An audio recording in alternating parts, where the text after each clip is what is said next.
to live in the present, the gift of my past mistakes. But the future keeps luring in like a bag of snakes. Your sweet, beautiful eyes, your little smile is all I remember. Those fuzzy memories mess with my temper.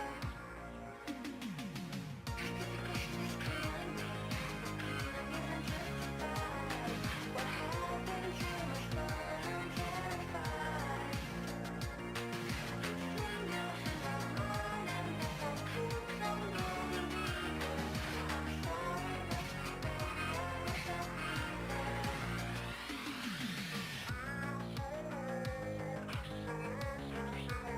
I wish I'd be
I had to quickly turn this down. Otherwise, I'm gonna get fucking murdered for hate speech again if YouTube picks this up. YouTube keeps saying I'm not subbed and I have to refresh the chat. That's really weird. What the fuck? That's really, really strange. 1 second.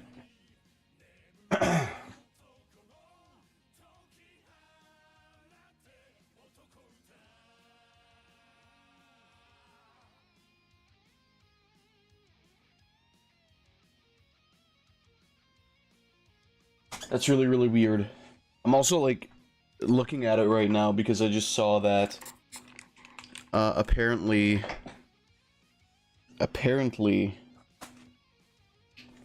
we've dropped some frames, which could either be the thing that happens once every stream, or it could be the stupid weird shit where it, like, just borks every 2 minutes.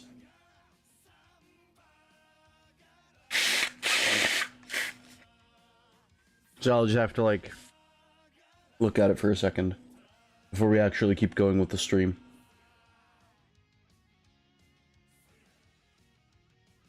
Hello everyone, hello Pain. As you guys can hear, I'm doing fantastic.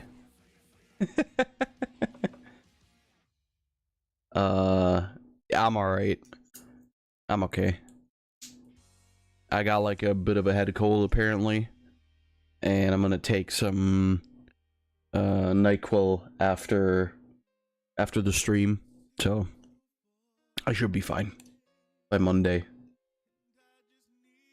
And usually I would have just said like, I know, fuck it, whatever. I'm too tired because you also went skiing today, but I'm too tired to like do anything. But then I was like, I can't, you know, I can't like skip out on the first viewing stream of the year. And if I feel like that bad to the point where I can't continue, I will stop. But for now, it's fine. One of our friends gave us a second monitor he wasn't using, so now I can work on my VN and glorious split screen. Yeah, the 2 monitors nowadays is like genuinely the bare minimum. Granted, for my streaming PC, I only have the 1, but like the other 3 are connected to the gaming computer. And it is like really fucking nice. It is really, really nice. I mean, I always said, like, you know, I love it. Like, if I could have, like, 20 monitors here, I would have 20 monitors here because, like, I love that shit. The thing is, what's really the use of, like, even as a normal person, what's the use of, like, 4 monitors, right? I always had that for, like, the stream specifically. If I wasn't streaming, most likely, I would just have, like, 3, probably. But it's nice. It's nice. I'm still debating, but, like, I like having, you know, I like having Discord on the left and the chat on the right. God, I remember the days when people would just post videos in YouTube chat. I remember those days. But with the thing, it's nicer. With the... Okay. I think we're okay. I think we're fine. I think we can just get into it. So yeah, you know. The first month of 2026 already over again. It flew by in well, really fast is what I'm trying to say. And yeah, we're doing another viewing stream. Like I said, I don't feel super great, but it'll be all right. I think we'll be fine. Fab with 8 monitors up his sleeve. Like I said, if I could have like, and if I could have a use for 8 monitors, I would have 8 monitors. That's not even like a joke. The thing is,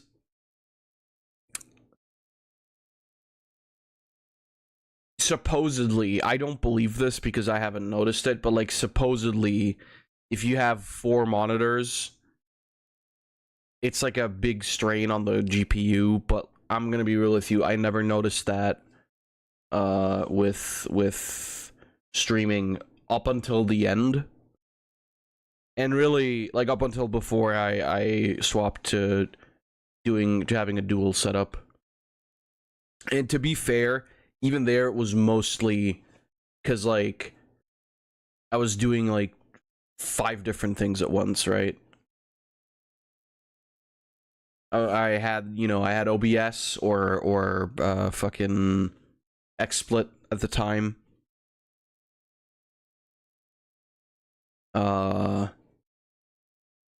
I had, you know, the model running. I had the game running. I had chat open. I had Discord open. It was a lot.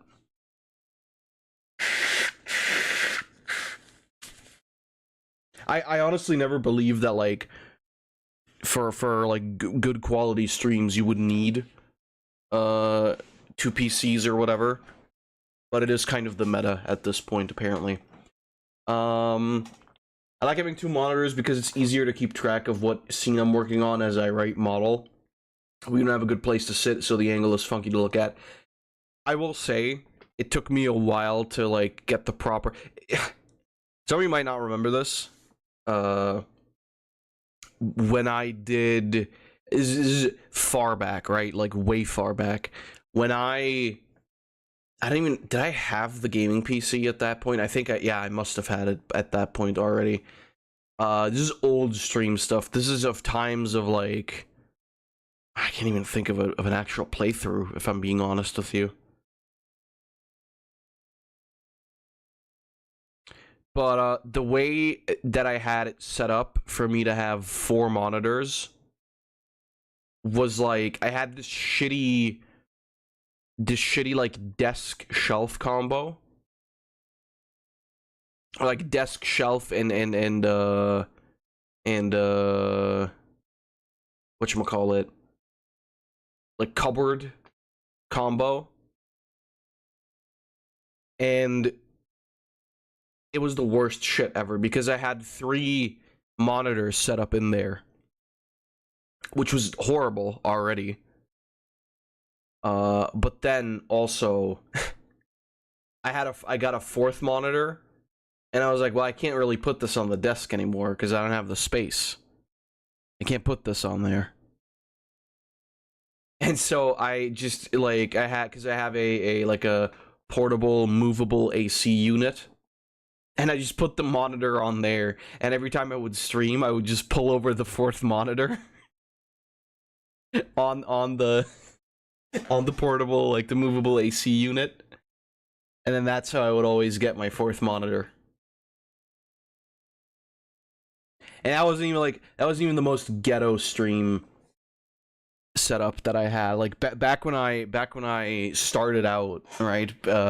Originally, what I did, and I'll explain in a second, Pain. I've explained that a couple of times already, but I'll say it again. And back when I started streaming for the first time around, I was streaming originally because I didn't have a gaming PC. It was just some like shitty office PC with Windows 8.1, by the way. So you know how far that back that is. And I streamed off of the PS4 directly because the PS4 will let you do that. And it was crazy shit because like the mic I had, I connected directly into the PS4. And like I said, I streamed off the PS4.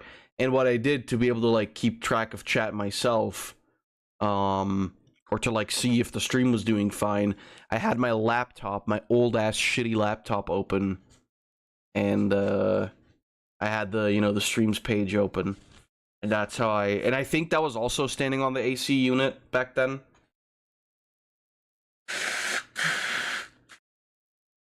Or something like that. I don't remember. It was something like that.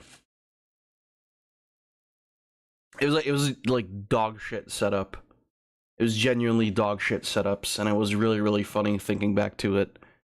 Like I said, because like streaming off the PS4 itself, the quality was ass. The audio quality too. But yeah, it was funny. It was funny. We're certainly far, far removed from those days, because like now I got the 2 PCs, got like fucking ring lights, we got a fucking VTuber model. Jesus Christ. Which, by the way, I didn't get around to commissioning the new one yet, but I don't know. If I feel better tomorrow, I'll look into it tomorrow. Because, like, right now, it's just, like, I just want to watch videos. I'm so glad I'm not playing anything today. I would not... If we were playing stuff today, I wouldn't have even streamed. I would have said, like, whatever. But, you know, viewing stream, it is what it is.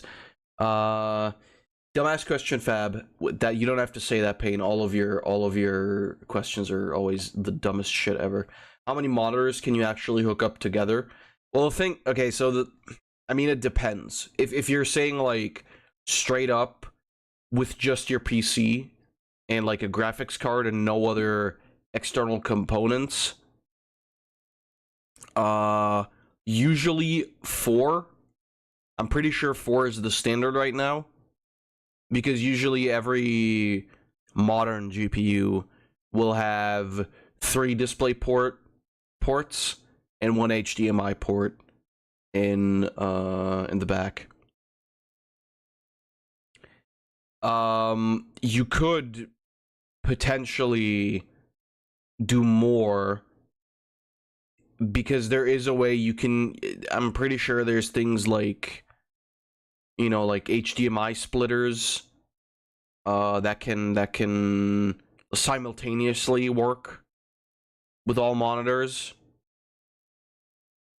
I don't know if that in particular would, like, make it so that you actually have extra monitors, or if it means that you're just, like, duplicating one monitor, which is some Windows setting stuff that I'm not gonna go into. The basic gist is you can choose whether or not to, like, duplicate a screen, as in you have the same shit on every screen, or you can choose to, like, you know, make it like a continuous thing. You have, like, actually 4 designated screens. The standard, though, like I said, for, like, no extras is usually 4. I don't know if there's a way to, like, because that it's not usually how it works, but, like, there might be a way to also get the, like, the main board's port to work at the same time, but I'm pretty sure that requires some bullshittery, because usually those don't work out of the box. And even if you get, like, the software, or even if you get the... Excuse me. Even if you get the drivers, I don't think it even works.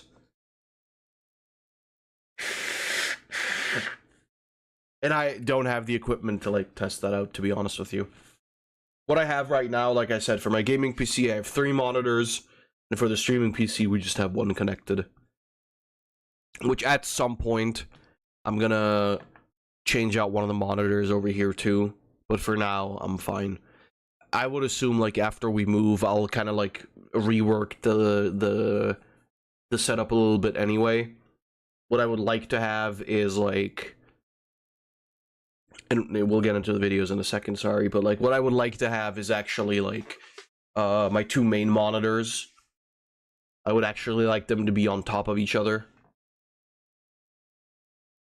so that I don't have to keep looking over to the left, and then have, like, the 4th monitor, you know, just have, like, 3 things here, right? Not have to, like, not have to have this, like, L-shaped table bullshit, because it's kind of annoying me at this point. Is it, like, it takes away so much space, and, like, I would love to... It also would give me the possibility to put a fucking computer on a desk. It's possible to have 50 monitors together. Well, I mean, technically, there's no real upper limit, right? The only limit that I would see is that either your graphics card bugs the fuck out, or the only thing you do is you have 4, like, if we're taking your 50, you have 4 monitors that work as intended, or I guess rather, I don't know, like, you will have 4 monitors that are, you know, doing the thing you want it to do, and then the other 46 are just gonna be duplicates of the first 4 anyway. Like I said, I don't know, because I don't really... I haven't gone that far yet. I don't know, there might be a video on this on YouTube, who fucking knows. But anyway, so before we get into your dog shit picks for tonight, I just saw that one of my favorite YouTubers just uploaded a video 13 hours ago. And this is extremely fucking based. So I'm gonna be abusing you guys as usual to watch this video, so I can watch it now and not watch it later and maybe fall asleep to it, because I want to know. Just so you guys know, this guy pretty much exclusively makes some Minecraft horror content, right? But it is really, really fucking good Minecraft horror content. I'm not gonna lie, it's like definitely one of my favorite channels that talks about like horror mods and whatever. Honestly, they're really, really good videos, and the dude's really funny too. So yeah, we're gonna watch this now. So fuck you guys, but like lovingly. This might be Minecraft's scariest horror mod yet. Here, let me show you. What does this say? Whoa, where I love how one of my favorite things about Diazzle, and that's a channel, by the way. Go get him to 500k subs, please. Go subscribe to him. He makes based content. You know, gotta shout out the boys here. One of the things I love about his content is the fact that he animates his little dude. It's not just like, I mean, sometimes it's sort of just like, you know, just a PNG, but he like, you'll see it in the video, but he like edits his little avatar into the screenshots and the shots in Minecraft, and it looks always really funny. So anyway, let's go. This might be Minecraft's scariest horror mod yet. Here, I've seen his videos so many times. What does this say? Whoa, where am I? Oh my god, what is that? Oh my god, oh my god. This is like backrooms Minecraft. Oh my god. Mine rooms. Oh my god. Oh my god. Why am I so scared? It's just a block game. Oh. What? Where am I now? And what's this over here? Is this a way out? Oh shit, hej jag bringi. Oh. Oh my god. Oh. Oh hey, look, it's one of my bases. It's the basement of one of my Minecraft bases.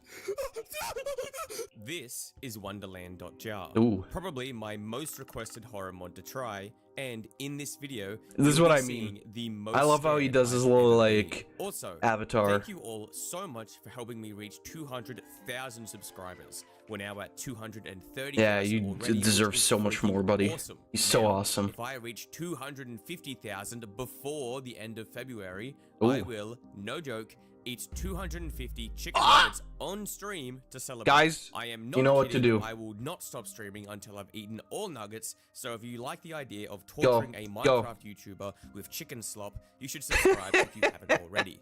With that out of the way, let's get into it. I already feel better. Highly recommended. It's everywhere. I've been trying my hardest not to get spoiled by anything. By the way, I'm gonna... What the fuck? Is that... That's my fucking capture card, isn't it? I'm gonna restart the capture card.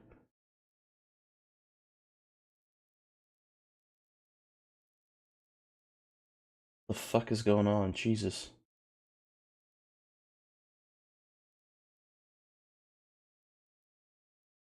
But the chat is working, though. Let me just see if... That is all going okay. What the hell?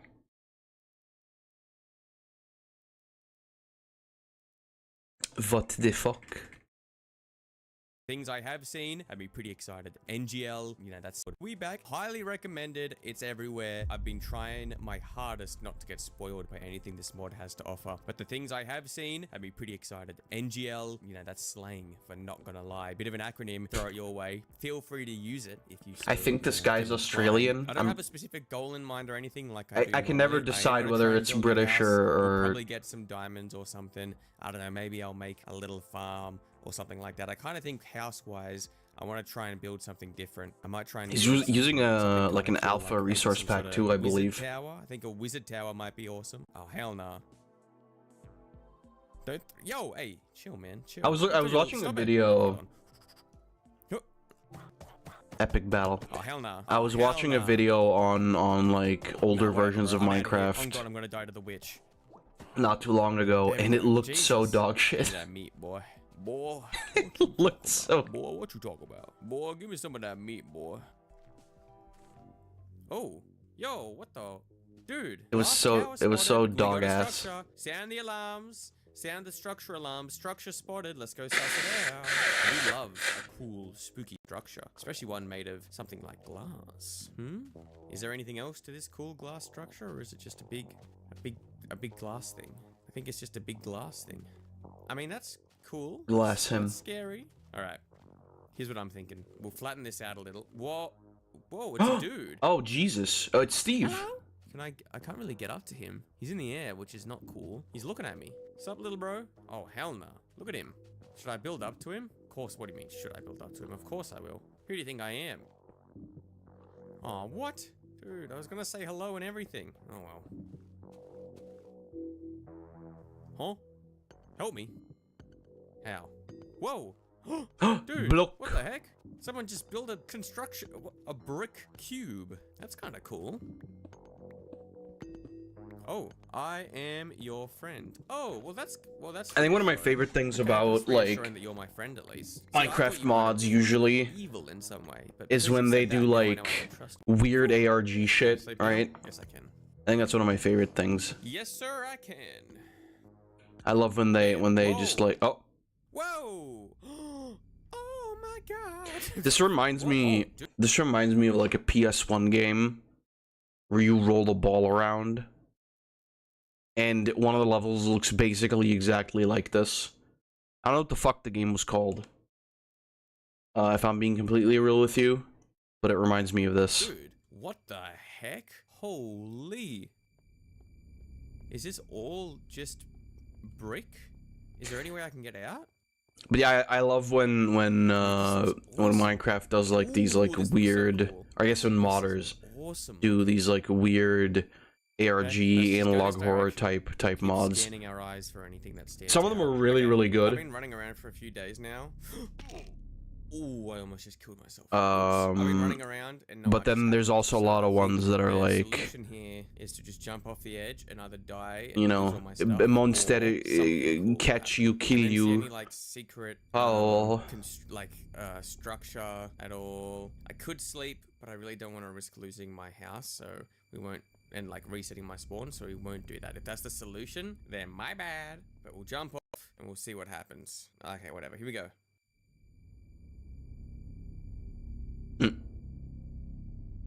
Oh. Oh, nice. What the heck? The tree zone. Where am I? What the heck is the guy who made it became a Minecraft YouTuber? Okay. What, Notch became a Minecraft YouTuber? Ooh, okay, so we just got just trees? Right. What is that? I don't like that. I don't like whatever that is. Should I go? I kind of want to go up to him. Oh, that is like a guy. Hello? You cool, bro? What the heck? Oh, it's fucked up Steve. Oh, okay. Punished Steve. Okay. Oh, hey, it's another house. Will this lead me somewhere? Ooh, and footage of the Minecraft 2 movie. Oh, hey. My first message didn't send. Oh, yeah, no. There might have been like some blocked word in it. Wait, let me see. Maybe I can This is some very specific figure it out. What's over here? A flower patch and another house. Okay. Is this just another one with more 7? Yeah, no, 4? didn't send at all. What does this mean? Might have had some form of blocked word in there. What? Dude, what was that? I swear I just heard someone walking behind me. Am I crazy? Oh my god, what the what was that? There was this one Minecraft mod, there was this one Minecraft mod that I think it was called either Insanity or Sanity mod, where it would basically 666 might be blocked. 666 might be blocked. Well, I guess it might depend on the context as well, because I know YouTube, like, sometimes the chat is like weird, just like weird shit. It will like understand what you're saying and then it will block it. And it doesn't tell me, it doesn't give me like a thing where it's like, do you want this message to go through? Like moderation activity. It doesn't show me that either. I guess I didn't have that turned on. Maybe if you rewrite the message again, I might be able to see it. I was talking about the creepypasta video, YouTube user 666.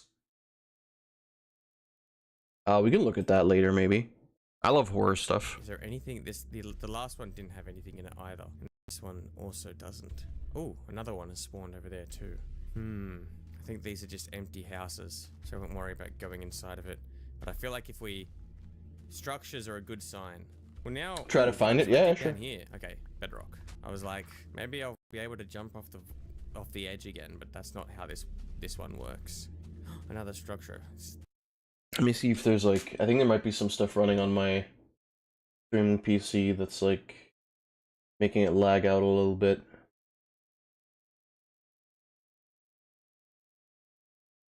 I mean, other than VC face, I guess.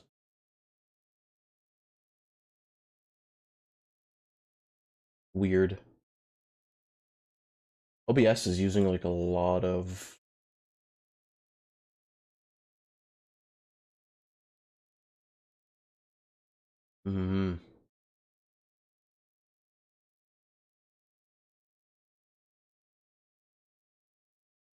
That's weird. OBS is using a lot of CPU for some reason. Like VC face isn't even using that much, but OBS is going crazy.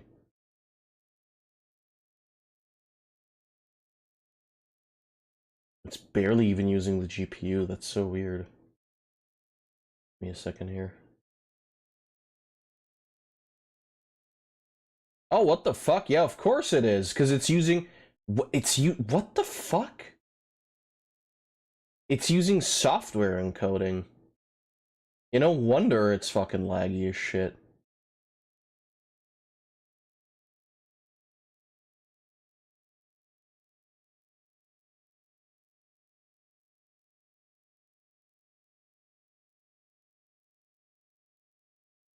How the hell was it using software encoding? Yeah, there we go. Well, no, it's still pretty high.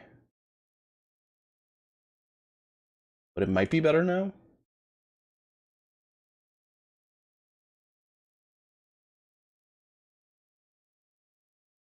Excuse me, I'm just like...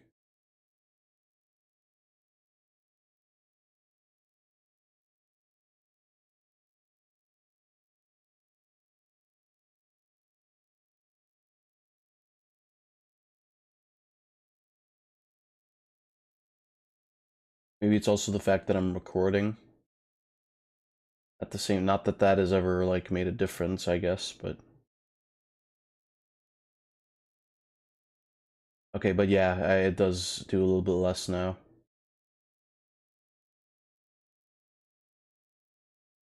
That was the weirdest shit. It was using software encoding for some reason. Restart it? Well, I'm not restarting. I don't think I need to restart the stream.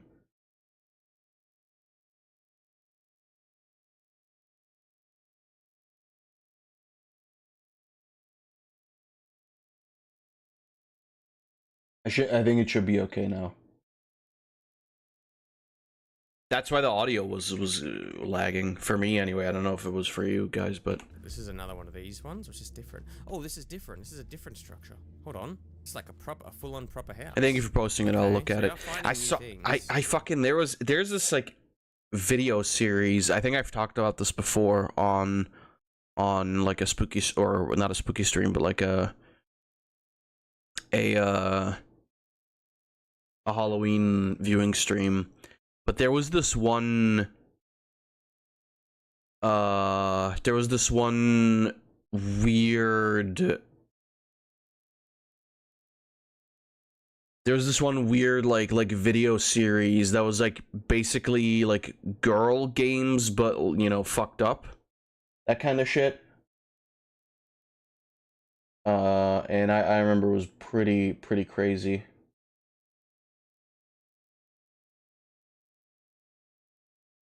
Okay, see, I also think that, yeah, the problem was also that it was also doing software encoding for the video. I think it was Lazy Games. I think it was Lazy Games. So that was probably the issue. I would actually have to restart the stream to restart the recording, but I think we'll be fine. I didn't really see like I didn't see a lot of frame drops happening in general, so we're gonna be okay. Is there a way in? There is. Oh, there's a lot of chests here. Nothing. They're all empty. Okay, we'll suss that out in just a second. All right, nothing here. Sorry, I'm gonna rewind a little bit. I was because we didn't. Structures are a good sign. Well now, Yeah, look at how. If I dig down here, okay, well, bedrock. Look at how dog shit be able to jump off the leaves off on the edge of it. trees in That's not Minecraft right. looked This one works. back in alpha and Another beta. structure. This is another one of these. I don't know if this ones. is. I think it should Oh, be this is alpha though. different. This is a different structure. Hold on. It's like a full-on proper house. Okay, so we are finding new things. Is there a way in? There is. Oh, there's a lot of chests here. Oh, the glass. Okay. We'll The suss that out in glass. just a second. Alright, nothing. You know what's really funny to me is that to this day, Minecraft still hasn't figured out how to make. Oh, okay. What the heck? It's the Okay. black room. Interesting. Oh! Whoa! Whoa! The black rooms. Whoa. Whoa. You're so funny, man. You're so funny, What is that? Sliggy. Whoa, where am I? Anyway. Oh my god. What is that? What is that? What is that? Why did I hear a door open? Yeah, it's so funny that Minecraft still hasn't figured out how to do like having the connecting where am glass I? thing Oh, in dude. by Oh, default. Hell no, man. Some real backrooms shit. I've talked about the backrooms a lot of times before, I think. I'm still so pissed that it basically Wait, just what? turned into like SCP shit. Your friend? I don't trust that. It's bro. really annoying. Is that a guy? Is that? No, that's glass. Okay. People just turn it into horror slop. Back away from me.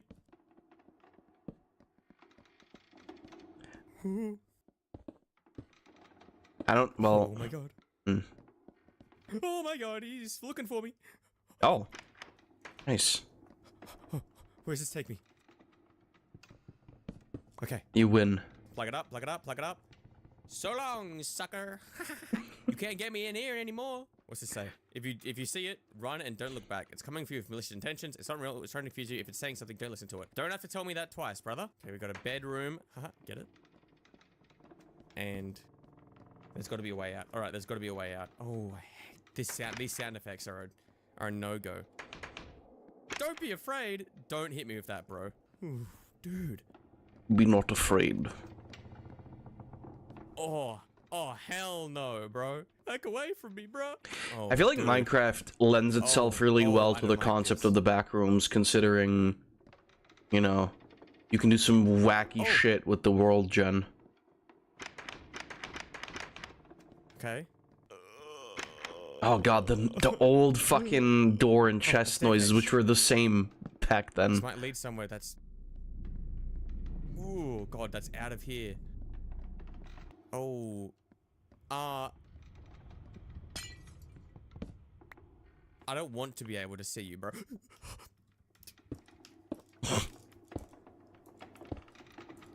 Nervous, Oh my God. nervous keyboard clicking. Nice switches, bro. I can't speed bridge. On God, can't speed bridge. Where can I go? Have I been here before already? I have no idea. Stop creaking in my ear, man. What happens if I go up? Bedrock. Okay. Let's go through. I don't want to follow you, bro. This is Minecraft. I can break blocks. Let's just pick a direction and start mining. I feel like in Go this away. particular case, Mining. and the I game do should, but I guess it Where the hell is the goes exit? based off of the world that What you I'm looking created, for when it comes to like an exit. but it should put you in adventure mode. Don't hit me with that cave sound effect, dude. I can't tell if I've been here already. Oh, fuck off. Leave me alone. It's really good, holy shit. I was thinking about maybe for this year, depending on what comes out game-wise. Oh no. The man. The Shadow Man. Depending on what comes out this year, I was kind of thinking of, like, doing streams where I try out different, like, Minecraft horror mods. Let's go this way. Oh, wait. What is this? Exit? Because I feel like that might be interesting. Where am I? Okay, Pink Room. I am a fan of Pink Room.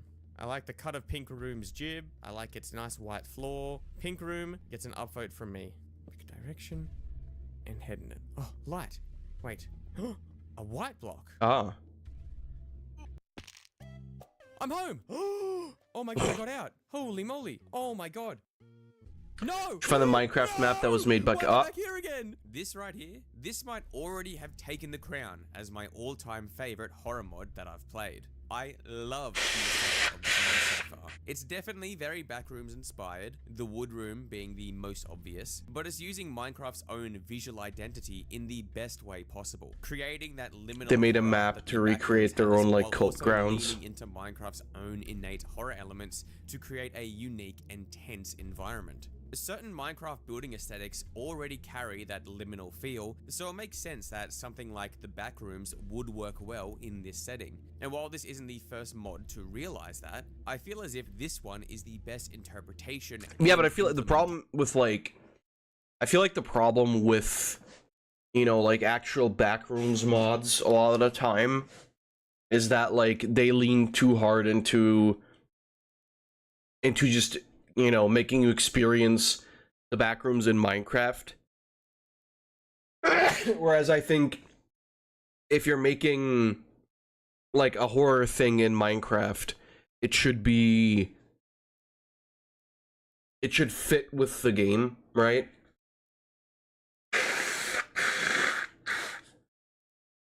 Which is also why I think that, like, a lot of the, like, or the demon spawns and kill you type mods are so dog shit because they will just add these like weird like analog horror monsters that don't fit with the vibe of Minecraft. I think, like, in terms of scariness, I think it makes way more sense if you do just use like the default Steve skin or something like that. I think it works way better than like any kind of like weird aesthetic choice that just clashes with the game. Of that aesthetic. When I played Oh no, he was there a while ago, my favorite this one was also really good. Bedrock maze I walked through because of the suspense it built. I loved how on edge I felt while traversing the seemingly endless maze, and this mod is essentially that section but turned into a full experience. And while it's obvious that there's Backrooms inspiration here, I love that the mod developer didn't rely on that for all its different environments. They show a clear understanding of how to create an eerie atmosphere using Minecraft and what Minecraft elements and builds can be scary. The tree zone, having that classic fog, sells the experience perfectly. And having the trees spawning on a grid adds this feeling of unease as it looks unnatural and man-made. It's like the location Isn't it crazy how far horror content has come on the internet, especially in terms of games? Like, I remember back in the day, when fucking, when like Let's Plays and stuff were, new, essentially. I remember how Slenderman and like Cry of Fear were basically the only thing you could find, like, as playthroughs on YouTube. Maybe the Fear series. But nowadays, there's so many horror games out there. You can't even handle it. It makes you die. Tending to be a regular biome, but failing. The sound design in the wood room is also a really appreciated touch. It adds a lot to the atmosphere without being obnoxious or overbearing. When it comes to the entities we've seen, I'm genuinely surprised at how scary I found them with how simple the designs are. I mean, they are literally just modified versions of Steve, but I think going that route is the best when it comes to... I think it works way better. Like other instances of this approach, it works because it doesn't feel out of place in the game. What actually is making them scary for me isn't the designs themselves, but the surrounding environment and how they're playing into that. I'm not getting scared because I see a glitchy looking Steve. I'm getting scared because the environment is doing such a good job of putting me on edge, and these guys are capitalizing on that. Them just walking towards me slowly, or hearing idle footsteps, or doors opening and closing is... I think that in and of itself is like how it should be anyway with most horror. It's like the environment should make you scared, and then the entity should be like, you know, because it leaves you guessing the cherry on top, basically. Next. No! Are you kidding me? Oh, I just got out, dude. Oh, man. Okay, so at least I know how to get out of here now, but I'm kind of wondering if anything different will happen this time around, or if I'm just going to be... Okay, I don't like that. Or if I'm just going to be going through the same rooms again. I don't know. I really got to cook some of this food, though. I got a lot. Oh, look, he's what? Okay, there he is again. Oh, that's a different guy. Okay, he's gone. Okay. Oh. Is that something? Am I crazy? What is this? Is this broke? Oh.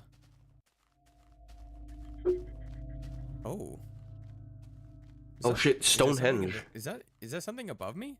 Okay, and there's something over there as well. Hold on, let's check out what's over here, and then we'll build up, I guess. Okay, so that is just a hole to the void. See, I'm tempted to jump in that hole and see if it takes me somewhere else, but I'm kind of thinking maybe that will actually just kill me. Let's build up and see if there's something like here. There is too. It's a big brick platform. Oh. Oh shit, you're going to the brick rooms. Oh. A book and quill. This is not real. There is no meaning, no answer. Okay. I see 4 pathways to go. Let's pick this one. Okay, and we're now in the brick world. I'm in the brick room. Alright, I actually hate this way, way more than the wood one because it is dead silent. But I'm just gonna follow the redstone torches. Ooh, oh, this is okay. This one's horrible. Actually, this one's horrible. Ooh, a chest. He will hear your breathing unless you crouch or stay away. Don't touch his block. Okay. I'm gonna touch his block. I'm gonna touch that guy's block. Is that a euphemism? Dude, that's horrible. I actually hate how this is. I don't like this at all. You know I am tempted to like touch the block. You know, when it tells me not to touch his block, like all I can think about is that when I see not a brick block, I'm gonna want to touch it. Hey, is that a chest?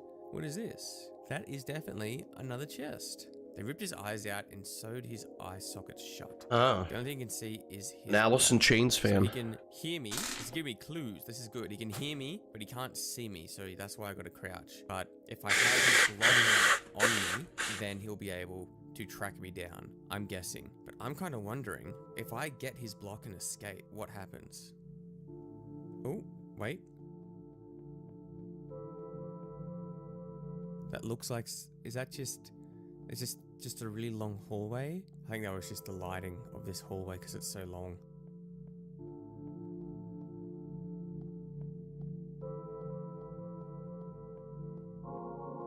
Still just brick everywhere. Still nothing. Oh! Oh shit, block! Oh my god. Well, if he can see his Is that a block, he has blue to be near here. I don't want to make any cobblestone? noise. Oh no, that's like blue funny. I'm not real. This place is not real. This is the end. There is nothing, no exit. The amethyst. But at least I have this, my block. Well, is that Silent Hill music he's playing in the background? Nothing happens if I touch the block. I mean, come on. We have to grab the block and then run. Crystal block. Crystal. Okay. I probably shouldn't have done that. I don't like that I have this block now, to be honest. Just having this block is kind of putting me on edge.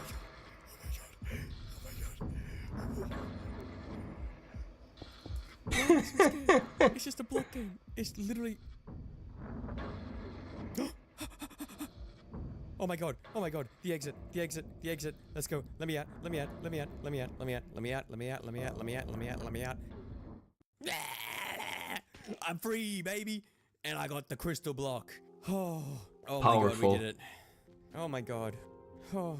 Can he follow me outside of there? I mean, he was trapped. Little bro is trapped without his block. Oh, look. Is this where I was before?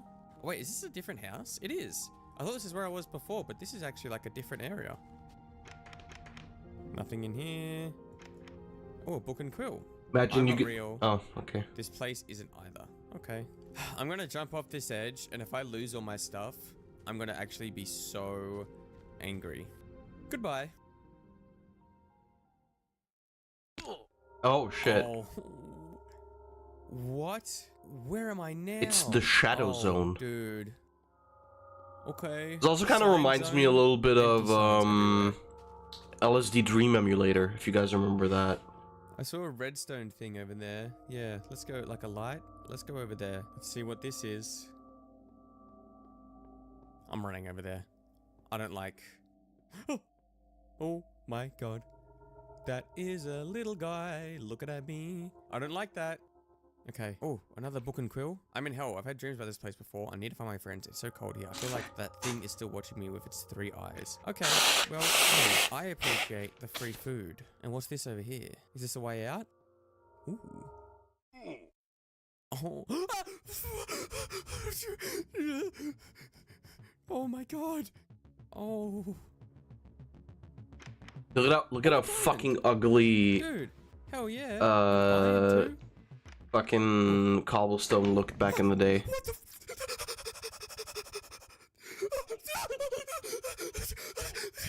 Oh my god! Oh my god!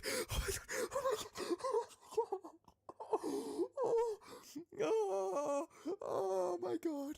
Oh my god! Oh my god! This is the most scared I've ever been playing a Minecraft horror mod, or I think any horror-based game in a long time. The mod spending so much time keeping you going through endless labyrinths does a great job of building and stacking tension. The longer you try and escape, only to be brought to a new, unfamiliar location, the more fearful you become of what's chasing you, as it feels like there's no way out. Even though the end result of getting caught is just death, it has more weight because you've invested so much time trying He's so to return caked up to again. safety. If this guy killed me in the overworld, he might Also, I have believe that was the Yamtrapose. but I wouldn't have reacted the same way I did here because there would have been no suspense built up.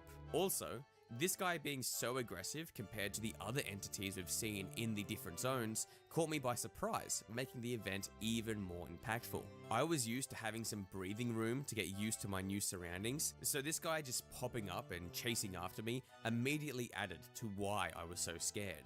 And speaking of entities, the eyeless guy, which we didn't even see yet, is so cool conceptually. One of my big critiques of past mods is that they don't have a way to counterplay them.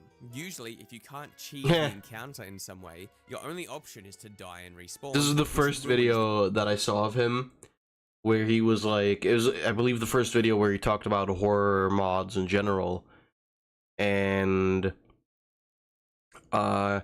basically, there was this one section in the video. Most of the mods were what I described earlier, like just the monster mods where they like pop up and they kill you, like Slenderman style.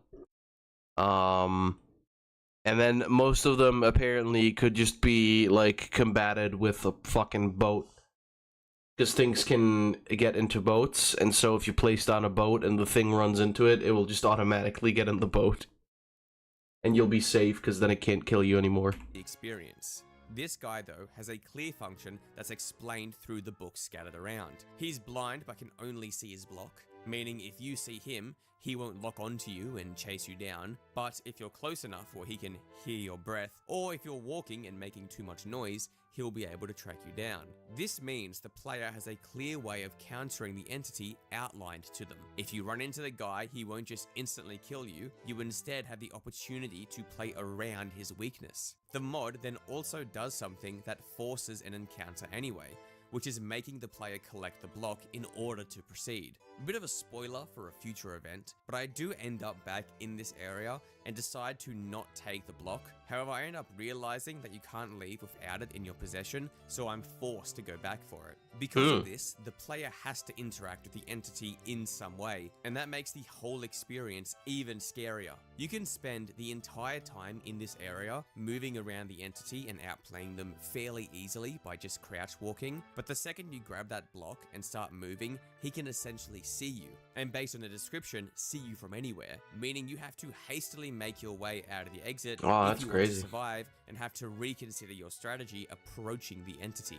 Which is hard to do in the moment because everything around you is building tension and fear. So the second you grab the block, you start to get scared thinking of how you can escape him, now knowing that he can see you. There's a lot of elements at play here that make for a really good experience, and this is only one of the rooms out of the many we've seen so far. Oh, all my stuff is gone. Oh, I survived so long too. Oh, yo, hey. Back off, buddy. That sucks. I'm not interested in you, man. I'm just trying to, like, chill, okay? Oh, yo. Is that like, what is that? Hello? It's like a nether portal made from brick, or more like an aether portal. Oh, is it an actual aether portal?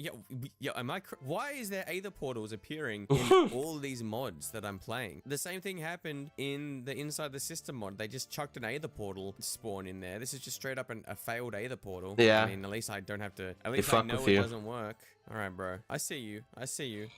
Oh, there's a guy. I'm pretty sure, is that a guy or is it a cow? I think that's a guy. Yeah, that's a, okay, there he goes. Oh, dude. They are really watching. I remember the Aether mod was like so cool so many times, but they are like back in the day, and then I played it on my last like yo on my last endeavor into Minecraft, where I had like a shitload of mods in there. He was just watching. Oh. And it was just alright. Is that, am I crazy? Or is that a cobblestone cube I see over there? It looks... Is it? Let's check that out. Hold your horses. That really, honest to God, looks like a cobblestone cube of some kind. Oh, it is, too. Oh, I think that the one thing that bothered me about the Aether most always... Oh, this my favorite music disc. The scary one. I mean, you know... Was always the fact that, like... If it's gonna give me a all of your tools... it's gonna give me the music disc. Are fucking worthless, even the diamond ones. I don't know about netherite at this point, but... That is scary as hell. I'm not gonna... Oh. By the way, I'm gonna have to go to the bathroom really quickly. I'll be right back again in a moment.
You pooping. I was pissing, but you know, same location, I suppose. In other news, I don't know if you guys care. I got also my new keyboard today, and already I'm really fucking happy with it because it's not as big as the Corsair one I had earlier, and it's actually rather nice to have a bit more space on my desk. It's pretty cool. It's pretty cool. I basically just made like a somewhat color swapped version of the other one that I got a couple days ago, because it is the same base plate and everything. Well, almost. I guess the other one is the wood version. This one's like just the regular version. It's like nice, compact. It's pretty cool. Uh-oh. Is there another Aether portal? Oh! That actually kind of got me a little. Let's take this with us. Oh, wait. Whoa, he's building a pathway over here. Do you see that? I don't like you doing that. I don't like these guys just like kind of constantly watching me like that. Oh my god. Oh my god, Jesus. Oh, that was horrible sounding. And he did it. And he pulled me back. But at least I don't have all my stuff. You pulled me back in again. Holy moly, that was so fast. Oh, wait, was I already here? Because I landed near a well before, didn't I? Is this the same spot I was at? It was. Oh, hey. Okay, well, hold on. This is another one of the brick pyramids.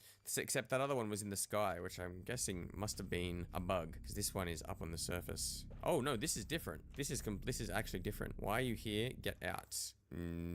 Nope. Okay. Well, let's see where it takes me. Okay. Okay, well, it does take you here. Interesting thought is, I took the cube, the block, from here before. Is there a new block, or is he going to hunt me down? I'll be honest, I kind of wish I didn't actually come back through here, because I really don't like the brick zone. I mean, I don't think I need his block to get out. I think as long as I find the white exits, I should be good. And it'll take me back to the tree zone. Oh. Okay. I'm not going to take the... Oh boy. Oh boy. This is gonna be hyper-realistic Steve with eyes sewn shut.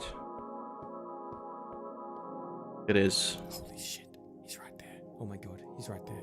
He's right there. He's right there. I'm not gonna take his block this time. I'm just gonna look for an exit. I'm just gonna look for an exit. I'm just gonna run around and hope I find an exit somewhere. I mean, surely the exit doesn't appear once you grab the block, right? That would be crazy. Oh, wait, what the heck? It just appeared behind. Am I crazy? It appeared behind me. That wasn't there before, right? I don't even know what compelled me to turn around. But okay. Okay.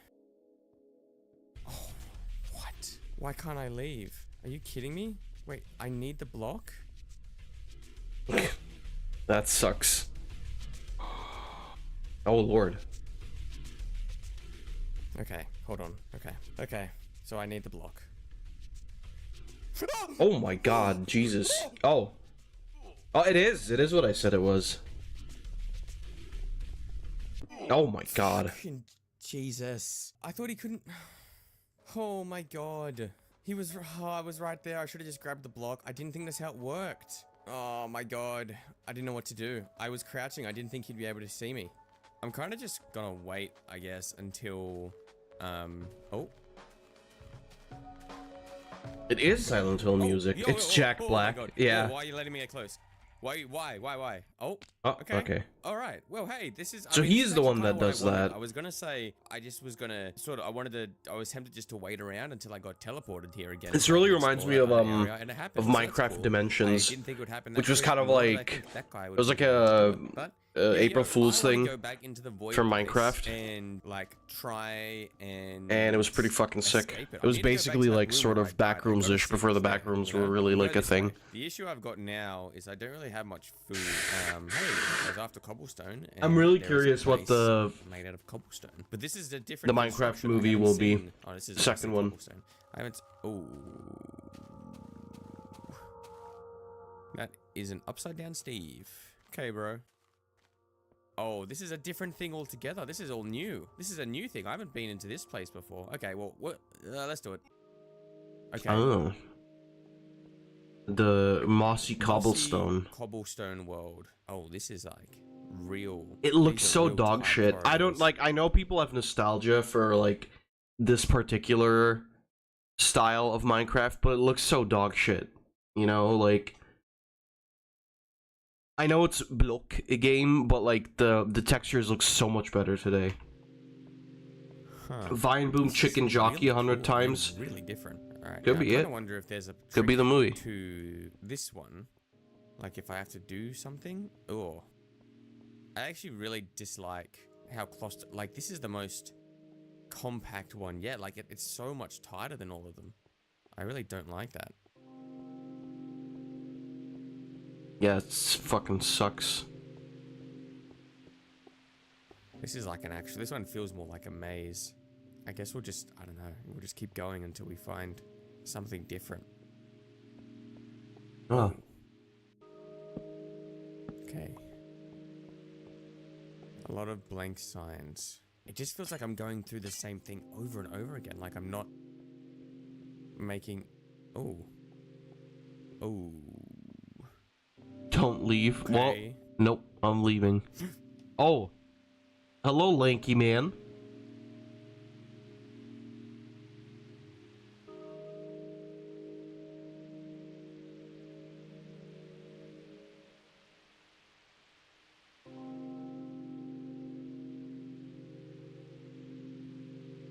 Oh my god. Oh. You didn't listen? Oh, no. Oh, hell no. What does that mean? I thought I found the exit just then, but obviously not. I'm just further down. And what was that guy? He was like tall. Does that mean he can't get me through these? He was some of Steve these- if he was... Oh my god. Oh my god. I'm shitting myself. Oh my Jesus Christ. Fuck off, fuck off, fuck You off. can hit him. Fuck off. Oh my god, oh my god. Oh my god. Oh my god.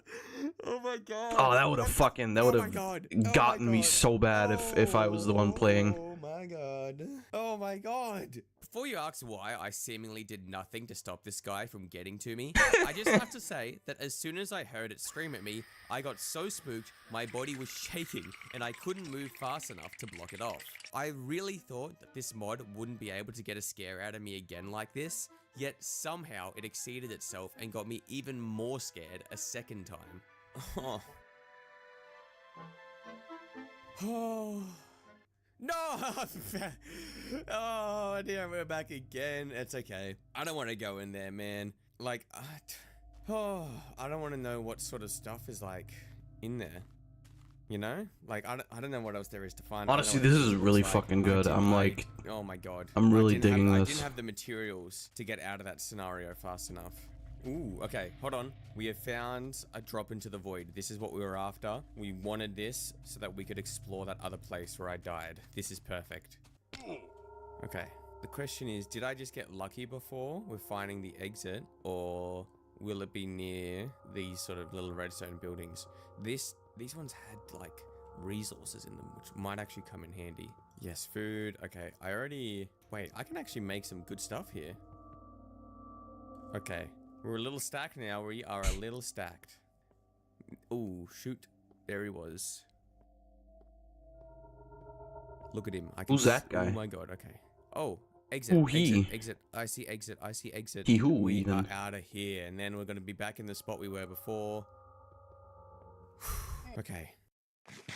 Oh, fuck. Oh, wait, what? Did I find the exit to here already? Oh, you just win. No way. You just win. Oh my god. Oh, yeah, nice. Oh my god, we did it. Oh my god, we did it. We're actually out immediately. Whoa, crazy luck. Oh my Nice. god. I know I wanted to explore that other place, but like... Yo, Hey there. leave me alone. Oh no. Oh man. If you haven't already Creeper. been sold on trying this mod out, I hope this did it for you. I would have never thought a Minecraft horror mod could get me this spooked. I know I'm repeating myself, but the way this mod goes about being scary works so well for Minecraft. It's using every innate horror element vanilla Minecraft has available to elevate its own horror in a way no other mod I've tried has done before, and it's doing that while being so simple in execution. Minecraft horror has got a bit stagnant recently, with a lot of people going the route of a real-life ARG creepypasta experience, which is great and can be scary. Like, I like it, right? But the problem is that this, much like the whole analog horror stuff, it requires you to be able to write a good horror story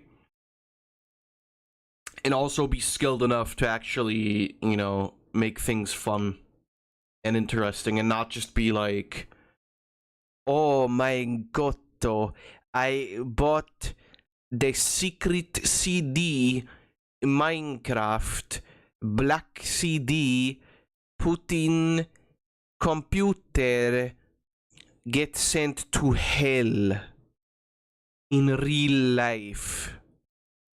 You know, like, it's basically that. There's so many ways you can use that within Minecraft as a game. The bread so it's gotten dweller. repetitive. And while this mod has some features What that does that could mean? fit into that category, Who dwells it's not in my really bread? that kind of mod. Prefer There's if you no didn't do over-the-top that, events, actually. metagaming, Doesn't wanna or eat anything that. like that. It's just pure gaming horror implemented into Minecraft without obtrusion, and it works extremely well. It feels the closest to a horror Are we already, like...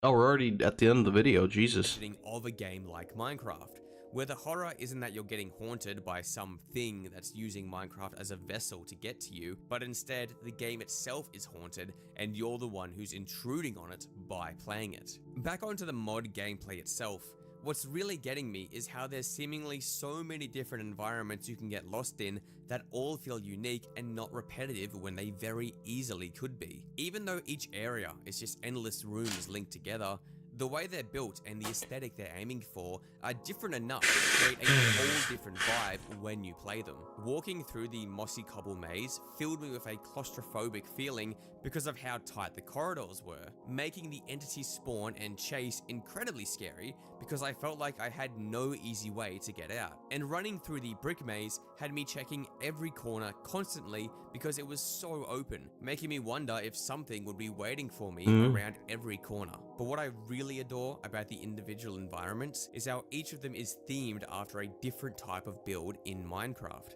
The wood room feeling like an endless beta house that you can't find the door for. The mossy cobble maze having the aesthetic of a secret underground base with its tight corridors and strangely empty signs that should be filled with player notes. Or even the stone area with the eyeballs appearing that had the aesthetic of a player's personal underground mine. It really is amazing to me that the developer has been able to craft such unique looks for each one, and I'm pretty sure I still haven't found them all or explored each one fully. Not only does each room have its own aesthetic, but the entities that are inside them are all so unique in how they act to the player and how you're expected to respond. It would have been easy to have the same guy following you everywhere, but the fact that each one has a unique encounter elevates the entire experience. And again, even though the entities are generic in a way, the mod still uses them so perfectly where it doesn't matter. Other mods have tried having a gangly looking guy chase me down to scare me, but none have gotten a reaction out of me like the guy in the mossy cobble maze did.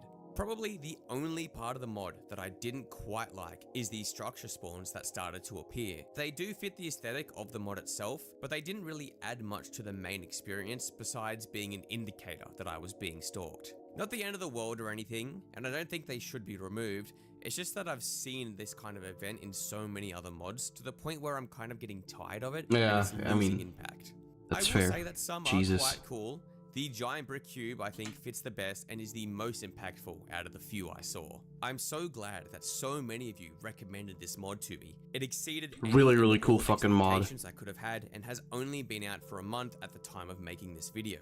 And not only that, but the developer is apparently working on a huge update that's going to add a lot of new content, which I'm sure will elevate this mod even further. And depending on what you guys want, I might just look into that as well. Please play this mod if you haven't already. It's so good, I can't state that enough. With that being said, thank you all so much for watching. That was really huge fucking shout cool. out to my Patreons and channel members. That for was really signing up. fucking cool. If you're interested, it only costs $1 a month, and I'm glad I watched that on stream. That was a really cool. That was a really cool adventure. All right, let's see. Games that almost killed their franchises. Sometimes I'm gonna sneeze. Sometimes I'm gonna sneeze. there's games that do so badly, the franchise dies off and the studio goes with it. But every once in a while, there are games that perform pretty bad, but then How is Concord? I mean, I know that they don't mean that, but like, why is that in here? somehow, you know, the studio can pivot away and they just put the game series to rest for a bit. And surprisingly, the game miraculously makes a return years later. Today, we thought And it'd it be sucks interesting when we balls. talked about game series that almost died, that were so bad they brought their series to the brink and then somehow managed to stay alive afterwards. One of the easiest examples that comes to mind is the Metal Gear series. Metal Gear was kind of like a beloved franchise for a long time. After Hideo Kojima That is a way of saying it. Was kind of a beloved series for a long time, bro. That I mean, that's one way to say it, I guess. That's like saying, yeah, I guess some people like Pokemon. had a falling out with Konami, Konami decided, hey, we can continue on utilizing the Metal Gear IP, and they released Metal Gear Survive, which is kind of a weird game. It was like Metal Gear, but not at all, and there's like zombies or something, and the gameplay is not only nothing like a Metal Gear game, but it's also just not even a good game on its own. And that was a wild time. Right after that, Metal Gear would go on to have a hiatus for quite some time before just recently it's been announced that there's going to be some Metal Gear remasters coming in the I mean, that's not really like. I mean, I guess.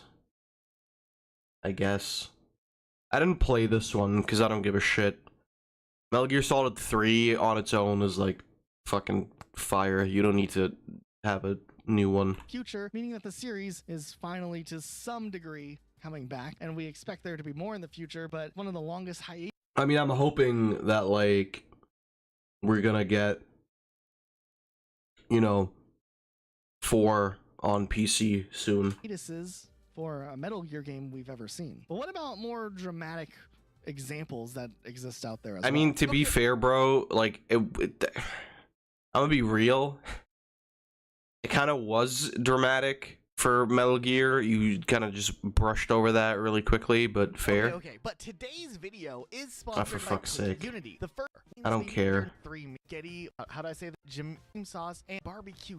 Amazing. Whether you Don't beat care. Rush and Don't care. Shorter, Don't trust care. us, long Don't to care. Halo games before that, but man, did it fail as a live service example. Halo Infinite, us, your taste buds will thank you. Let's talk about Halo Infinite as a very easy example. Halo Infinite at launch might have seemed like a pretty cool and well-rounded Halo game, which was different from the past 2 Halo games before that, but man, did it fail as a live service game for literally like a year. Just nothing was going Matt on. This was Booty. supposed to be a big deal. Not only was Halo Infinite supposed to originally be a launch title for the Xbox Series, which was kind of an important deal. I mean, like, the game is on the box for the new Xbox at the time. The game got delayed, but damn, was Halo Infinite supposed to be the time that Halo finally got things right? And then they dropped the ball. Okay, was Microsoft ever really serious about shutting down Halo and 343 Industries? No, but they definitely were ready to fully clean house. There was a lot of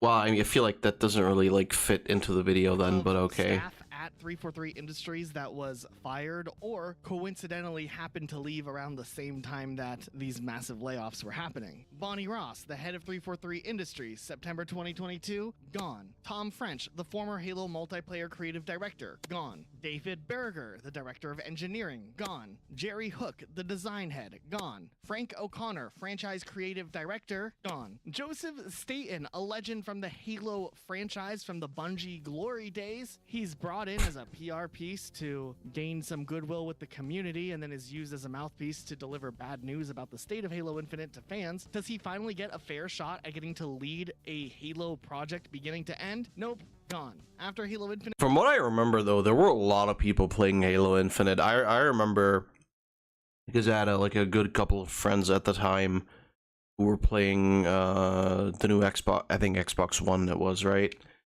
I remember there were a lot of people in my immediate circle that were playing Halo Infinite for a long time too. So I don't know why it turned out to be so shitty. Since release, Paul Bertone was brought on, another Bungie veteran who worked on a ton of Halo games, like the good ones. Bungie He was there veteran. for a few months, and then boom, he's gone as well. How about these Bungie veterans go back to Bungie for a little bit and actually like make good? 95 staff members at 343 Industries all just wiped away. And then, you know, after a little cool down period, 343's like, hey, we're not 343 anymore. We're Halo. No shit. No. Yeah, you guys like that, don't you? For the last 2 years, we've been think tanking about what Halo's gonna look like when we switch to the Unreal Engine. Here's some concept visuals. We're not 343. even though we're in Halo the same Studios. office and, you know, the same leadership, still Microsoft. We're Halo. I think this was literally the closest Microsoft has ever gone to just straight up shutting down like the studio for Halo. I mean, they cleaned house, and you know, now it's funny how Halo Studios bragging about in the trailer that they're hiring people. It's like, oh yeah, they're hiring people. We're growing. Isn't that great? It's like, okay, but you like fired a lot of people. Some people who were actually good at their job. Nonetheless, Halo Infinite is just one example, and there's other studios that have. What I would like in this video is for a little bit more information on why the games didn't fucking perform well.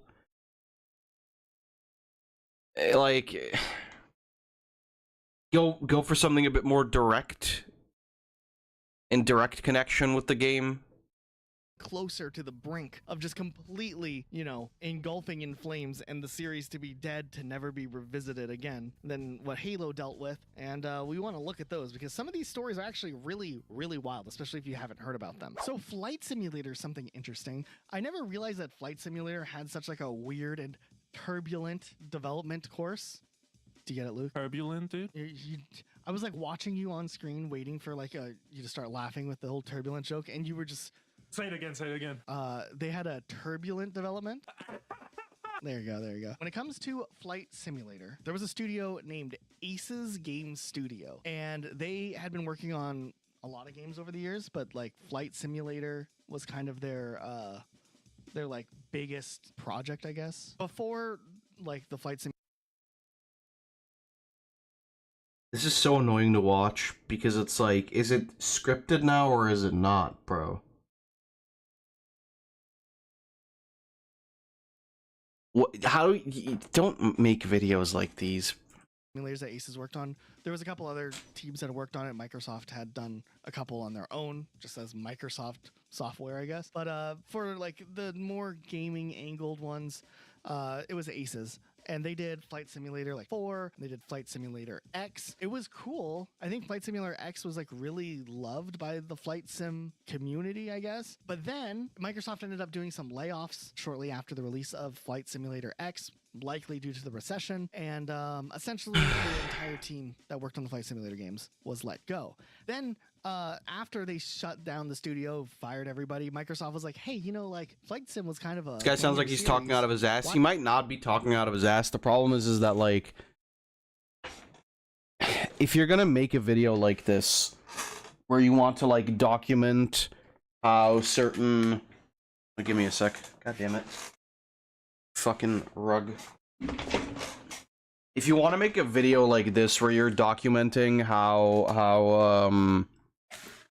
how games failed their communities or whatever, or how they almost killed their franchises, first of all, make it a scripted video, and don't just fucking go like well, you see, this was this game was that was this like cool thing, you know, like make it a scripted video.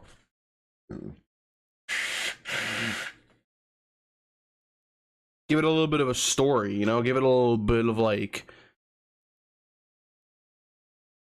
you know, work some actual, like, work like an actual plot line in there.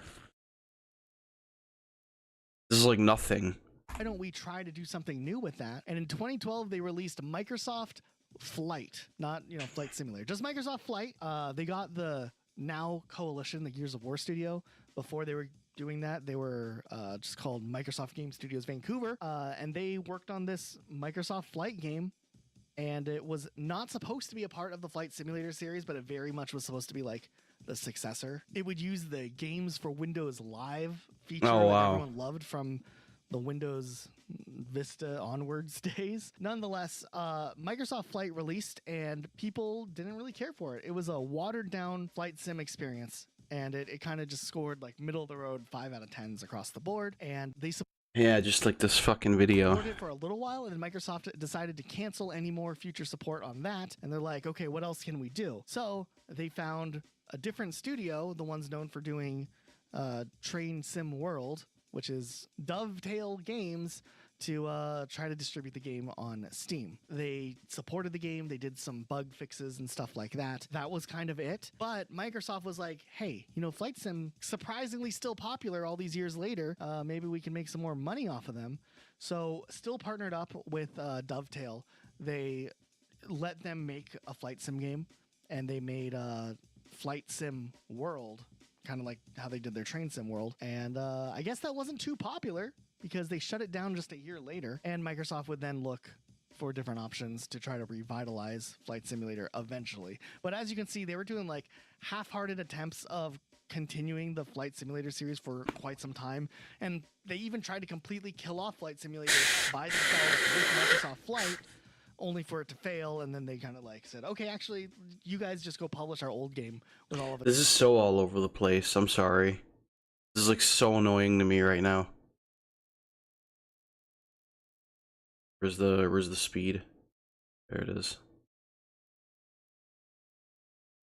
Content, and we'll just be fine there. They did eventually find a brand new team to take over with Microsoft Flight Simulator, and they used like the whole Microsoft Azure stuff, some crazy like real world AI technology to make locations realistic. And finally, after all this time, it seems like the Flight Simulator series has turned around and revived itself after being dormant for so long. From essentially the last mainline flight sim game before 2020 was in 2006. Pretty cool that they were able to make a big turnaround after 14 years, and we're getting a new flight sim in a couple of weeks. So I don't know, I'm excited for that. I'm terrible at flight sim. I am awful. However, I love that game. He was really terrible at it. I'm not that bad. I mean, You guys remember the series Dead Island? I mean, some of you probably know because there was Hell some yeah. released within the last couple of years. But prior to that, Dead Island was going through kind of a rocky road for something that was like relatively a newer series, or there weren't that many entries in the series, is what I'm trying to say. Dead Island 1, released in 2011, which is crazy to think how far back Dead Island 1 came out, and it was kind of a solid game. I at least enjoyed it. Reviews were a little more mixed. I mean, they did hype the game up with a crazy awesome like CGI trailer, and like this isn't reflective of what the game's about at all, but like it was a solid, like I think at least 7 out of 10 experience, especially for 2011 standards. Might not hold up as well today, but it still was kind of a fun game. But here's the thing, Dead Island would go on and sell over 5 million units, which is really good for a game back in the early Yeah, 2010s. like But what would result Dead Island was, I remember fucking when it came out. I remember everybody I knew talked about it, and when I was like, I don't know, back at that time, I was playing all kinds of shit. It doesn't matter, but I remember getting it. I think PS3 for the PS3. And playing it with a friend of mine, and it was it blew our minds how fucking awesome it was. And I started playing the remake for Dead Island 2 not too long ago, and it's really fun. It's really fun. One of my favorite bits is the fact that you never. By the way, I just noticed this is the German version of the game. Whatever. But one of my favorite things about the series was always the whole you never get a gun. Like the entire time you're in the game, you're fighting zombies melee only. And you get like some like throwing weapons and whatever, and you can throw weapons, but you never get guns as the player character. And it's really, really funny. But honestly, it's just like it's a cool game. They're cool games. I enjoy them a lot. And maybe I will do a playthrough of 2 at some point. with a start to maybe I've seen videos where a comic skater is claiming a trans character signals the downfall of Western civilization with a more coherent point. The thing is, like I said earlier, if you're making a video like this, where you want to list up all these games that you know fucked up a franchise or whatever, you have to do research. There's a lot of effort involved in those videos. These kinds of videos are very popular right? Where you have like a person list up a bunch of different games and tell their story and whatever. I like those types of videos too, frankly. I really enjoy them. The problem is, or the good thing about those videos usually is that they're made by people who sit down do like research on every single game they want to talk about, extensive research, and then they talk about that, you know? And then they give like a story. It's not just like, oh, this game, you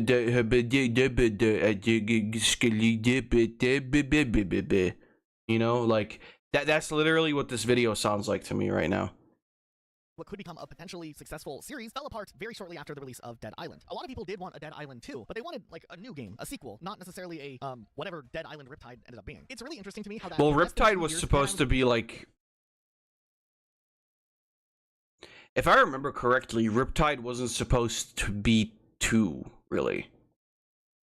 Riptide was already on store shelves. A game that was essentially a direct sequel to Dead Island, but it didn't, earn the title Dead Island 2. They would save that for a future project. Dead Island Riptide was the true form sequel, but I guess it wasn't, like, big enough to be a full-on sequel. The story of the game was simple. After the big ending of the first Dead Island game, you're now stranded at a new island, and the same stuff's going on, except you're here instead. The game was heavily criticized for the fact that the game didn't fix a lot of the problems from the first game, and didn't really add anything at all new to the gameplay side of things. And I mean, the game was fine, I guess. It's mostly just the fact that the game was kind of a, rehash of the first game, just with, like, a couple of differently shaped locales, but essentially more of the same exact things. The aesthetics were the same, the gameplay was pretty much the same. There wasn't a lot going on here. Even more interestingly enough, they decided to discount the price at launch. Maybe they knew deep down that this game was more of like a standalone DLC than an actual full-on sequel, the way that they had been trying to market it without calling it a full-on sequel. Yeah. So they released it at still the expensive $49.99. Wait, was there? But, No, there kind of wasn't. just, like, Dead Island 2 wasn't they were there. trying to be like, this is a new experience. They said it was because of the end of the console life, which I don't necessarily buy. But I also remember seeing this game at very, very heavily discounted prices a few months after the game's launch. I think they really shot themselves in the foot with Dead Island because they were trying to push out a new game way sooner than a new game needed to be pushed out, especially with no real innovation or work done in expanding the game series and making things better or bigger than ever before. They just wanted to push out essentially a game that was very, very, very much like the previous game, but just like kind of a slightly different experience. There were some cool things like you could carry over your data from the previous game, but I mean, okay.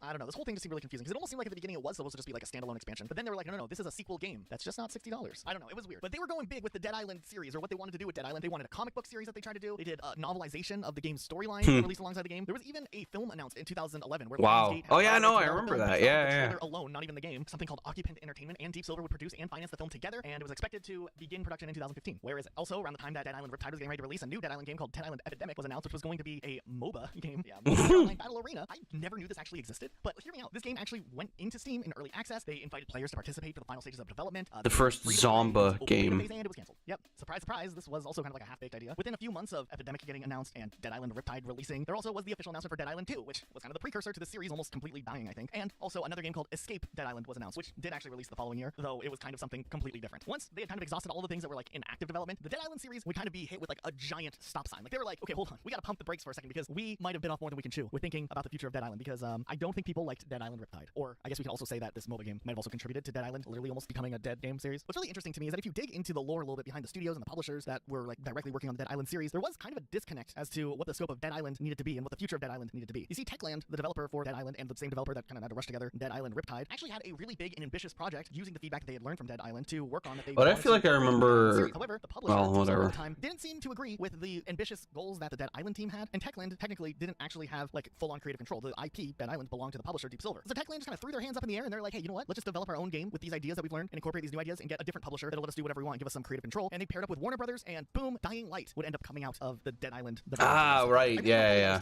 I remember. It's weird to me how Deep Silver must have obviously really wanted a new Dead Island game to go out quickly because they greenlit and published Dead Island Riptide, which was, not that outstanding compared to the first one, but like all of a sudden now that And also, like, what I hate is when somebody just repeats the same exact points. It, like, again, if it's something you're doing on a stream, or you're just talking like.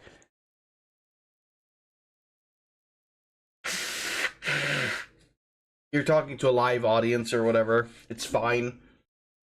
Just write a script and trim the fat, dude. They now want to overstep and start like making creative demands as to the future of the series. An interesting like change of importance to like what the goals of the series ended up being. This led Deep Silver into having an issue of announcing Dead Island 2 but not having a studio to actually work on Dead Island 2. Originally announced in 2014 and set for a 2016 release date, and Deep Silver, not having a studio to work with, ended up listening to pitches from other studios that wanted to take on the Dead Island game series, and they chose to go with Jaeger Development, who was known for their combat flight simulation games in the early 2000s, and eventually they did put out Spec Ops: The Line, so they had like one decent game under their belt. Now they did show off gameplay in 2014. It did look like it was set in California, but it also looked very much like the first Dead Island game and Dead Island Riptide Riptide. And they did say that the game was going to feature 4 playable characters, but they only showed 2 off at the demo. And it seemed like there was supposed to be 8-player co-op at one point. So people were interested, I guess. They're like, oh, like, I mean, it's something new, a new setting. It's in California, though. How's California an island? For this to be called Dead Island, I don't know. In 2015, when people were expecting more information about the game, or just to see what was going on, Deep Silver announced that they ended up dropping Jaeger altogether, and that they would move on to another unnamed developer. The managing director of the studio later would go back and say that Jaeger and Deep Silver's respective visions of the project fell I guess I might have just played the demo or something, or I'm just remembering things wrong. Announced that Sumo Digital was taking over development, and Deep Silver kept reiterating, hey, this game is still coming out. But let's be honest now, after everything that happened with Dead Island Riptide, it's probably pretty clear that things. Wait, why are there guns and what? Out the window for Dead Island altogether. So when were there guns? And like kind of shooting themselves in the foot with like a mediocre Dead Island game as the first sequel definitely didn't help things. And then all but there's guns in Dead Island? Dead Island 2, like they just forgot to. That's not right. Like seriously, there was conversations Luke and I had. Since when? Like, did they just forget to cancel it? Like what is going on? But no, they were developing the game. That's for sure. With Sumo Digital in charge, things would go on for a while, and once again, nothing would ever be shown. But then in August of 2019, THQ Nordic, the publisher that took over Deep Silver's projects when Deep Silver went under, announced that they were moving development for the game again and changed hands to Dambuster Studios, which was an internal studio of Deep Silver. Honestly, I don't think anybody realistically thought that this game was going to come out until maybe 2022 when they actually started like talking about it again and showed things again. And yeah,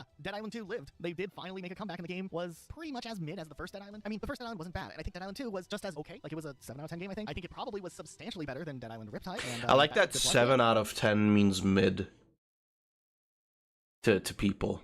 I like that. I like that 7 out of 10 means mid to people. Also, since when were there guns in Dead Island? I don't remember that.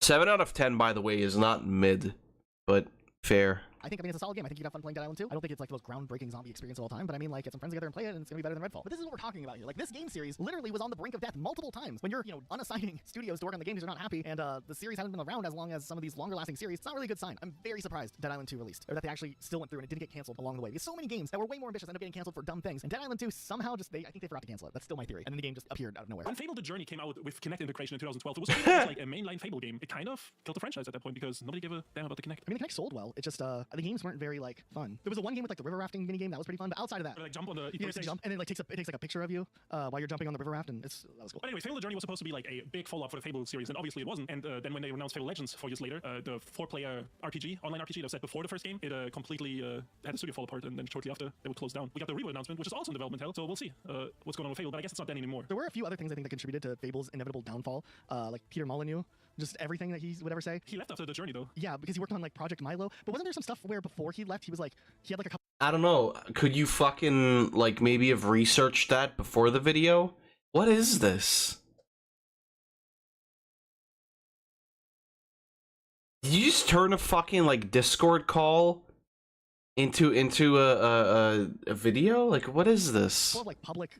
Or not public, but like at his studio, like breakdowns where he was like screaming at people and stuff. But it is a shame because I think Fable Legends probably could have been a pretty fun game. I think it was dumb they weren't working on Fable 4, and that wasn't like Microsoft should have just had them work on that instead. But I don't know, Fable Legends kind of looked like an okay experience. It's weird it got scrapped that close to the finish line. They were doing like alphas and stuff already with public testing. But also it was like, I guess way too late. It was like 4 or 5 years after The Journey, and the whole franchise was just imploding. Also, they did all those like spin-offs, like the card game, the pub games, you know what I mean, like the golf game, and it's just like devalued the franchise overall. Yeah, I think the Kinect one really devalued it the most. And then on top of that, I do think it's interesting. Microsoft probably just felt like they didn't want to do anything with Fable and shut it down, which was such a weird choice because Microsoft obviously changed their mind shortly later. And I think Phil Spencer even said that like shutting down Lionhead probably wasn't the answer. So instead, they would have to find a whole new studio to revive the franchise because they literally almost killed the franchise off themselves. And now we'll have to see what Fable has in the future. Now we'll have to see what a racing studio can cook up with this RPG game. The Forza guys, let's see how it goes. So the Mass Effect trilogy was already, pretty popular across the board. I think people for the most part liked all of the 3 main games, but there was this little game that came out called Mass Effect Andromeda. Really? We're gonna pick like Mass Effect Andromeda, yes, was like the shitty one.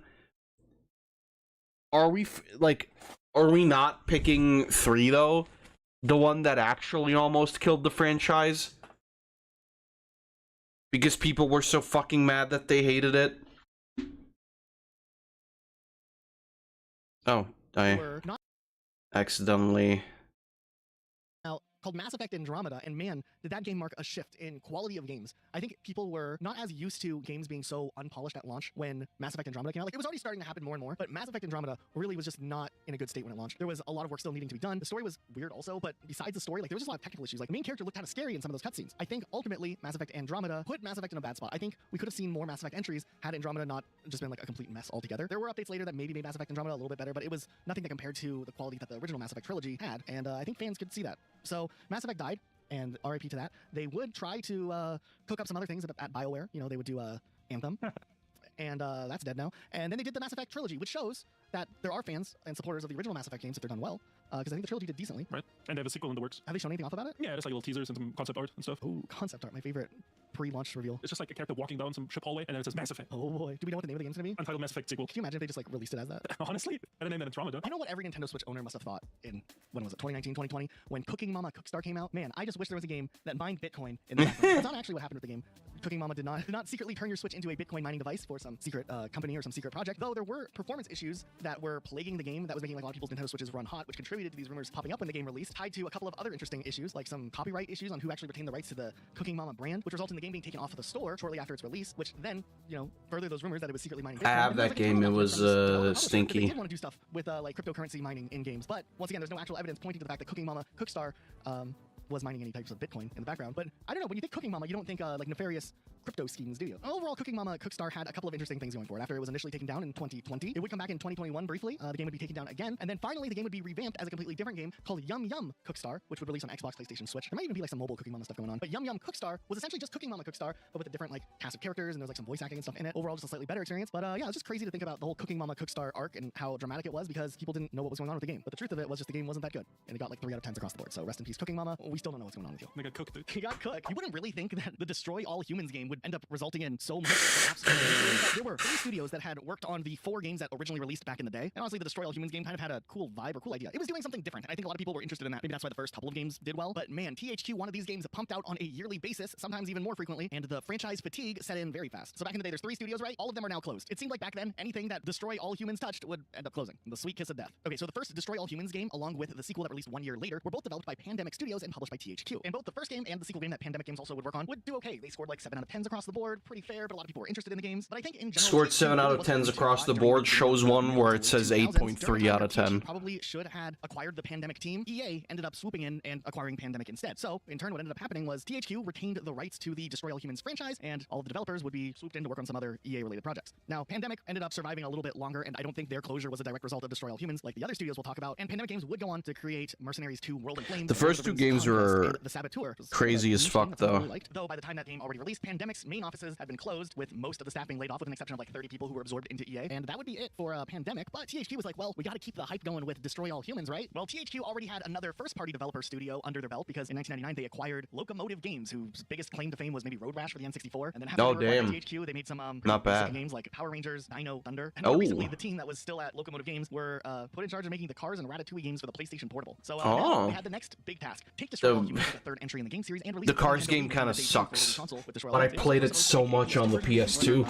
It was crazy. They also were supposed to make a PlayStation Portable version of the game, but development made that tricky, so they canceled that one as well, and it only released on the Wii, and it did not review very well. The game kind of got a lot of reviews, 5 out of 10s, some lower, some slightly higher. But hey, that was just the Wii version of the game. There still was a mainline console version game being developed by a different studio that THQ was working with. This one, what? Sorry, what? A mainline console version? The Wii is in a console? Sandblast Games, which would release the same year. Destroy All Humans: Path of the Furon. This one's wild. This was the first like new generation of Destroy All Humans games set to release on the Xbox 360 and PlayStation 3, though just like a month before the game was supposed to release, it was announced that the PlayStation 3 version of the game would be cancelled, citing development issues. However, the PlayStation 3 version would still release in Australia and Europe about 3 months later. See, this is what I want to see more of. Info on these games. Dying here, and the game wasn't very good either. So it was scoring like a bunch of 3 out of 10s, a couple 4 out of 10s. There was even a 2 out of 10 out there, which, I mean, how do you do that? Wait, PlayStation Official Magazine UK gave it a 1 out of 10. Wow. So not only was the series not having good games, but they also had, you know, fatigue from the series, like pumping out all these games on a regular basis. I mean, 2 games in 2008. Tried to continue on doing the Destroy All Humans game, especially. I don't know if you could say that it was really on a regular basis, if it's only 4 games in the end. Industry move and took it out on the employees. In November 2008, it was announced by THQ that both Locomotive Games and Sandblast Games would be shutting down. It's kind of tragic, but they're like, yeah, there's no future with this series. Also, some collateral damage having these other companies work on them, so they're going to. Kind of a shame that it was handled this way. And honestly, that pretty much seemed like the future of Destroy All Humans was set in stone. There would not be anything else for Destroy All Humans, right? The franchise was definitely dead. But no, in a weird turn of events, THQ ended up going like bankrupt a couple of years later. It was a whole big deal. They ended up getting acquired. THQ Nordic is now a company, and those rights to Destroy All Humans would bleed over to Nordic, and THQ Nordic would still have the rights to Destroy All Humans. So they're like, hey, let's get one of our own studios to do like the whole remaster thing, and let's re-release that game again, and then see what we can do with the franchise moving forward. So they got Black Forest Games, who is crazy in itself, actually. This studio, which opened back in 2012, started off by doing a Kickstarter campaign to make a new installment in the Great Gianna Sisters series. Gianna Sisters, I don't know how to pronounce it. If you don't know what this game series is, it was like a Mario knockoff from way back in the day. It was for like the Commodore 64, the Amiga and all It these was other crazy. I old played gaming a couple of systems, but not Nintendo systems. So they made the game intentionally look like Mario, so that, Jigingi they Sisters some more appeal and games. more sales. And they ended up releasing the game without, having the rights. And allegedly, Nintendo wrote them a letter, not with straight up legal action yet, which is surprising for Nintendo, but they threatened, that they would pursue legal action if they continued to sell the game. So they ended up pulling the game from stores doing a recall. But the game was still really publicly available, and it was kind of like a bootleg game. This was the game that they wanted to revive for whatever reason. Hey, you know what? More power to them, because they did end up crowdfunding $150,000, and it probably is partially due to the fact that some of the developers worked on the DS revival of the game series too. A few games would release, and then they would actually partner up with the revived Acclaim to do a Bubsy game with Bubsy the Woolies Strike Back. Yay! Would return in 2017. That was wild. Yay! Like a reskin of the Giant Sisters games. I mean, not exactly. We can tell a lot of the technology was reused across the board. So a studio that's known for reviving kind of dead and forgotten series, but series that might have a niche following, THQ felt like they were the perfect team to look at the Destroy All Humans series, and they went ahead and made a pretty competent remake. I don't think anybody was too overly offended with how Destroy All Humans ended up coming out. They also did a multiplayer type experience that technically makes it a new entry in the series with Destroy All Humans Clone Carnage. And then in 2022, they released my the favorite sequel to series, Destroy All Humans, exactly. the original one, Destroy All Humans 2 Reprobed, which was a remaster of the sequel game. And this one's reception was maybe a little more mixed. I don't think maybe everything lined up the way that people expected it to, and it wasn't really a new experience. I think people were ready for a brand new Destroy All Humans experience from the ground up, and maybe this one didn't deliver. And then in January 2024, the studio announced that they had to lay off 50% of its team, with creative directors and most of the executives keeping their jobs, but not the lower developer level staff members. So it's still to be seen if Destroy All Humans will continue to exist, or if it's now dead again. We'll have to find out. The studio's now working on a Teenage Mutant Ninja Turtles game, so they're definitely taking a break from Destroy All Humans, but still no sign on Destroy All Humans. What would it be, 4 or 5? I'm not sure what number it is, but nonetheless, man, what a 3. rabbit hole that There's is. no When real. Game 3 originally released, it was actually a little bit of a more controversial game. The game sold really well and generally saw positive reviews, but it definitely was a pretty big deal for the existing Doom community, as the gameplay for Doom 3 was significantly different than the previous Doom games that have released. Yeah, I Doom remember 1, Doom 2, people Final Doom, fucking Doom hated Doom 3. Because it was basically a horror game. Whereas, Doom 1 and 2 were, just shooters.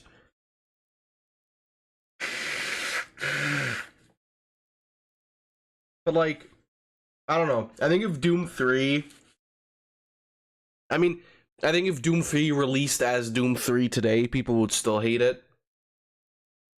It was okay, it just shouldn't have had the Doom name on it. 64 game. They were pretty consistent in the Doom experience, and Doom 3 was definitely looking graphically different, but the experience and gameplay style was substantially different. And I think because of that, there was just a worse reputation around Doom 3. Doom 3 had a different group of people making the game, and there's just a lot going on behind the scenes with that game. It also took 7 years to make, so it was just kind of in a weird spot, and I think ultimately a lot of the Doom community didn't like it, which would result in there not being a new Doom game for a really long time, probably longer than anybody would have thought a game like Doom 3 could have influenced, but it wouldn't be until 2016's Doom reboot. Every time I blow my nose, it sounds like I'm hitting a bong. Well, maybe that is what I'm doing. People didn't like Doom 3. Well, somebody liked Doom 3 a lot. Me, I like Doom 3 a lot.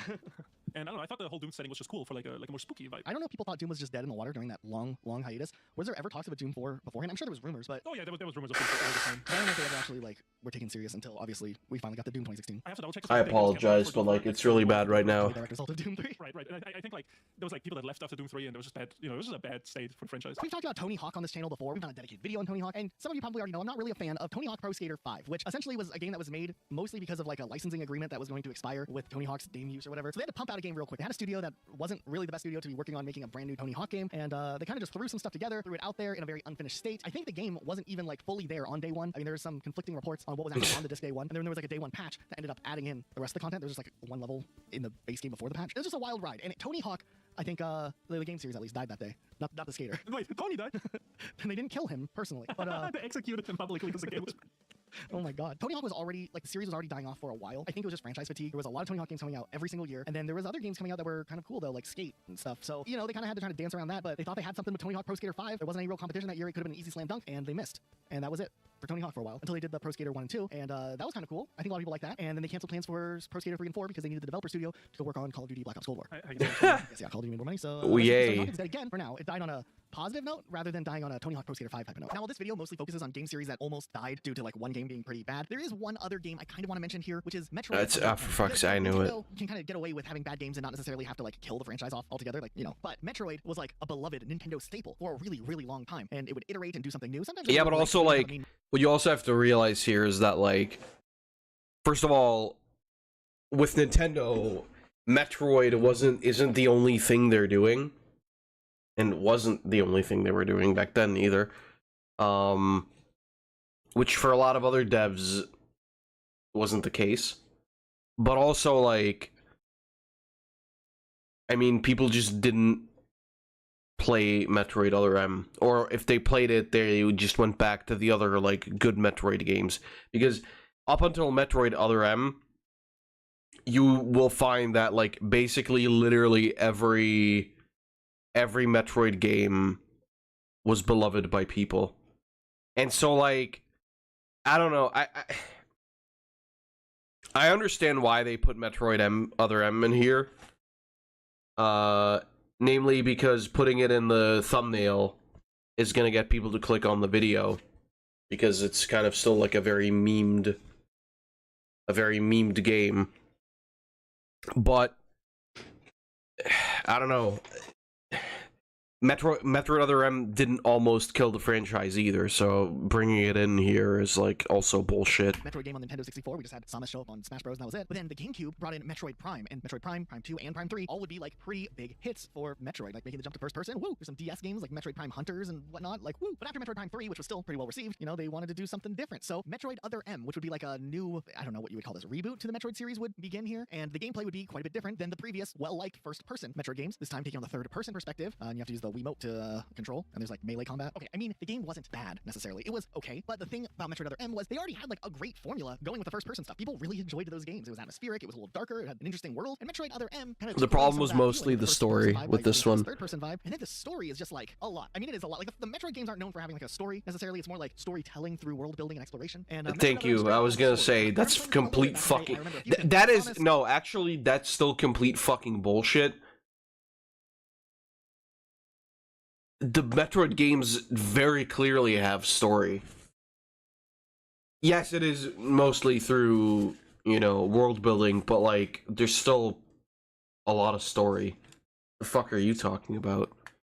Talks to this guy. I think his name is like Adam or Andrew or Alex or something like that. And they talk a lot. And there's just kind of a lot to take in. I don't know. I'm sure there's people that love Metroid Other M. But this game definitely did not do well enough where Nintendo's like, let's do Metroid Other M, the sequel. Metroid Other M did end up becoming a commercial success story in the Metroid game. And like I said, people mostly didn't hate the game. It definitely scored a little bit lower than I think what Nintendo would want for a game like this. And one of the biggest things about Other M was probably the fact that a lot of the community that was like hardcore Metroid fans kind of were vocal online about not really liking the game too much or not liking the direction that Metroid was moving in. You know, in 2022, the former president of Nintendo America, Reggie Fils-Aimé, actually talked directly about Other M, saying that he really thought it was going to be a defining moment for the Metroid franchise. It was giving much more of a perspective about Samus, and he really thought it was going to be a killer moment for the franchise's history, and it wasn't. It didn't deliver. Not the business results. What I find interesting here, though, the way that they had hoped. What I really find interesting with that statement, though, from Reggie, is that the idea wasn't just to make a game that sells well, right? It was also an idea to actually define a character that is like part of a Nintendo franchise, and that speaks volumes, fucking volumes, about the leadership at Nintendo at that point. Like, I don't think you would hear that from, at least from a Nintendo CEO / exec today. That, like, you know, the whole idea was to define Samus better as, or generally anybody better as a character, and to like resonate with the player. I feel like you would not hear that from an exec today, which, you know, it's sad. It's really sad. And I think that was a pretty big blow for Nintendo. I think they thought that they were doing something big here with Metroid. Like, this was their Halo killer, and it was their Halo killer. The fuck are you talking about? It was time. I mean, it wasn't really. It was a third-person game. It wasn't really a Halo killer, but it was a. Yeah, thanks. It was their sci-fi adventure game that people were going to be hyped about. Which, bro, fuck off. I'm so glad I fucking I'd put this on super speed. And yeah, this resulted in Metroid being just wiped out of Nintendo's arsenal for years and years. In 2016, Metroid would kind of come back in a spin-off form with Metroid Prime Federation Force, which was confusing already because why are they bringing the Metroid Prime thing back? I thought Metroid Prime ended with Metroid Prime 3 and then they did Other M, which was like a reboot. So how is Prime not dead anymore if they're calling the new 3DS game Metroid Prime Federation Force? What? In 2017, we would eventually get a new Metroid game, but this was after a pretty long hiatus, and it was just a remake of the 1991 game Metroid 2 Return of Samus. And it wouldn't be until 2021 when we finally get a main Metroid game, not in the form of Metroid Prime 4, which was announced alongside like a bunch of the big Switch lineups early on in the Switch's life, but Metroid Dread, which kind of went back to the whole side-scrolling thing, but it was pretty competent. I think people really liked it, so good win for Nintendo. Metroid Prime 4 has had development restarted once, somewhere like halfway through the line, and now we finally got gameplay footage of it, so it looks like Metroid is back. But it took Nintendo a while to kind of right the ship after Metroid. I'm still looking forward to playing that. That was something. XCOM was a hugely successful franchise in the 90s, selling like 600,000 copies with the first game, which in like the mid-90s is an insane number. Like there was nothing like it. Like this was a top-tier strategy. XCOM time, I guess. They did really well. You know, the games were polished, high ratings, good sales, and then Hasbro bought it in the late 90s. And we know Hasbro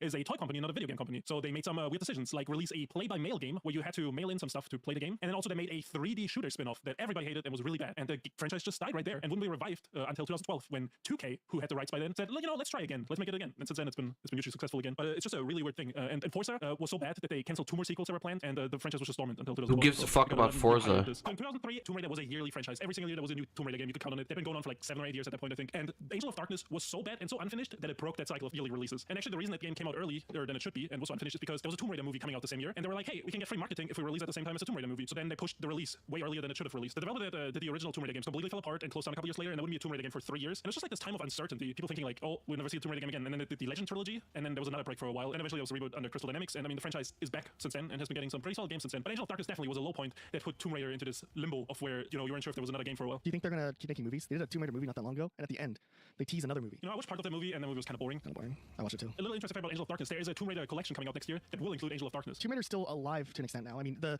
reboot series wrapped up, and now they've been doing the re-releases. They did the first 3, and then the back 3 are coming out, right? So it's alive to a degree, yeah. And then we're getting fucking Tomb Raider 1 remaster. Video game tie-ins. We have 007 Legends, which was kind of the end of an era where James Bond games were regularly being made. There were a lot of games made by a lot of different studios over the years. The best ones were easily Gold. The fact that 007 games were actually as popular as they were. A lot of fans just didn't like it. It felt like a mediocre first-person shooter, and it was supposed to be this like huge, like encompassing celebration of the franchise history. It was really It funny. felt very watered down. It didn't feel like what you would expect for something called 007 Legends. It felt like a Call of Duty clone. Barely. A bad Call of Duty clone? But it's like Homefront. Yeah, it was something. I don't know. This put a lot of James Bond releases on ice. They stopped doing a lot of things. And there were some cool ideas that did come out prior to 007 Legends. I mean, they did the GoldenEye reimagined or whatever you want to call it. And they did like, I think there was like some tie-ins for like the Daniel Craig games, Daniel Craig movies in game mode. And James Bond's pretty much been dormant since. We will be seeing eventually what the Hitman studio can do with the 007 IP, because they've gotten the rights for that now. So we'll have to see how that ends up. I wonder if they're gonna just do the same shit at this point. So hopefully the Hitman developers can salvage this in some way. I'm very excited for Project 007 though, because the Hitman games are bangers.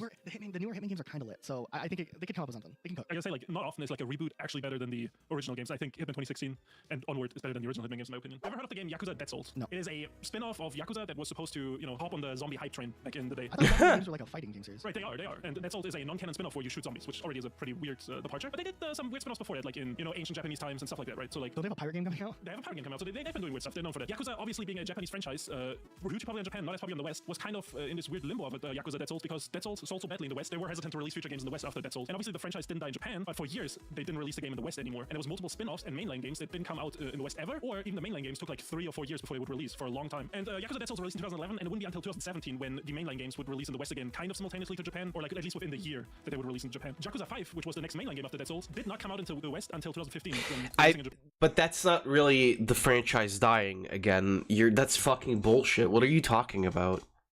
That isn't there's so many examples here where the franchise wasn't even at like risk of dying.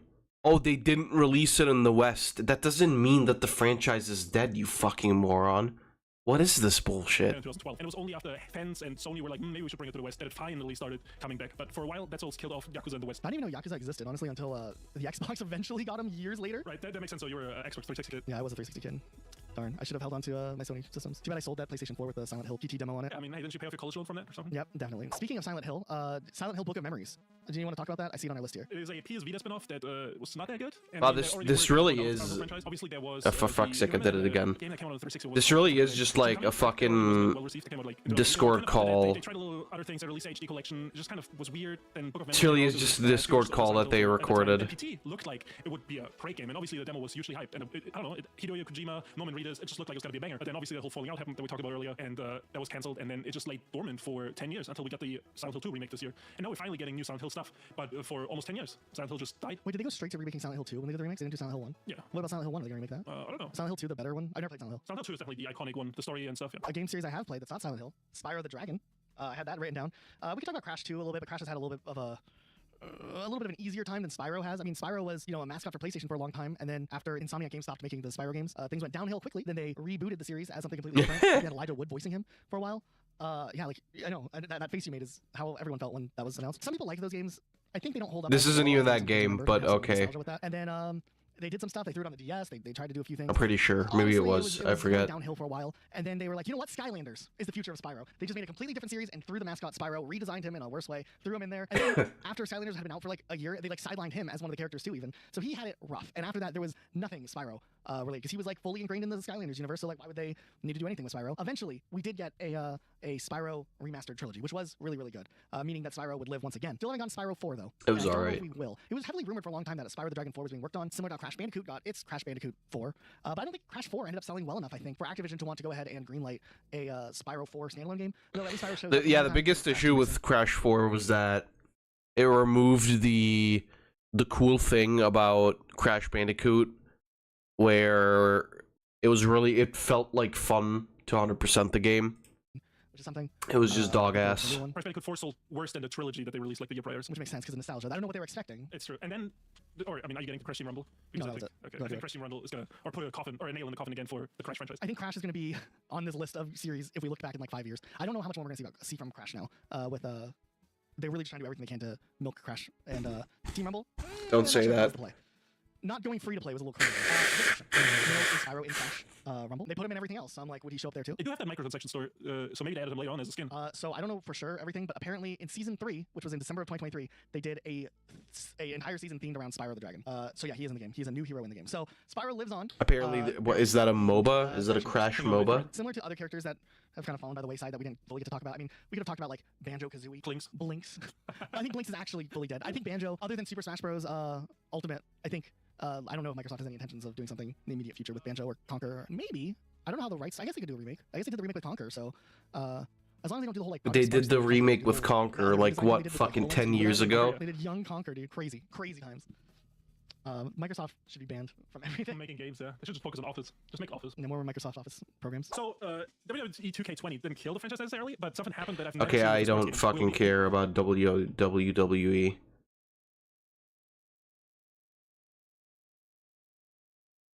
Alright, well that's it then. I don't care. That was not a good video, I'm gonna be real with you. That was boring as fuck.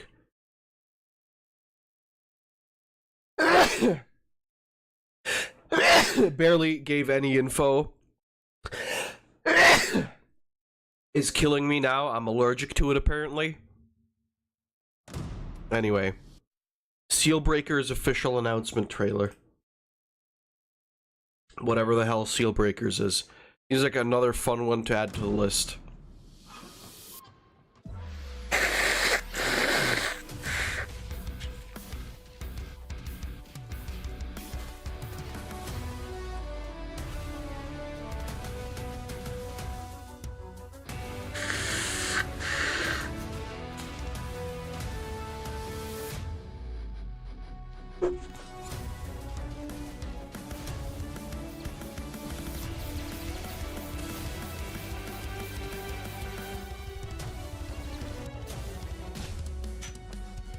Oh yay, another tilted angle top-down 3D roguelike.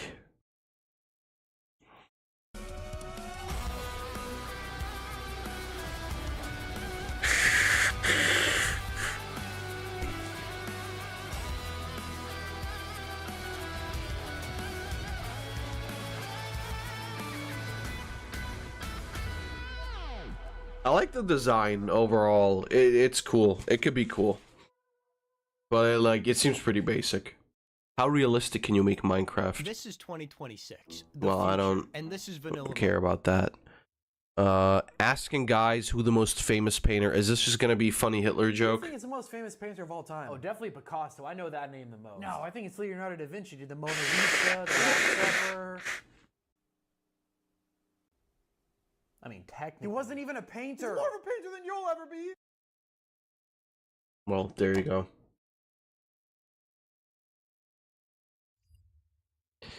Okay, top 15 scary trucker dash cam videos. I love these. Number 15.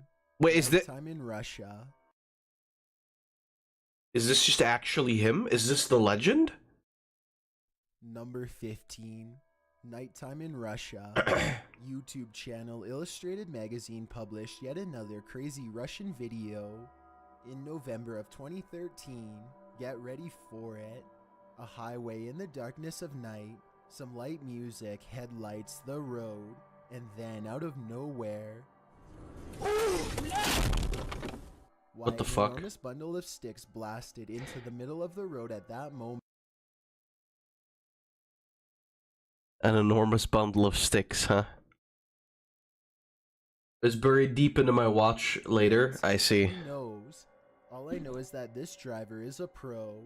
He kept his wits about him enough to not overcorrect. Even though this clearly scared him as much as it did us, probably more so.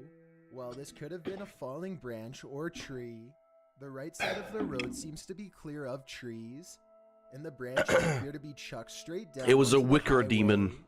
This was certainly a terrifying event, and with no explanation, we may never know who threw those sticks. Number 14. Near overturn. Burger King footlet. Oh. This is another amazing yet scary save, published by Life Trucking in May of 2017. Watch as a car driving alongside a semi. Damn. Closer to loss of life than they likely ever Loss of imagined. life. As the two drive parallel down the highway, the semi is passing the vehicle when suddenly its cargo tips. The big rig goes up on its left wheels. Those in the car must have been surprised to see the semi nearly toppling onto them. How do you feel when you see that? That's gotta be like fucking. Regular balance. You gotta like, whoo boy. The driver's magical maneuver is worth applauding. Number 13. Between Burger two coal King. trucks. Eduardo Ortega published this scary episode in February of 2012. As you can see, it's I don't like the logo that I'm seeing up there. visibility ahead. That is until you spot two sets of headlights heading towards the driver, occupying both lanes.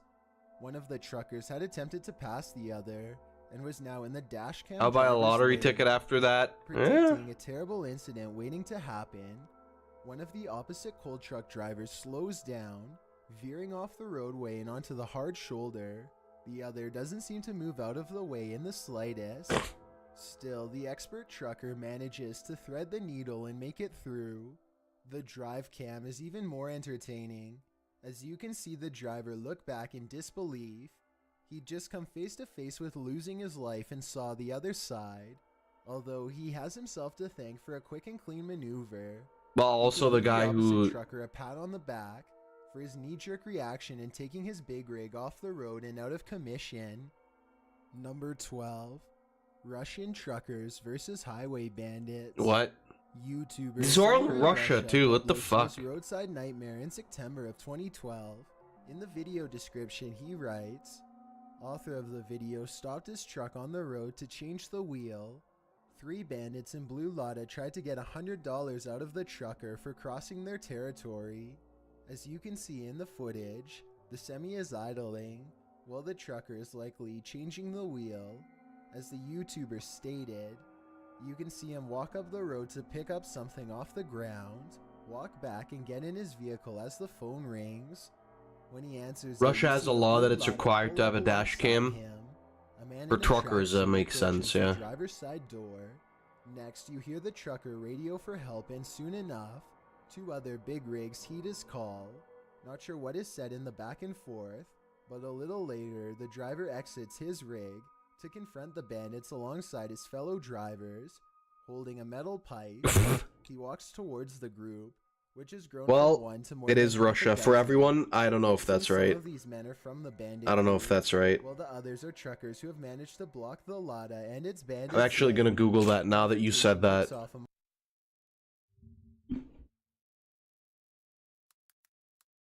I want to know now if that's real.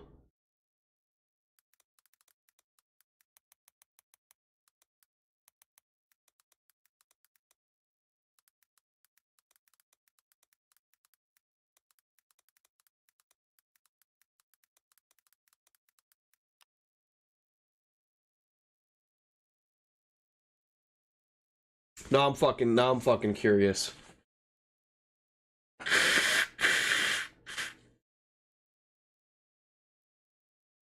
No law in Russia forcing every driver to slap a dash cam in their car. Alright. Pain, fuck off.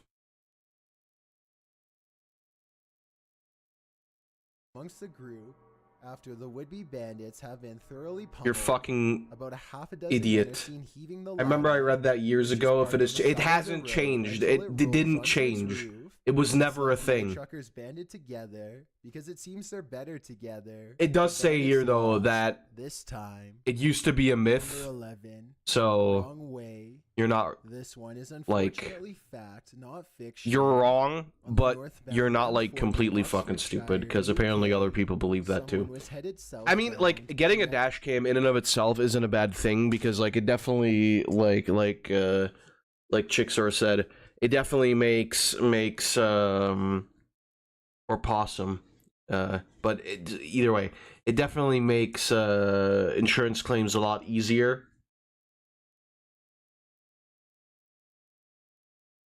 And like for example, if it weren't illegal in Austria, for example, I would also have a dash cam, but it is illegal over here in Germany as well, I believe. into I'm not traffic. sure about that A though. car and caravan, which were reported to have foreign plates, flew down a 5-mile stretch of the motorway.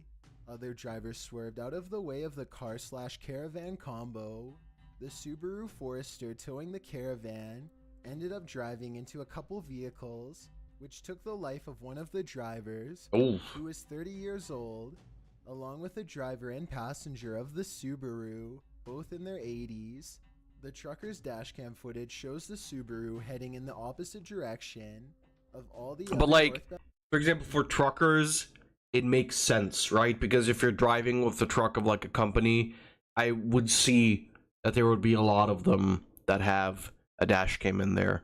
Vehicles at the time. Russia would be the weirdest place for it to be a law to like be required to record anything. Moments later, the ride would come to a sad end. Police were already on their way, having received reports that someone was driving the wrong way down the motorway, and then later receiving further updates about the event. Number 9, Crazy Face. Joe Robb remember? showcases Oh, another okay. fight No, in you the deleted dark. your message. Published in September of 2017, Joe wrote that this happened around 9 p.m. at night, although he didn't mention the location. In the clip, Joe says that there was someone walking in the distance that looked incredibly sketchy. Truly Then he scary. spots him. He says the guy is just standing Average there white beneath man. a sign at the side of the road. He flashes his brights and the figure finally comes into view. It appears The to be a figure. guy dressed in a black t-shirt and dark It jeans. appears to be, I believe, says he the seems to be strangest wearing a cryptid of mask. all. The mask isn't clear, but Just something a does dude. seem to be wrong with the drifter's face. And as the guy slowly drives past, the figure approaches, coming towards the passenger side door as the driver shouts in terror. Some YouTubers think this grotesque thing is a demon. Others, of It's just course, a think guy. It's a prank. But one comment stood out from the rest. Eric Cantu Aguilar from Mexico City said he came searching for answers after seeing something similar. Yeah, scariest in cryptid his own white man. words. One day I was walking by the street with a friend of mine. Damn, that's the kind of We passed power that I under a have. bridge and we both saw Crazy. something identical to this being. He said he knows that most probably won't believe him. I am afraid of them Finding the though. same Good, type you of should be. figure online was strange. At least we know Joe got away from this pseudo demon. After all, the video made it to the internet. We all are. Number 8, Bouncy castle. Well, bouncy castles are good fun. There's no fun in games on the open road. That's not true. I always do fun in games on the open road, Mr. Chills. Damage that a bouncy castle is capable of. Yet another savvy truck driver shows off his skills with quick enough reflexes. Why is he so gay for truck drivers? Seriously bad from Okay. What the fuck? Well, alright. I mean, that's like... I thought there was gonna be like a fucking, like, you know, blown up bouncy castle that flies across the highway and then kills someone. That's like... This is kind of a... This is sort of anticlimactic. The nighttime drive along The thing that scares me the worst is their cooking. That's usually white women, though. Clipping away at a pretty steady pace. Then suddenly, in the middle of one lane appears a Specifically, and we're getting back into my hatred of Americans, specifically American white people. Because let me fucking tell you, the shit I've eaten over here destroys your asshole. I've seen video of trampolines going flying across roads during storms. I've seen that too, yeah. Or what looks to be a deflated bouncy castle. The vehicle in front of the trucker goes around the obstacle, which appears on the I-40E near Nashville, Tennessee. Bro, we ain't all like that. Description. But instead of simply dodging the truck like all the others flying down the interstate, the trucker pulls over, gets out of his car, and attempts to pull the object off the road and onto the shoulder. Apparently, the bouncy castle is pretty heavy. 90%. Payne, the motherfucker who says to turn everything into a taco or a burrito does not need to be speaking. Regardless, he finally manages to remove it fully from the lane, get back in his truck, and is on his merry way again. None of you are free of sin. Have this competent truck. At least we season our shit. Actions. Number 7. You're robber recovery. Amazing for doing one of the most basic things in cooking ever. 15, the Semi's dashcam footage captures a man pull over his car in front of. Swear to God, we're about to start the race war all about fucking tacos and shit again. Was apparently absent from the cab at the time, perhaps fixing a wheel.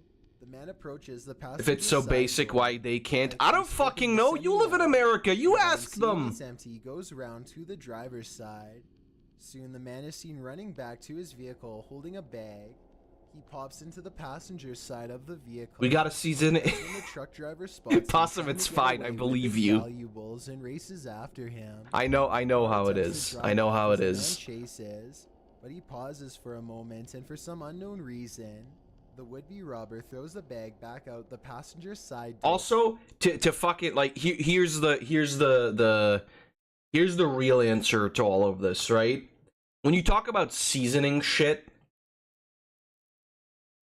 dumping an entire like bag of fucking taco seasoning onto a food and then calling that cooking, being a non-practicing white person is rough.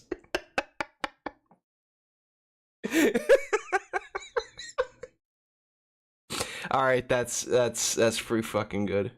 That's actually really good. Holy shit. A non-practicing white person. Oh, fuck. Ew, taco seasoning. This motherfucker. I swear to God. Anyway, here's the thing, right?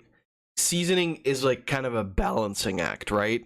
Because if you just fucking throw like 40 pounds of seasoning on a chicken, there's no chicken anymore, right? And that's then what the fuck is the point of that seasoning? I've seen people do that, and that's not seasoning. Fuck you. You're just being dog ass. On the other hand, if you just eat fucking regular ass chicken, no seasoning, fucking kill yourself. There's a middle ground here, and at the end of the day, I mean, you can eat things the way you want to eat them, but still. And again, just to reiterate this point, there are a few people that I will not take food criticisms from. And tentatively, sometimes I will accept pain things. Only if he doesn't say, "Oh, slap that shit in a fucking taco shell or a tortilla and put some salsa on it," because that's the gayest shit you can say. Just so we can reiterate, garlic, onion, and that honestly we can stop right there. Garlic and onion is already enough.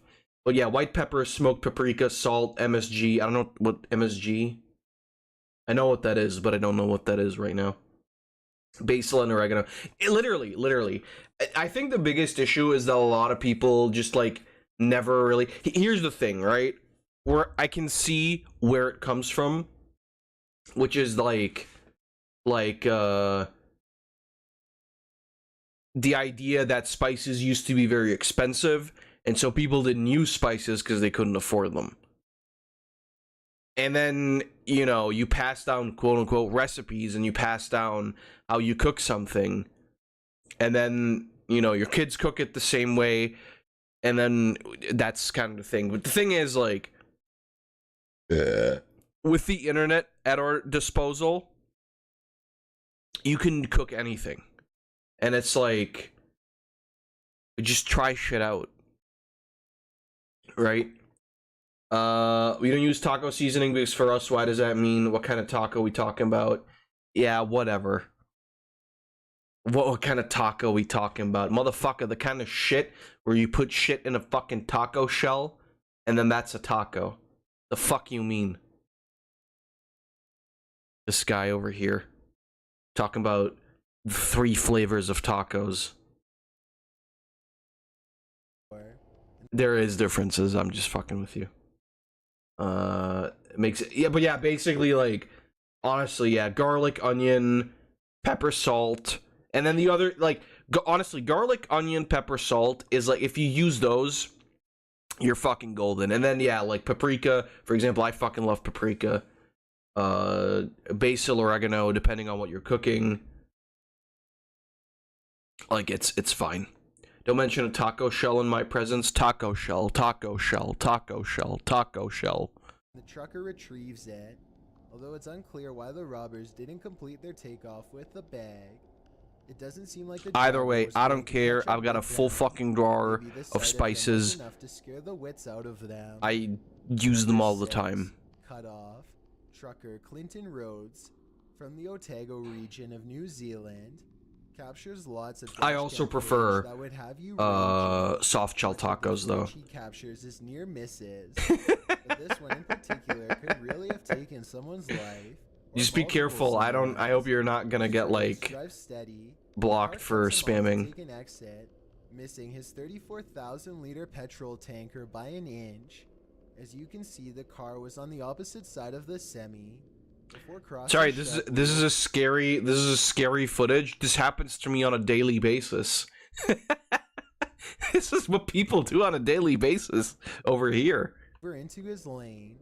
Rhodes notes that drivers are impatient with big rigs like his and often won't wait for the passing zone. Well, the thing here is though, like, you could fucking just like slow down and drive behind the truck, right? You wouldn't. And also, if you know you gotta take this exit on the highway, how about you just get into the lane, like, in time, and then it doesn't matter anymore? Stop being a fucking moron. Ahead and pass on double lines. Yeah. A very scary incident avoided. I would spam block, 5, opossum a friend, so I won't. It ain't a bot. This event before in a Well, yeah, previous don't. Video, but since then, we've been able to uncover more footage of this extremely scary situation. A trucker is cruising down a dark highway at night with another Cruising down the trucker street ahead in of my him. 6'4". Suddenly, you hear the truck ahead blare its horn. As the big rig swerves to avoid hitting a makeshift roadblock that a group set up. The roadblock is trees placed across the road. The group shines flashlights into the driver's eyes, likely hoping to blind them enough to stop the big rigs. Then they could go right ahead and take what they want. But no luck at this time, as both drivers and those ahead of them make it through. This happened in a port city in How? This is France, so obviously French law applies, but how much of a case could you make for yourself if you just ran over a couple of them accidentally? When there was, like, clearly evil intent, right?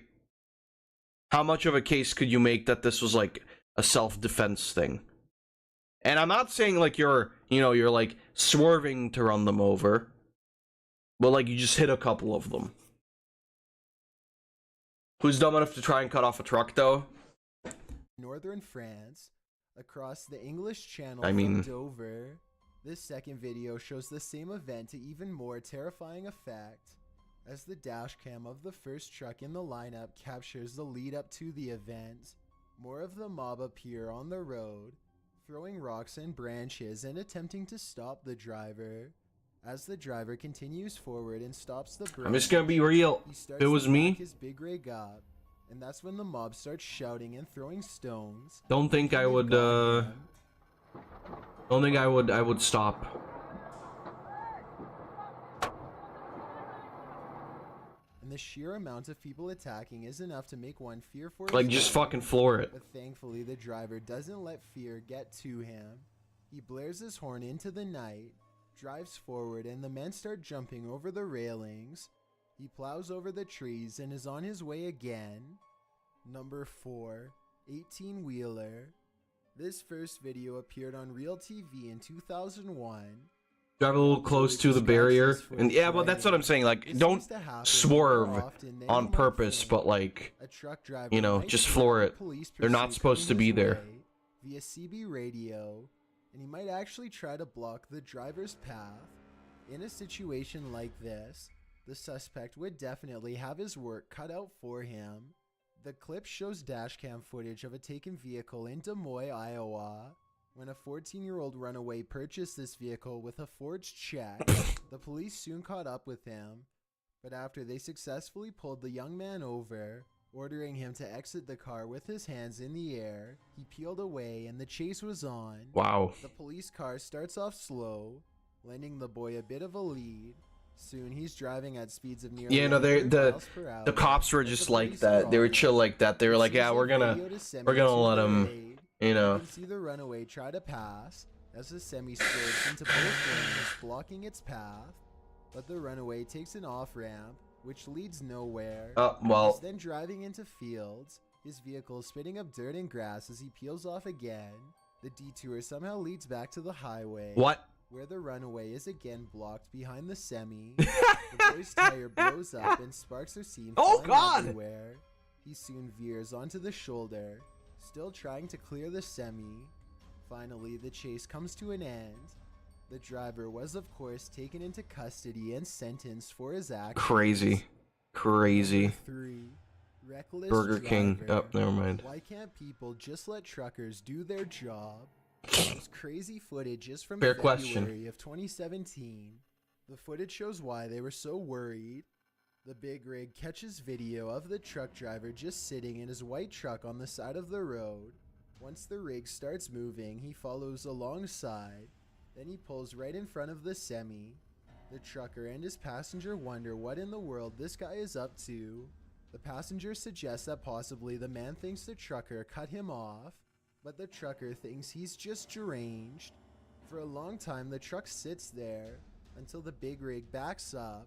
The passenger tries to catch the white truck's license plate, but it's unclear through the rain and the distance. All the while, the trucker continues to sit there while other drivers fly past. Then suddenly, for no apparent reason, the white truck backs off and allows the big rig to pass, which it then does. Trucker versus car. I wonder who can puns who. Truly. He begins driving down the wrong side of the road, halting traffic. According to the trucker, the man was taken into custody and charged. So at least there's a happy ending. Crazy ass people. Number 2, Balancing Act. Published by Aaron Cox in July of 2017. This truck driver pulls off a big save after his truck almost tips over. Oi, oi, oi. Watch as the trucker defies gravity, as his back wheels lose traction for a Oh shit, moment after Alphaba? taking a turn too quickly, pulling it back in a way that certainly makes me a believer in this trucker's driving ability. Oh, The rig swings over. I thought bouncing it. to the I right thought before settling on solid Chills finally ground, got. coming to a stop. It certainly both You know, amazing finally and got around terrifying to he was accepting able to God pull into this his off. life. Something tells me the chances of success with that maneuver are quite low. Before we get to number 1, my name is Chills and I hope you're enjoying my narration. Thank- yeah, If you're it's awesome, curious Chills, about thanks. what I look like in real life, then go to my Instagram at DylanIsChillin'. Wait, I'm sorry, you're telling me this isn't you in real life? To find out, it's a proven fact that generosity makes you a happier person. So if you're generous enough to hit that subscribe button and the bell beside it, then thank you. This way, you'll be notified of the new video we upload every Tuesday. Tuesday. Number 1. Near Tuesday, miss. innit? Dashcam Owners Australia is a dedicated page to reckless driving and traffic Ba-boom. incidents in, you guessed it, Australia. That's crazy. In the video, you can see a truck just cruising along a highway. Nothing Cruising wrong down the about street that. in my Then 6'4". out of nowhere, a car pulls onto the highway from a field. As you can see, the car isn't even traveling down a designated road. It appears to be making its own makeshift road across the grass, and without any regard to the safety of the semi-driver cruising down the highway, it pulls in front of it, nearly becoming flattened. Luckily, the truck driver was reactive enough to pull into the opposite lane, and even slightly off-road to avoid something bad Why do from people do happening. this shit?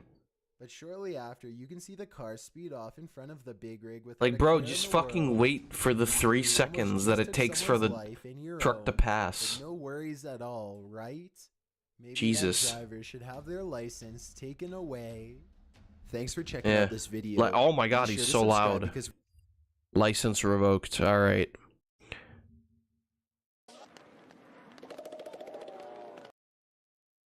Most disrespected job on earth.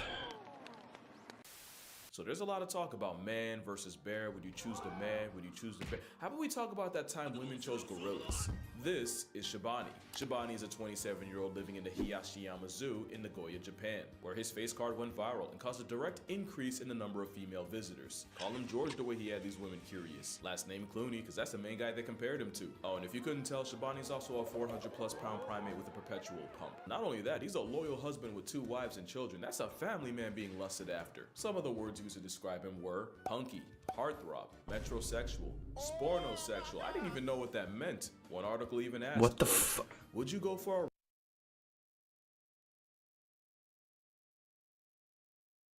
Some of y'all are not making it past the pearly gates. romp in the jungle with Shibani? A sinful liaison, that's harambe. Had women hot and bothered, that's femme flambe. Call him Susan B. Anthony the way he had women showing up to the poll. Just kidding, real ones know gorillas ain't packing anything but a room. But yeah, Shibani's looks transcended the laws of nature, and if I had a nickel for every time a woman's feelings towards a gorilla made headlines, Yeah, me? I'd have Well, I'm 2 not nickels, gunning for that place. which is too many more than I should have. Except One woman was a frequent visitor at the to get some Deep High angel Factory bitches Zoo on in my the dick. Netherlands, and her favorite was a silverback named Bakito. Up to 4 times a week, she'd find him, make direct eye contact, and smile. I'm not even gonna explain how much of a gorilla middle finger that is. Keepers tried to warn her, but she didn't listen. Her and Bakito, they had a connection. Oh, they connected alright. One day she smiled again and called him constipated because Bakito was not letting that shit slide. Bakito broke out and would proceed to put the beats on her like Afro music. And he jumped over a water-filled ditch to do it. Gorillas hate water. Keto was fed up. He was calmly escorted back home where he lived well for another 16 years until he passed away in April of 2023. His get back on his biggest fan / op was immortalized as a word of the year. And the woman, who I originally felt bad for, apparently didn't get hit hard enough. So if y'all don't know, my first aspiration in life was to be a zookeeper. I even had a state-of-the-art custom virtual simulator to prepare. Yeah, that dream flatlined pretty quick. For reasons. But this video is going to be about probably what my life would look like as a zookeeper, the weird stories, the dirty secrets, and the random trivia the average person would probably know nothing about. Like, what is the most dangerous animal in the zoo? Like, actually, the answer just might surprise you. Actually, probably not. Born Free USA has a database where you can look up incidents involving exotic animals in America, and if you search up animal attacks by any species in any state in an AZA accredited zoo, you'll see that the #1 culprit are big cats. Because out of 101 recorded injuries, they caused 46 or 38%. Oh my god. Elephants were second at just over 17%, but if Aikido proved anything, it's that a lot of them had it coming, which is probably why primates earned bronze in brutality at 14%. Reptiles like Komodo dragons and bears like pandas got just over 4% each. 9% were marine attacks by animals like orcas, dolphins, and stingrays, and the remaining 13% were just other. Other being something like a kid falling into a rhino enclosure or a woman climbing into a giraffe pen and nearly getting kicked off the census. Now, Why do people... What compels you to climb into an enclosure? I never understand that, because every single one of these fucking zoo videos is always about some dumb fuck climbing into the enclosure. Because I thought for sure zebras would be up there, but they weren't even on the list. And I know for a fact at least a couple should. But these are attacks. I want to know what zooby's most likely to put a halo on my head. Well, in the same database, if you looked at every time a person got put on a shirt at a zoo, accredited or not, big cats did it over 40% of the time. Wow. With elephants at a hair under 30, and surprisingly, bears barely even scratched at less than Human 9%. stupidity is infinite. But, like, that's not my point. My point is, what do you gain? What do you gain from climbing into the thing? From climbing into the, like... You're obviously not supposed to, otherwise they wouldn't be in a gated off enclosure. You want to touch the animal? Like, fucking stop that. Let the animal be an animal. Here's the thing, if you look at non-accredited zoos, the big cat number grows to 47%, with bears and elephants at 16 apiece. And lastly, if you survive the attack, sue the zoo for not having a tall enough barrier. Big cats were the suspect 33% of the time, and bears... If you survive, yeah. So if you're Seems like a pretty big trade-off, though. Statistically, if there's any animal that erases you, it's gonna be an elephant. And if the zoo's suspect, best believe a big cat might be your downfall. But also remember, if it does happen, it'll probably be your fault or your co-workers. Yeah. Now, if you work at a zoo long enough, eventually some animal's gonna escape, whether it's a minor inconvenience like a bunch of meerkats, or a code red dead to rights and murk on site like a chimpanzee. It's gonna happen, and the best reaction is proaction. So some zoos do escaped animal drills, but instead of actual animals, one Japanese zoo will have workers cosplaying as an animal taking a cue from Madagascar and breaking out. Thank God, because I'm not even going to tell you what I thought this was. What the heck? But it's a pretty harmless way to remind everyone what to do when an animal gets out. That being said, this would be a tragic time to not be sober at the zoo. But what animal's the most likely to escape? In my non-professional online opinion, there's two. If you want to test how good a spot is at keeping the animal in, you should probably hire the man of the forest or the orangutan. Fu Manchu was an orang that nearly got an entire staff fired because there was a solid week where they would show up to work and the entire orangutan posse would be posted up outside. About a week was how long it took for them to realize that Fu had snagged a wire, hid it in his mouth most of the day, and used it to pick his enclosure lock when no one was looking. And this lends a lot of credence to the idea that if we were to class monkey into like RPG classes, is that orangutans would definitely be the ones with like the highest int stat. So definitely like mages and sorcerers and wizards and shit. It was a Harry Houdini who got out so many times that the zoo had to hire rock because orangutans are fucking smart as shit. They didn't know how he got out, and Ken Artificer? Yeah, that works too. And what did he do with all this freedom? Well, he wasn't wandering the zoo looking stumbly, at rumbly. else. He was pelting rocks at another orang named Otis, because even a 95% vegetarian can make room for beef. The other animal's the red panda. Oh hell yeah. I love red pandas. Face raccoon in. A quick Google search will tell you that a red panda escape has made the news at least once in 1978, 2005, 2007, 2008, 2009, 2012, 2013, and you know what? Probably more. My favorite was red panda Rusty slipping out the Smithsonian. What would a bonobo be? DC completely unbothered. So bonobo.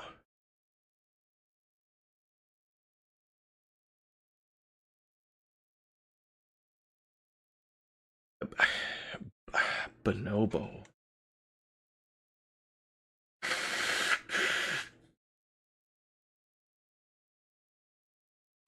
Let me check out what bonobos are again, but I do believe I remember.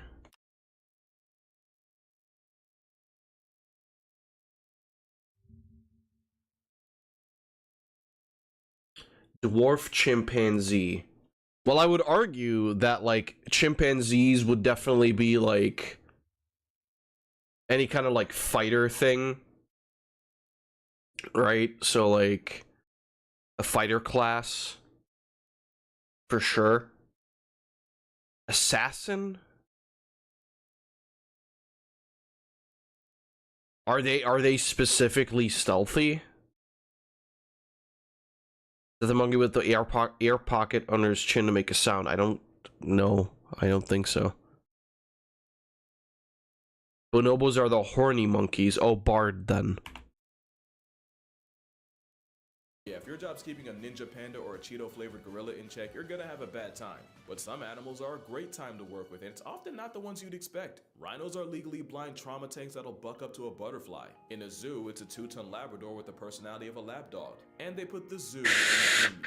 Turkey vultures are unironically like precocious toddlers that'll follow their favorite keeper around and play games with them. And cheetahs might just be the most people-proof predator of them all. In fact, almost too much for their own good. Cheetahs get treated like the doormat of the savannah, and their life doesn't become a cakewalk in captivity. Oftentimes, the overgrown house cat is too anxious to even think about making more cheetahs. So, some cheetahs get emotional support dogs. So the dogs are assigned to the cheetahs as cubs, and the idea is they become a bonded pair, with the cheetah seeing Fido as a role model to mirror and take social cues from. It's literal emotional support, because if the introvert cat sees that the dog isn't stressed or pressed, it allows them to chill out, or at least enough to motivate them to multiply without a calculator. And to make it even more wholesome, a lot of zoos like the one in San Diego will use dogs rescued from kill shelters. Aww. Definitely one of the top 5 animal friendships. And it's not even the only one in San Diego. This is Zari the zebra, also from the San Diego Zoo, and this is her best friend Sophia. You see, Zari doesn't just live there, she's one of the ambassadors for the zoo, spreading smiles and awareness. But I'm also guessing you can't really have your ambassador around other zebras, cause let's just say that might not be the best influence. So in comes Sophia, a miniature Mediterranean donkey and Zari's roommate and best friend. To Hell say they're yeah. inseparable would be a massive understatement. And while I can't exactly tell you who's influencing who, just know Zari and Sophia give any cheetah dog duo a run for their money. Now, speaking of role models, have you seen this video of a panda struggling to break bamboo? Well, that's Mang-er, and he's not struggling. The story goes, he was hand-raised by humans his entire life, and while a 250-pound bear might have no problem snapping sticks, a weaker human will. So apparently years ago, surrogates get humbled by a bamboo somehow taught him that that face is necessary to break it. You can even find videos where he breaks it, starts eating, realizes he forgot to struggle just to grimace and continue. Pandas are a lot of things, and apparently Good at Simon Says is one of them. They're also by far the most expensive animal you'll see in a zoo. Any American That's fucking hilarious. It just saw a human do that, and along with $600,000 for every cub born there. Add the millions to build their enclosures and the thousands spent feeding them, and the black and white bamboo bear is about 5 times more expensive than second place. And that's literally the biggest thing alive with legs. And best believe they know it, you might never meet a more high maintenance mammal. In 2014, the Chengdu research base set up a live stream where viewers can watch expecting mother, these names are killing me, Ai-Hin bring another panda into the world. Next time get a bodybuilder to crack them sticks. I believe you mean bodybuilder, but yes. An animal that got its brain nerfed by nature figured out that if they can play pregnant even after the hormones wear off, they can finesse preferential treatment. And they're not wrong, any future mother pandas are moved to a single with AC, they get round-the-clock care and more fruits and bamboo. Quite frankly, I don't blame the bears for working smarter. But it gets even crazier. Did you know pandas can be bougie? Mei Lun and Mei Hun were 2 pandas born and raised in the Atlanta Zoo, but were sent back to China in 2013. The only problem? They refused to eat any traditional Chinese meal, only American. They were not rocking with the Wawatao. They wanted biscuits and cookies. And pandas aren't even the only ones to pull some stuff like this. Japan's Akone-en was used to feeding their residents aji, or Japanese horse mackerel. But thanks to inflation, they decided to cut costs by switching to a cheaper alternative, saba. And wouldn't you know, the penguin with king in its name was not about to eat like a peasant, since them and the otters refused to substitute. You see, that's the part of zookeeping they don't tell you. All that time spent preparing fish, slaving away while the stench of your profession dents your social life, just for an uppity tuxedo chicken to choose hunger strike. Man, you know they don't get paid enough for that. Literally, the only compromise was mixing the cheap fish with the aji. As you can see, some animals are way more high maintenance than others, but some are too difficult to even exist in zoos. Think about it. Think of all the zoos you've ever been to and try to see if you can come up with any notable absences. No, I Okay, haven't been. time's up. When's the Okay. last time you saw a moose in a zoo? For a lot of y'all, including me, probably never. You've probably seen bison, bears, bobcats, cougars. Sharks. Y'all know I can speak on wolves, but no moose. Why? Moose have specific diets, they're built like a tank and of course eat like one, and really you could do everything right, they can still pass tense in a few years. And apparently feeding an antler warrior that can't even survive a president's term is a bad investment. So are leopard seals. You'll likely never see the op of happy feet in a zoo. Narwhals can literally die of social anxiety, so they're out. Tarsiers sometimes seppuku themselves in captivity, so that's a no-go. And they say dietary restrictions are why proboscis monkeys are rare in zoos. I call bullshark. It's definitely because schnazi might be the most inappropriate animal to take your kids to see. And yes, my head's here for a reason. I'm not about to catch an age restriction over an overexposed lipstick dispenser. We could just use fake animals, cause it's not like that hasn't happened before. In 1987, a zoo in China was exposed for painting a sun bear and presenting it as a panda. That's a sun bear, by the way. In 2018, a zoo in Cairo did the same, except they had a donkey and zebra face. 2013, and we're back in China, except this controversy was about their resident African lion. There's a lion. Did y'all even try? But by far, my favorite counterfeit creature story is...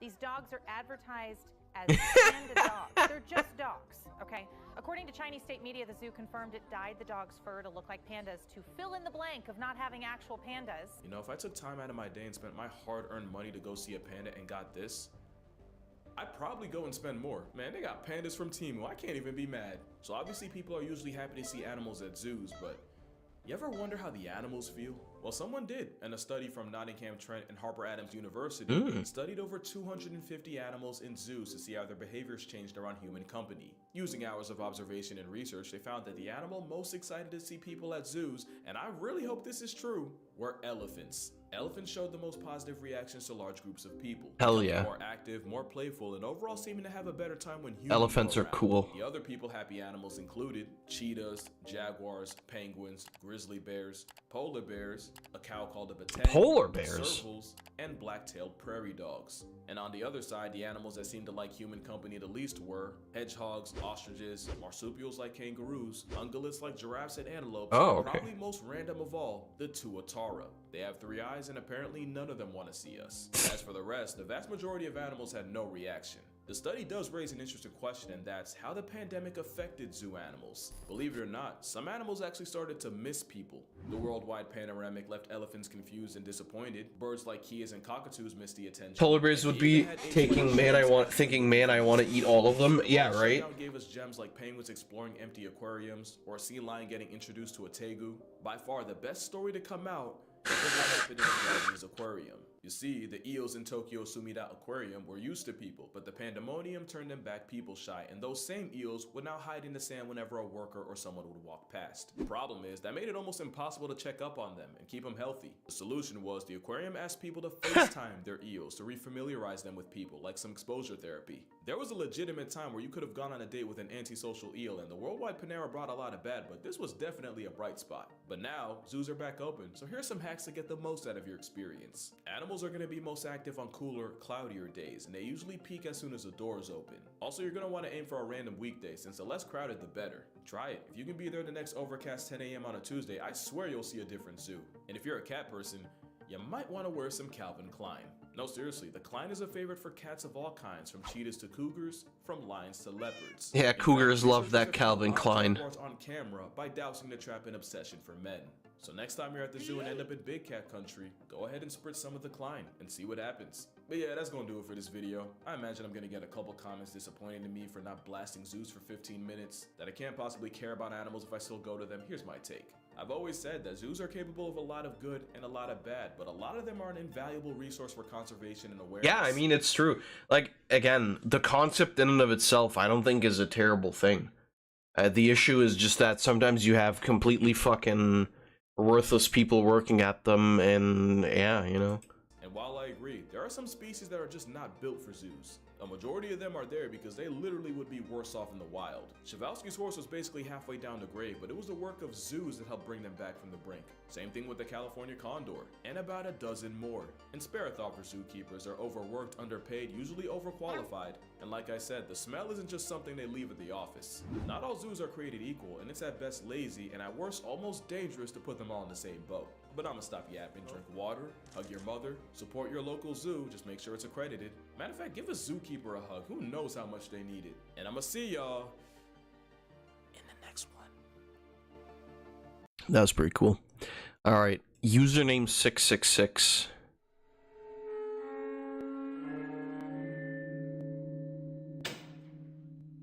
Oh, Japanese YouTube.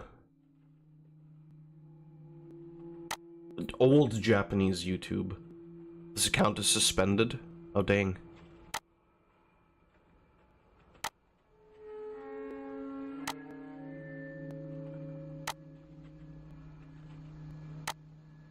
You have to click it 666 times. The guy who made this became a Minecraft YouTuber. Based.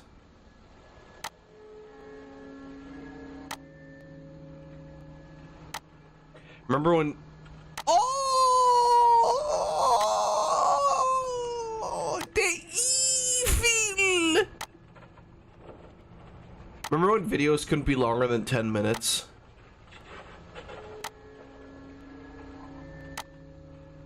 The devil has arrived. Satani. El Diablo. Evil Tube, I suppose.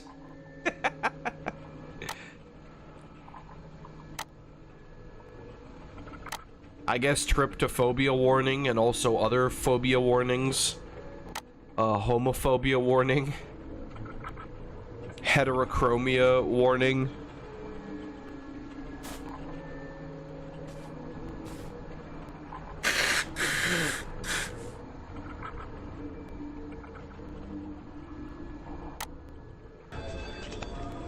Oh no! The penis!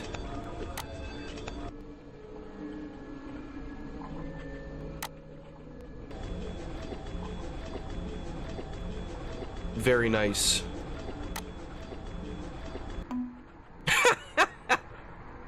Well... Is that porn? Is that straight up porn?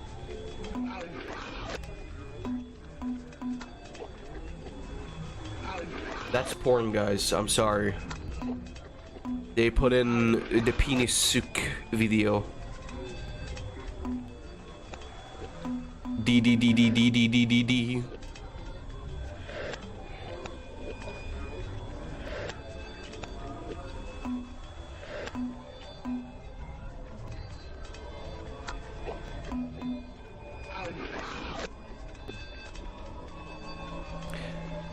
Now I know why this was removed. This shit was showing the fucking...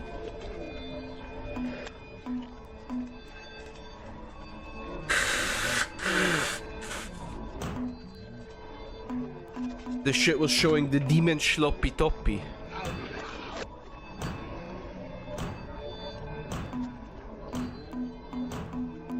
Damn, bro. Don't go to the evil Japanese blood YouTube. It will break your PC. Follow a YouTuber that has a series on Tales of Symphonia that has 126 episodes, and you couldn't go further than 10 to 15 minutes. Yeah.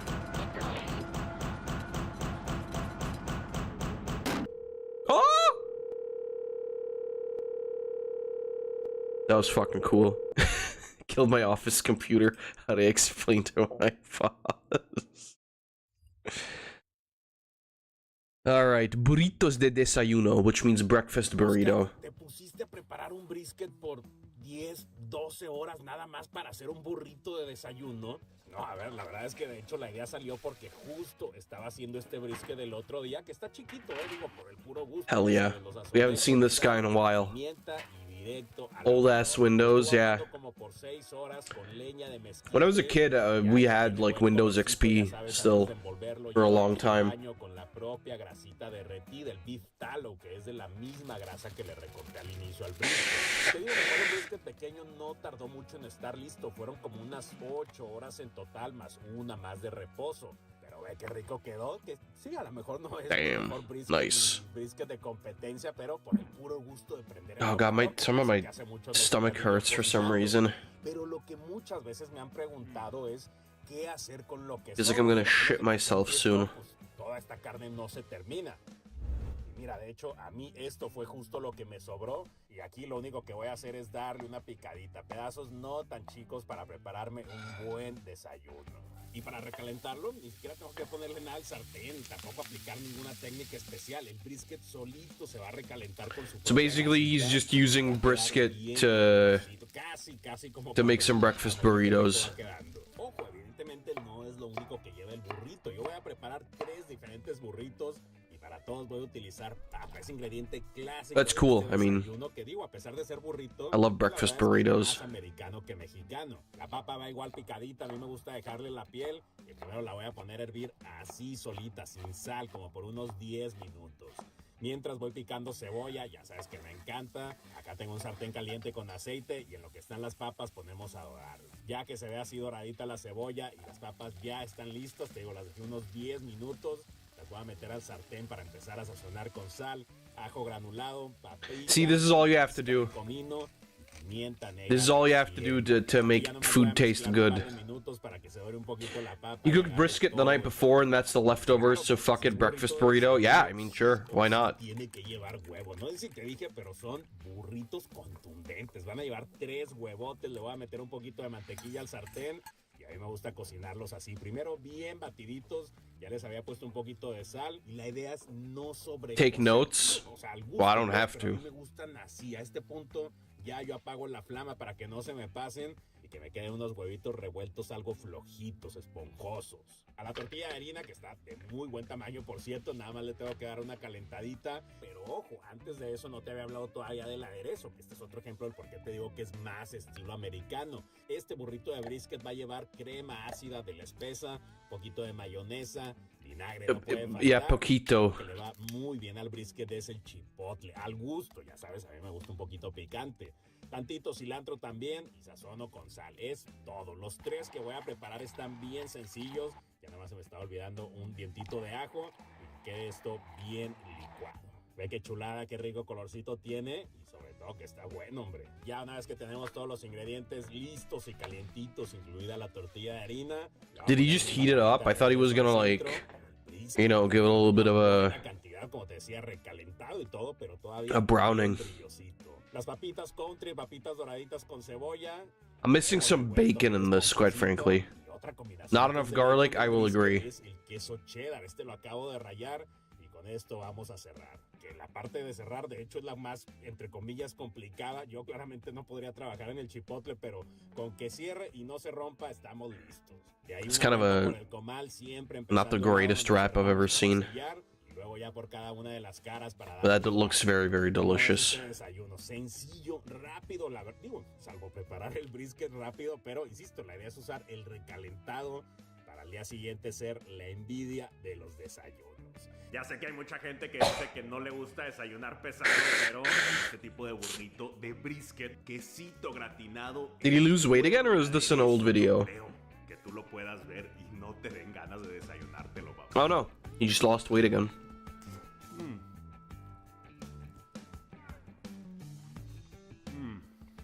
Las papitas también con un montón de cebolla, qué rico, güey. También riquísimo, no puede faltar un extra de ese aderezo cremoso de chipotle picante, papá. Dan ganas de ponerse a preparar un brisket. Kind of hard to move around once it's hardened, so people just heat them up after it gets folded. I guess that is fair, yeah. Segundo burrito de desayuno. Oh, este sí es well. bien americano, no puede ser otra cosa que de tocino. Ya lo puse a dorar, pero no no solamente tocino, mira, acá tengo salchicha italiana. Esta es la que encuentras prácticamente en todos los desayunos en Estados Unidos. Le hice un corte mariposa nada más e igual la voy a poner a dorar. Como te dije, también todos llevan papa, pero esta va a ser... What's he gonna do? Oh, también okay. de mis favoritas. Voy a rayar Fucking... no tiene chiste, ¿eh?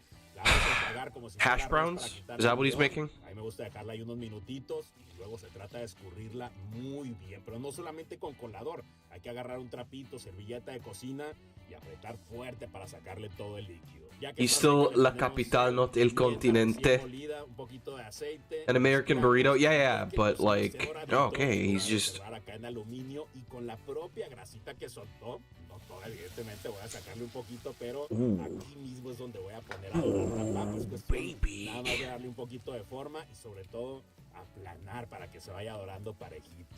Checa de este lado, la salchicha italiana también ya va quedando lista, doradita, y a lo mejor después de unos 5 o 6 minutos, ya que los bordes se van viendo así doraditos, le damos vuelta. Fuck, that looks good. Un poquito más de dorado me hubiera aguantado, pero se va viendo esto muy bien, muy rico colorcito. Aquí mismo, igual donde se cocinó la salchicha italiana, que ya soltó su grasita. Italian sausage, I figured, yeah. Huevitos bien batidos y el procedimiento es el mismo, nada más mover ligeramente pero constante para que queden bien esponjosos. Oscar, ¿cuál aderezo lleva? Hombre, todavía uno más sencillo y clásico, que es la mayonesa picante. A mí me gusta ponerle de la mayonesa cube y la japonesa. Yeah. También la clásica salsa sriracha al gusto. Le vamos a meter un poquito de mostaza, poquito también de ketchup y unas gotitas de salsa inglesa. Mi licuadora se ocupa realmente, con que quede esto. Was that bien Worcester Shingi sauce? base de mayonesa picante. Ve qué rico doradito quedó el hash brown casero. 4 rebanadas de tocino. Huevo revuelto que... God damn. Tan bonito como el pasado del brisket. Coronamos con la salchicha italiana. Y para a mí me gusta mucho el queso pepper jack. I got ramen and tteokbokki again to combine. Hell yeah. Otro queso que gratine funciona.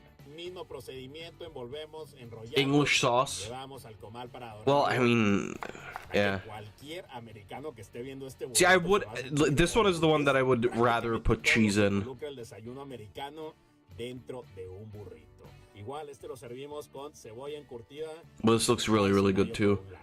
Gonna add mozzarella cheese. Desayuno americano, pero envuelto en burrito, papá. Más que chulada. Made ramen with spam and mayo. Disgusting. No te lo tengo que decir.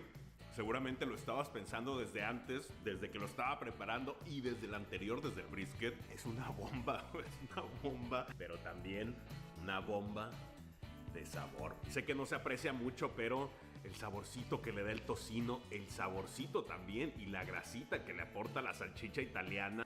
Hijo de su madre, está bien bueno. La mayonesa de sriracha también le aporta esa patadita de picante. Spam I can understand even if it's gross. I guess. But mayo? Yeah, mayo is a weird one. Claro que no podía faltar la versión mexicana. Yo aquí tengo unos frijoles recién cocidos. Nada más Oh shit, frijoles. un poquito de manteca y sal para que agarren más sabor. Voy a agregar también unas papitas picadas con cebolla, pero a diferencia de las No sex music, you have fallen, Oscar. Truly. Chile puya y chile guajillo. La verdad que es una salsa roja. Yeah, muy it's true. There's no sencilla, porn nada más de music. echar a la licuadora con un poquito de comino, orégano, sal.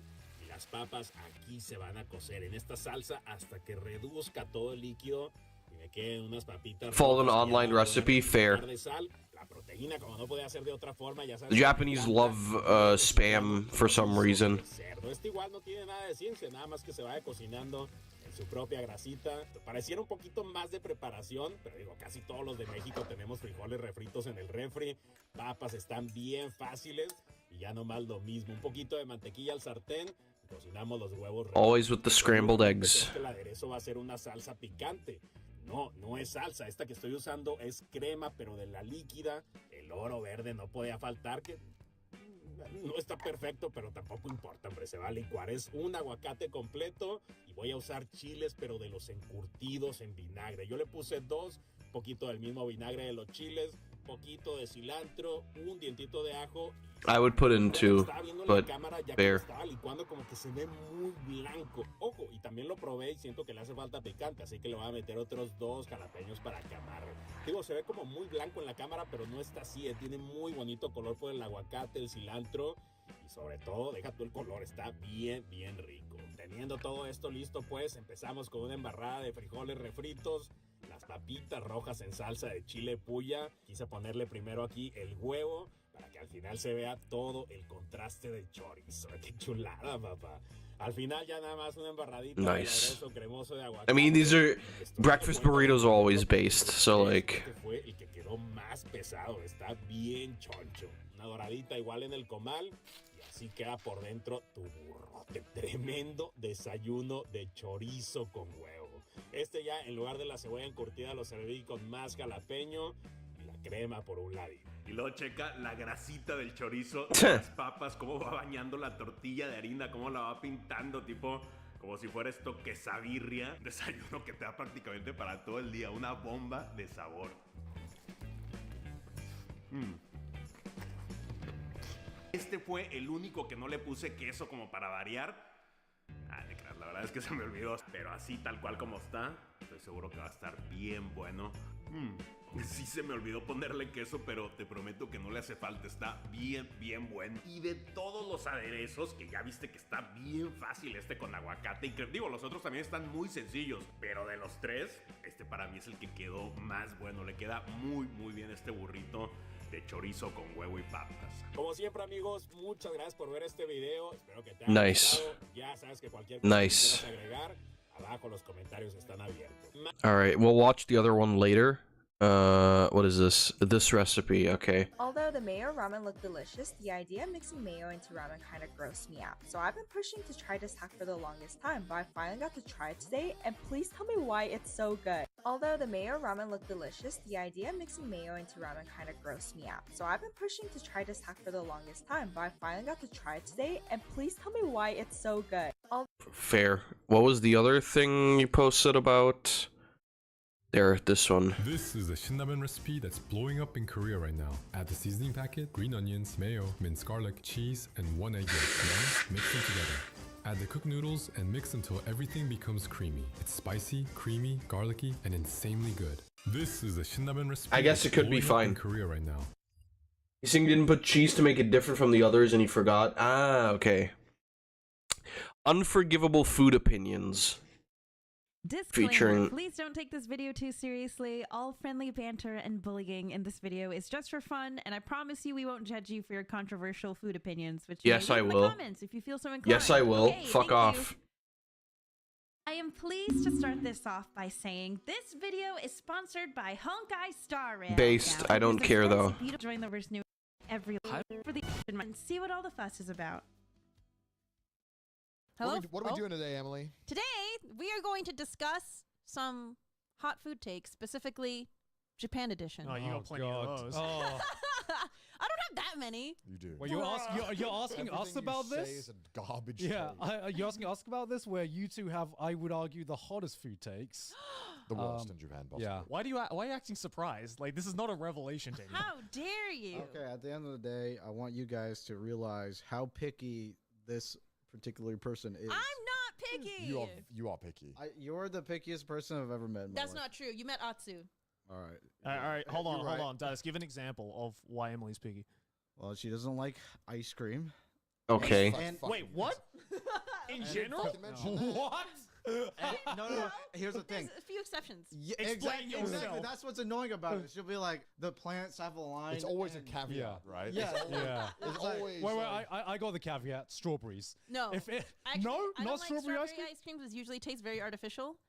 Yo, actually, same. Same. Doesn't that sound Does picky, that, though? okay, hold on. Does anyone actually say that strawberry ice cream is their favorite flavor? You know those like tubs of ice cream where it's like vanilla, chocolate, strawberry? Yeah, chocolate, vanilla, always carved out. Yeah. Strawberry was the last one. That's really funny because, like, I've always seen it the opposite with, like, chocolate ice cream always being the one that's left over. I don't know why they pick strawberry as that third flavor. You know, it's always like the beta flavor. It's like chocolate, vanilla. Everyone loves chocolate and vanilla. I And then like strawberry better than chocolate, though. get the Get out of here. Chocolate's my least favorite flavor. I think chocolate as ice cream is meh. Yeah, very true, though. Very true. I mean, chocolate in general is meh, but, like, chocolate ice cream is genuinely the most mid shit ever. I do agree with you on this one. Thank you. Yeah. Yeah, I think We're it's kind fist of meh. bumping. You can't see it, but we are. I'm in the wrong place, man. How am I in a room where 3 people ate chocolate ice cream? Are you kidding me? I don't hate chocolate ice cream. Okay, listen, if the flavor vanilla is there, I'm gonna go for vanilla 100% of the time. It's the best flavor. For sure. It's really funny to me because I always hear people say like, "Oh, vanilla's so basic. Vanilla's so basic." But if we're going by ice cream, vanilla flavor it's not basic. It's the classic, right? Everybody can eat vanilla. It's always got like a nice flavor. It's never overpowering. It's never like it never tastes like super artificial, right? It's like it's okay. Chocolate usually doesn't taste great. Strawberry really depends on where you get it. A lot of the time it just tastes very, very artificial. But vanilla's like the baseline. Sure, for sure. Yuzu tastes like cleaner. Lemon pledge. It's just every time I get anything that's yuzu flavored, it just Yeah, I don't understand yuzu. That's all I'm gonna say. I'm gonna like try to go back. Chocolate ice cream is good, but I may be biased because I have access to Brahms ice cream. Well, that's the thing. It's like that's what I mean. Like there is like a difference. Also, I'm gonna swap headsets now because my the other one is charged. But like the truth of the matter is that the brand definitely matters a lot. So if you ever do an American tour, I'm taking you to Brahms. Well, I mean, I'm planning to. I don't know if it's going to be this year or next year, but I'm planning to do it sometime soon. I'm going to throw away all these, like, tissues. I wish they were my jacking tissues, because my nose fucking hurts from...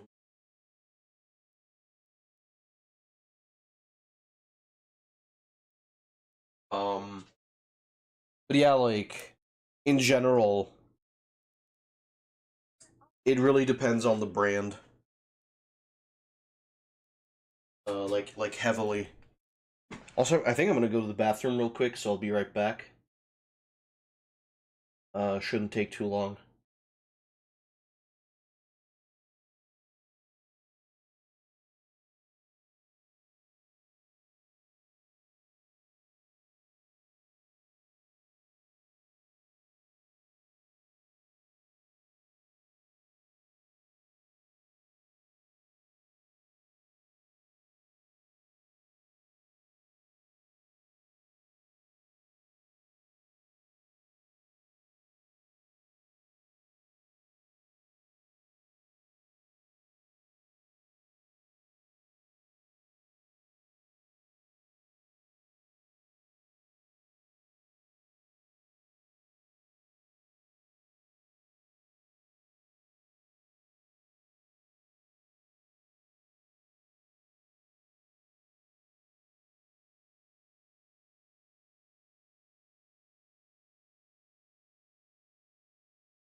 All right, there we go. I'm back.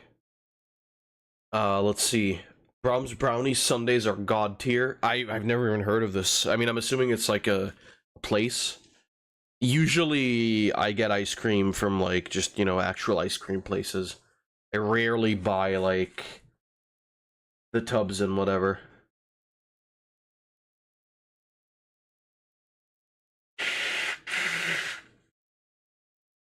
Into my monk training for a bit. Just continue, tastes Emily. like someone took like lemon cleaner and just. Should I be offended or? I do think that yuzu is very strong. Like a douse of yuzu will fuck up everything. No, okay, I liked yuzu at first, but then when Emily was like, "Oh, it tastes like cleaner," then I thought about it and I was like, "It does," because in America, wait. Emily's saying one sentence just shattered your whole view. Yeah, she just indoctrinated you. Yeah, basically. To be fair, Didas is the kind of person where he thinks one thing and you're like, no, it's not that, and he's like, yeah, you're right. You're wrong, Joey.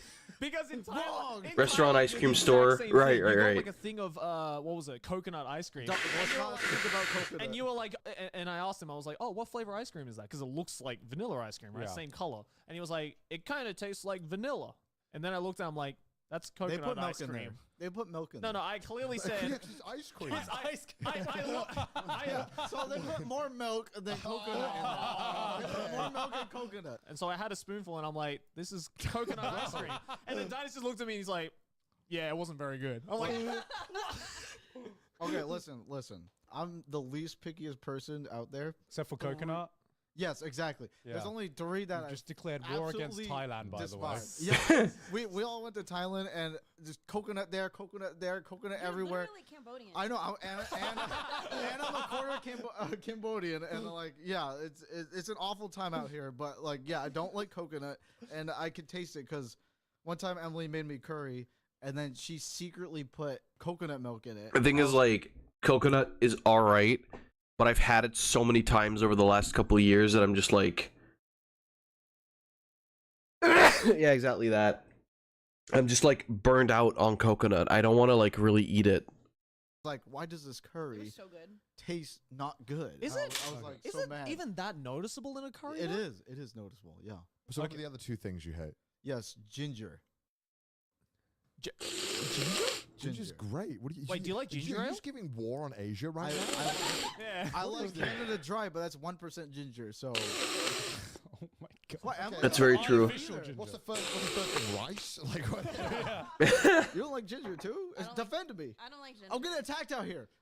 You call me picky. You are extremely picky. You don't like ginger? That's half the fucking foods in Asia Yeah, use wait. ginger. So you don't like shogayaki, the pork with the ginger on top? Oh, I removed that shit. Oh my god. Oh my. Shogayaki is like one of my favorite Japanese Shogayaki dishes. Yeah. It's like one of the best. One of the Alex, best. defend me out here. The Come on. perfect, it's You the hate perfect ginger too. synergy of pork and ginger. It's so good. Okay, Ginger's I alright. did hear that Connor took you to the soup curry place in Hokkaido. What was your opinion on it? I liked it a lot. Okay, thank you. That was like such a dramatic pause. You really have to think about that. It's like, what do I say to not get crucified? You know why I paused? Because I was thinking, like, is Garnt setting me up because there's coconut inside the soup? And I thought about it, and I was like, Chris no, Henson just no. walks in. If there was, I would know. So, okay, yuzu. So you think it tastes of, well, It tastes like detergent? cleaner. I mean, Have you ever tasted cleaner? No, okay. You know when you like spray tastes how it cleaner and some smells. of the vapors get in like in your nose and you can kind of taste Yeah, it? That's isn't what it tastes like. Doesn't it smell like 60% of your taste? You know. Oh, you just made that number up. Okay. I made that number up. But Okay. No, yeah, I mean, it's not like... It's, yeah, it's way more, actually. When I go out to a nice dinner, and this has happened multiple times, I go out to a nice dinner and I'm like, I wonder what dessert's gonna be. Maybe some nice mochi, maybe something like tasty. It's maybe some vanilla ice cream. yuzu And gay they shit. bring out yuzu sorbet every time. Yeah, Because it's Why? bomb. Okay, but like by that same logic. Speak up, Connor. Yeah. Yeah, I'm with you on this. I have a question. Okay. Since you guys are all British, Yeah. Two of us. Okay, but you can minus. you can Okay, ask no, but you're Australian. That's close enough. Same thing. Basically, going to Australia is it's basically prison Australia. Prison Britain, I mean. Okay, wait. This is That's close enough. Same thing. I learned that going to Australia is basically America. So. What? What? Wait, this is a food thing, right? Why are you saying I'll go back. Okay, Australians just coughed up blood. I listening saw to this. Joey's soul leave his body for a second there. Oh my lord. Do you guys know a friend who lives off microwave? Oh, chicken God. nuggets and fries. No, because that's an American thing. Yeah. I know, That's like true, at God, least even 5 Rogers is people American. that live off. So I'm not the pickiest person you know. Yeah, I guess so. So we talked earlier how Emily was an udon defender, and Me too. she said that you would defend her. Yes, defend my honor, please. Defend her honor. So I go hate on, being let on us hear it. Well, I don't enjoy being on the side of Emily here because she is a big. Okay, you know why I say this, right? Okay. Why is udon the best? Tell me. Yes. Because she does not like ramen. Okay. That's why not, don't you that's like? not why a don't you- defense. I'm explaining why I hate defending her. Okay. Because she hates ramen. I mean, she doesn't hate. ramen. Sorry. Sorry. She doesn't enjoy eating ramen as much as Neighbor, stray cats are fucking or fighting in the tree. What did I miss? I just apparently system of the noodles. this person doesn't like ramen or doesn't like it as much as udon. That she has made. That's fucked up. Wait, what is this list of? Can we hit it? Yeah. All right. Yeah. Udon, soba, Uh-huh. skimmin, Yeah. ramen, somen. How can we put ramen this low? Others are just better. Yeah, the others are better, but I still love ramen, right? I don't understand how you could have a bite of really flavorful ramen and then a bite of like this brick known as udon, and you're like, this tastes better. It tastes like nothing. Yeah, it tastes. It literally tastes like nothing. It's just carbs. Bro! It's just carbs. The flavor in ramen is so much do you mean richer. That is true, though. Compared to ramen, ramen tastes goated. No, because like you It's bite light into raw. udon, you're like, all right, it feels like I'm biting through like the internet wires at the bottom of the ocean. They're so fucking thick. Okay, it's like 10 hours of biting through it. Yeah, and I swear, like udon soup is like the LaCroix of like Japanese. It's the fucking LaCroix of Japanese soup. There's like a whiff of a taste. Essence of ramen. Yeah, it's like I will for you because this sounds like you haven't had udon enough. Because if you go to this restaurant, you can get thick broth. You can get actual thick broth. You can get cheese broth. You can get beef broth. You can. Oh, I love cheesy udon. They're so good. Me my tteokbokki ramen plus cheese lunch. Nice. Dump the whole packet of sauce I in. hate that I kind of agree with that. Cheese udon actually slaps. They have such bad cheese here. Why would you combine those two? They have curry udon. Yeah. Ooh. You know, okay. I'm gonna say it. On any given day, I would rather eat instant ramen over actual ramen. Oh my god! I mean, I don't really. What? No! Lord save this woman. Okay, what the? My soul just went up to heaven for a second there. Out of this house. Oh, you're not getting back in the country. Really. That Jesus was the Christ most- rebels you. Jesus Christ rebels You're on you. the same side as her. You're like the Judas of You're Japan, bro. Like, you just backstabbed everyone, man. Like, It's This is a garbage lighter. shit It's take. lighter. no, but you can get light ramen though. What is Naruto's favorite dish? I rest my case. Yeah. Because that's what anime characters want, and anime is real. Well, yeah, anime characters also really like melon bread, and that shit sucks. Oh god, when was this?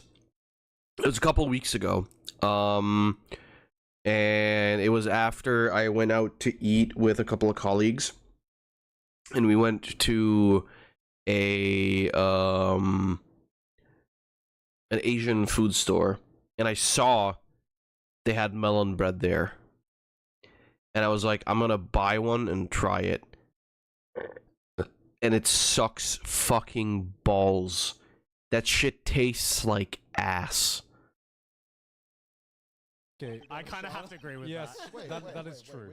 I'm gonna butcher. Literally ours gross. Because I mess up every time. All right. Okiyomi Okonomiyaki? Okonomiyaki. Yeah, I Okonomiyaki. said that right? Yeah. Yeah, she hates it. It's Wow. overrated. It's overrated, but it's street How food. dare you? It's over, bro. You just said you hate pancakes, Joey. No. Expose me. It is not. It is not even close. No, it's not close to a It's pancake. not. The only reason why we call it a savory pancake is 'Cause it because it's the is. closest thing to like explain what it looks like. But Yeah, basically. Get the fuck. I don't like the sauce they put on okonomiyaki. You're dead to me. I don't like sauce is it. amazing. That's the best part. For the longest time, I thought I didn't like takoyaki for that same reason. Yeah. But I realized I just don't like it when the sauce is on top with like the bonito flakes. But I do Right. like it with green onion. I don't like takoyaki. A lot of the time, Takoyaki is awesome. Depends on where you get it though. If he really wants to try yakisoba pan because yakisoba pan, sorry, because it was featured so heavily in 13 Sentinels. It's just pasta and bread. Yeah, like I said, like the melon bread is just mid and not great, and it's like whatever. Takoyaki on the other hand, like a tiny rather piece of nice. octopus, and it's just mostly dough. I'm not gonna lie, 50% of the time, burn my mouth. Just f up my mouth. That's a kind of thing. That's a No, kind it's of 'cause thing. you get it, and it's like you can't tell how hot it is on the inside. But the outside seems pretty good. Yeah, it's pretty good to go. Ah! That's kind of part of the experience, though, no? No. What? Connor, maybe you need 2 bites. What do you guys think about American food that you can find in Japan? It's hard to get a good burger. Yeah. Here. Yeah, that's true. But I don't really crave it that much anyway, so that's I don't miss American food. He misses Panda Express though. Oh yeah. Orange What? Chicken. Orange chicken. What? Not even orange chicken. General Sour chicken. Please give it to me. I need that American Chinese in my mouth. Only takoyaki I liked, I had, was from the worst ramen place in town. Not I liked, just I had. Fully aware it is not Chinese food. It is just the most American thing you could have. Yup. They do have Panda Express here, But it's not good. and it's awful. You went to Panda Yeah, I Express. did. Why? I for his birthday, I Yeah. was like, what? What? Why you call? Why you telling That's like if Aki took me to like an Outback Steakhouse. You know, it's like, I know you're craving Australian what do food. you want Let's to do go. for your birthday? What do you want for dinner? And he goes, I want to go to the Panda Express in Shibuya. Oh my god. I've had takoyaki at like a couple different places.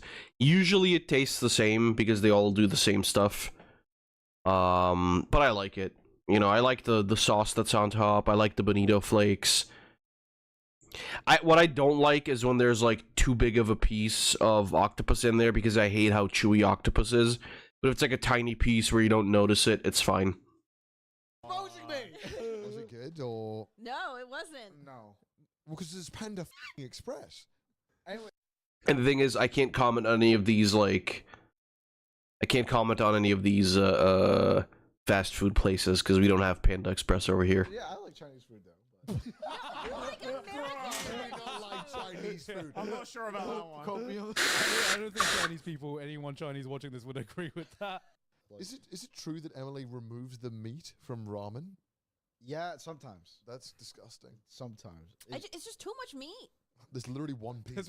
There's normally 1 or 2 pieces. Yeah, it's not The ramen place is overpriced and underseasoned, which is fucking weird because, like, under-seasoning ramen, it's a little bit crazy, if you ask me.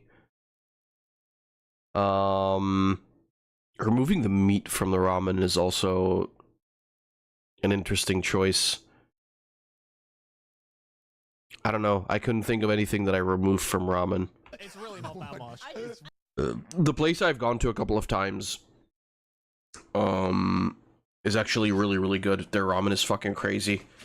But it's like, it's so salty that if you don't order like a big drink with it, you'll get a fucking headache. I've been to with my sister and also Rose a couple times, and they never... Well, my sister usually doesn't finish her entire, like, bowl. And so I've, like, you know, I finished her bowl for her. And it fucked me up because it was so much salt. And then I had to drink, like a liter of fluid just to be on, like, a level where my head isn't exploding anymore from pain. I like to put my focus in the noodles and the broth. Why don't you just order ramen without the meat? You can do that. All right, thank you guys for Insulted. Yeah, we just destroyed it was you. fun. I feel like we learned a lot about each other. Yeah. I think so too. Yeah, That was a alright. good thing. Yeah, I I sacrificed myself for more ramen, basically, but like it was good. The best ramen in town is way cheaper and closer to me. Their spicy chicken ramen is based. I wish we had more ramen places. Sadly, There's so many. no dice. Anyway, tried every Japanese. I tried every drink in Japan.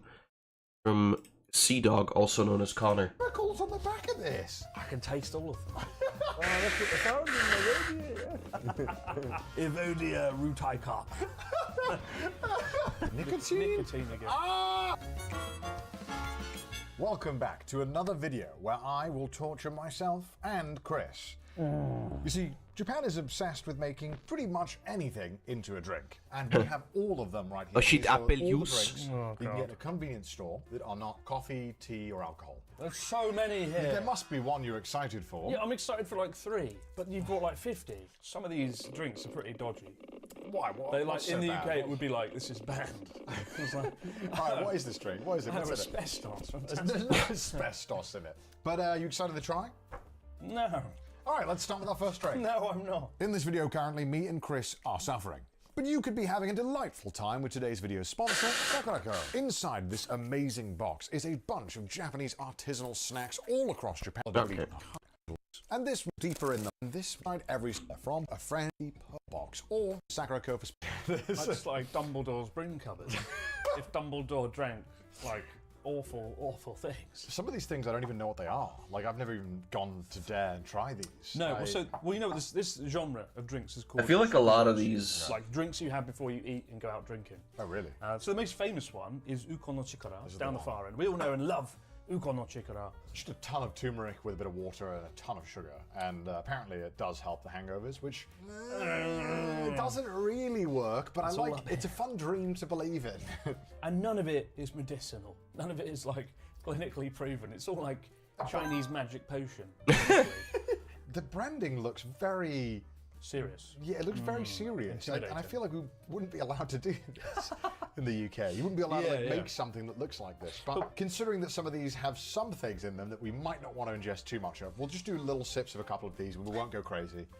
20 milligrams of nicotine. What? Really? Yeah. Cheeky Is that bit of- perhaps people who are trying to get off smoking? Or? No, it just I think it makes your heart just for the rate go fun. up, yeah. Just for the fun. For the fun of For the it. love of the game. Yeah, I was gonna say these. I feel like a lot of these are like energy This is their drink. standard pre-alcohol drink that you can buy, and it does have, admittedly, a very nice sound to it. That's how you know the night started. All right, Okay. tell me some. Okay, so let's have a look at the colour. Nice, lovely colour of. Oh, crikey. Ooh, nice. It's just pure Cheers. turmeric What with do you think it smells like? bubble gum. I've always thought about. Bubble gum, yeah. It Yeah. smells exactly like bubble gum. With the colour of carrots and plutonium. You're gonna say gum. It's the colour of your favourite thing, Chernobyl's elephant's foot. That's right, I'm used to that. Yeah, it's a very standard. But the first time you have it, it is Yeah. a bit like, oh, I don't know if I want that again. Just gonna rinse it out. Oh, Nice one. We haven't even drank anything. We need a towel. How did you do that? Oh, How no. did you manage that? No, his favourite shirt that gets used on every single shoot. So what would you give the Ukondo Chikara? I feel like it has its place. It's a fun little thing. This is my solid go-to. I'd give it an A. I I'll have give it quite an A. often. And when I drink it, I feel the weight of 10 years of nostalgia of drinking. All those memories explode out as it okay. explodes all over my As it face. explodes. Bubblegum flavor stuff is still what's the either a next hit or one? miss. I don't like it anymore. American Pete's favourite. Ooh, this is also my recent go-to. You know why? Why? It's the most expensive one. One whole packet It of Bulldog smells, sauce worked perfectly. Jesus. Yeah. Whereas the other one, yeah, was a lot more bubblegum flavour. This one is flavoured with other things. It does taste better, though. It does taste better. Yeah. The other one tastes a bit more artificial. Definitely easier to like stomach, But- I think. Yeah, I mean, if you're coming out drinking in Japan... Spicy spend enough it. to clear the sinuses. It might help you. It might Wonder how help many you. of those have alcohol? I don't think None. it's helped They me said that I'm earlier. hoping this is going to cure every single problem. Because they're literally the opposite of But if you that. have They're a supposed couple to of get you beers, sometimes sober. if, you feel a bit groggy. It might fix that, but that's about it, really. Fine. I'd give this one. This is my S. This is the one I always Yeah, get. I'll give it an S. I'm biased. I get this one all the time. We're now heading into territory of drinks I haven't ever had before. Ooh, I've had some of these before. Would you like me to start with some of my favourites? I want to see what you think of this. Oh god. This is like similar to what you just had. It's got 8 different types of like vegetable in it, apparently. 8 extracts, including 25 milligrams of nicotine. It looks like what? It reminds me of what Norman has in Spider-Man. He's like, 2 million years of human evolution, we barely scratched the surface, and he smashes it. We got pour it on camera. No, show the good people. what is- Show the good people of what you What is poured that? for. It smells like. Oh, I don't like the colour of that liquid. It smells like. It's like rust. Oh, cheers. Cheers, mate. Why is it in such a small vial? What are you on? What the fuck is that?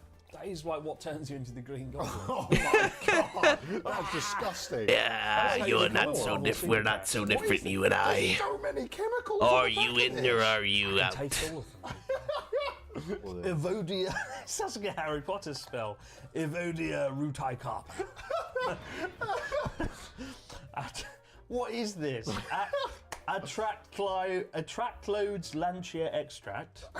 Ursodeoxycholic acid. Licorice powder. That's fucking easy at least. It just sounds like a Harry Potter spell. What does it say? It's good. Synthetic hydrothalcide. What does it say it's for? The drink combines an antacid and herbal stomach tonics to help with too much scenarios. It's not a substitute for drinking responsibly. No shit. I like how we both put it in our mouth. We both looked at each other and had to spit it out immediately. That was Hydrofluoride, disgusting. talcide. That was fucking vile. Get out of my sight. There was a brief moment where I was considering swallowing it, and I was like, it's not worth it. I swallowed the whole bowl. It's fucking. No, you did not. I drank a lot. I swallowed. I didn't spit it out like you. I see things you through to really? the end. I spat it out. This sounds disgusting. I don't want to take this out of context. This is fucked. Next. All right, what's this one? Oh, God. Oh, this is another liver one. more, for God's sake. Another liver protector. Our liver's going to be fucking Fort Knox at the end of this. Our liver's going to go through it all. All right, I think this is a cheaper version of the other one we had. So right. I wonder how it differs, though. The liquid. Oh, it's just as radioactive looking. All right, just bottoms up. It's like the good one, but not as good. Sour, very sour. Yeah, a bit sour. Oh god, my stimuli. I'm so bloated for some reason. I'm sort of. This one's very tantalising. It looks like a Tabasco. port wine. Yeah. Soulmac. Soulmac. Sounds like a jazz musician. Soulmac. Jazz Straight 90s hits from Soulmac. You think Louis Armstrong's Let's good? see what this one looks like. Oh, I don't like the colour of that one. Okay, let's give it a taste. Oh, what is that aftertaste? Sucky know me. That's what it says. Sucking on me. What is this for? What do you do? What? It's a drink you have before you come. Let's find out. Let's find out. Soulmac is for when you've overeaten or you have heartburn. It's a gentle liver boost to handle alcohol. A preemptive Horrible. strategy against hangovers. The main ingredient is Ukon and Swertia herb.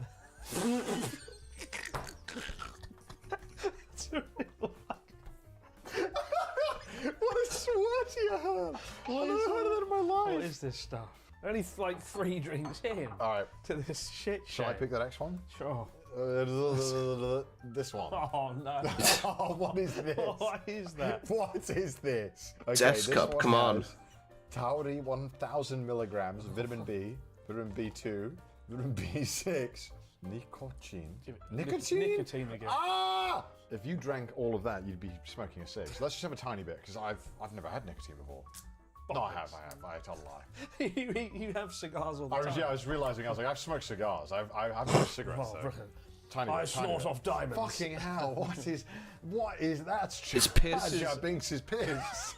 Misha couldn't find a toilet.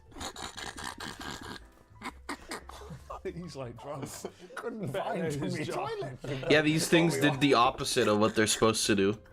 They made him drinky. A Photoshop of Jar Jar Binks comes up in post. Here we go, S-cup. Okay, that was sick.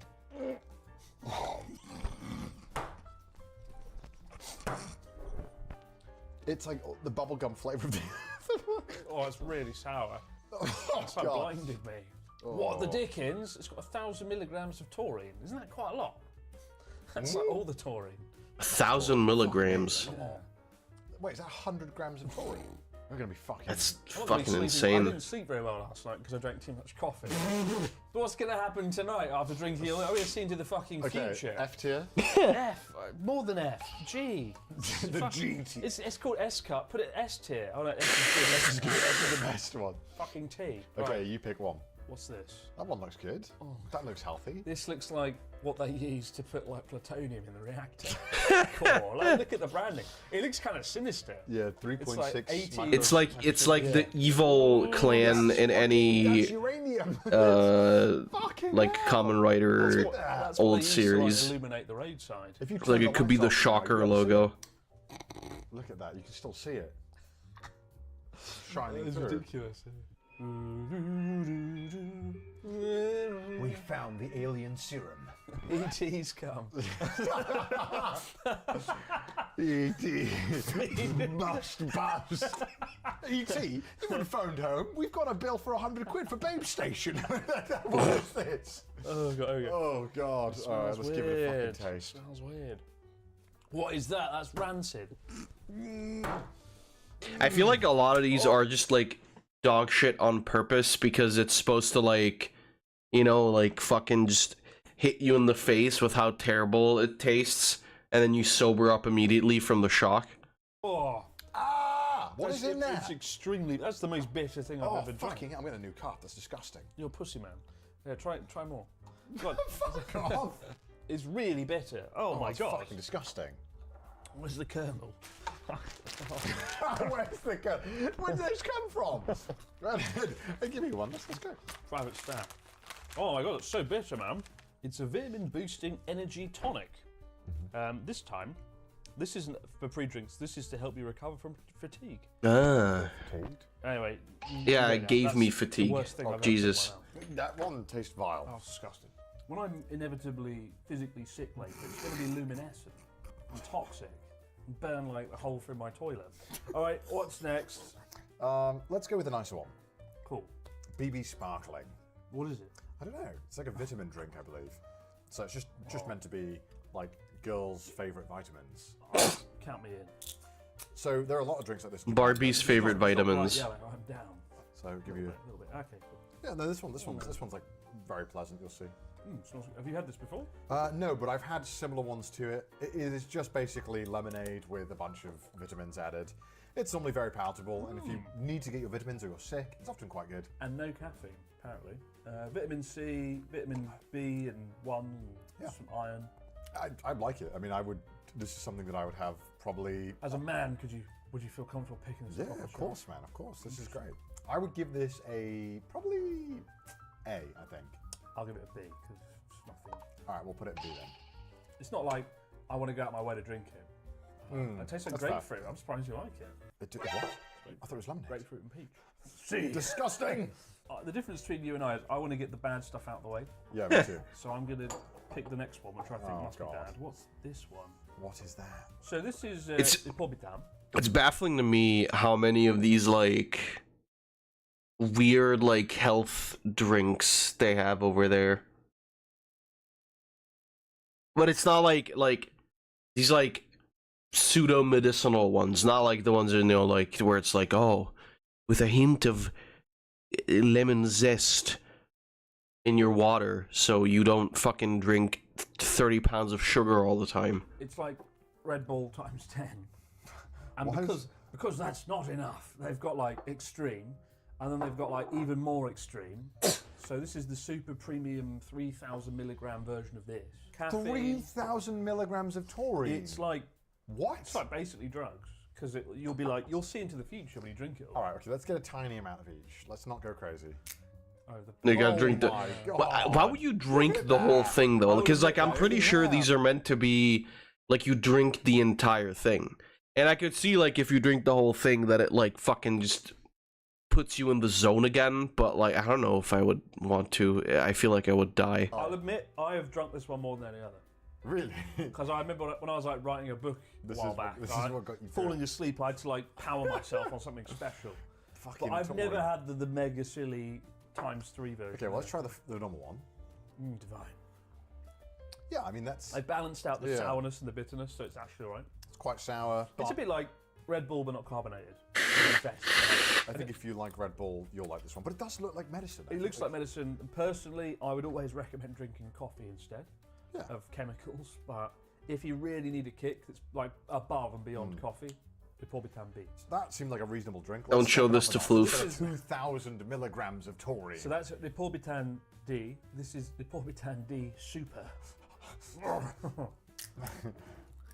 And it's usually a little bit more expensive. Okay, let's have a look. Oh, crikey, fuck, that's a lot. But my God, that definitely looks a little bit darker as well.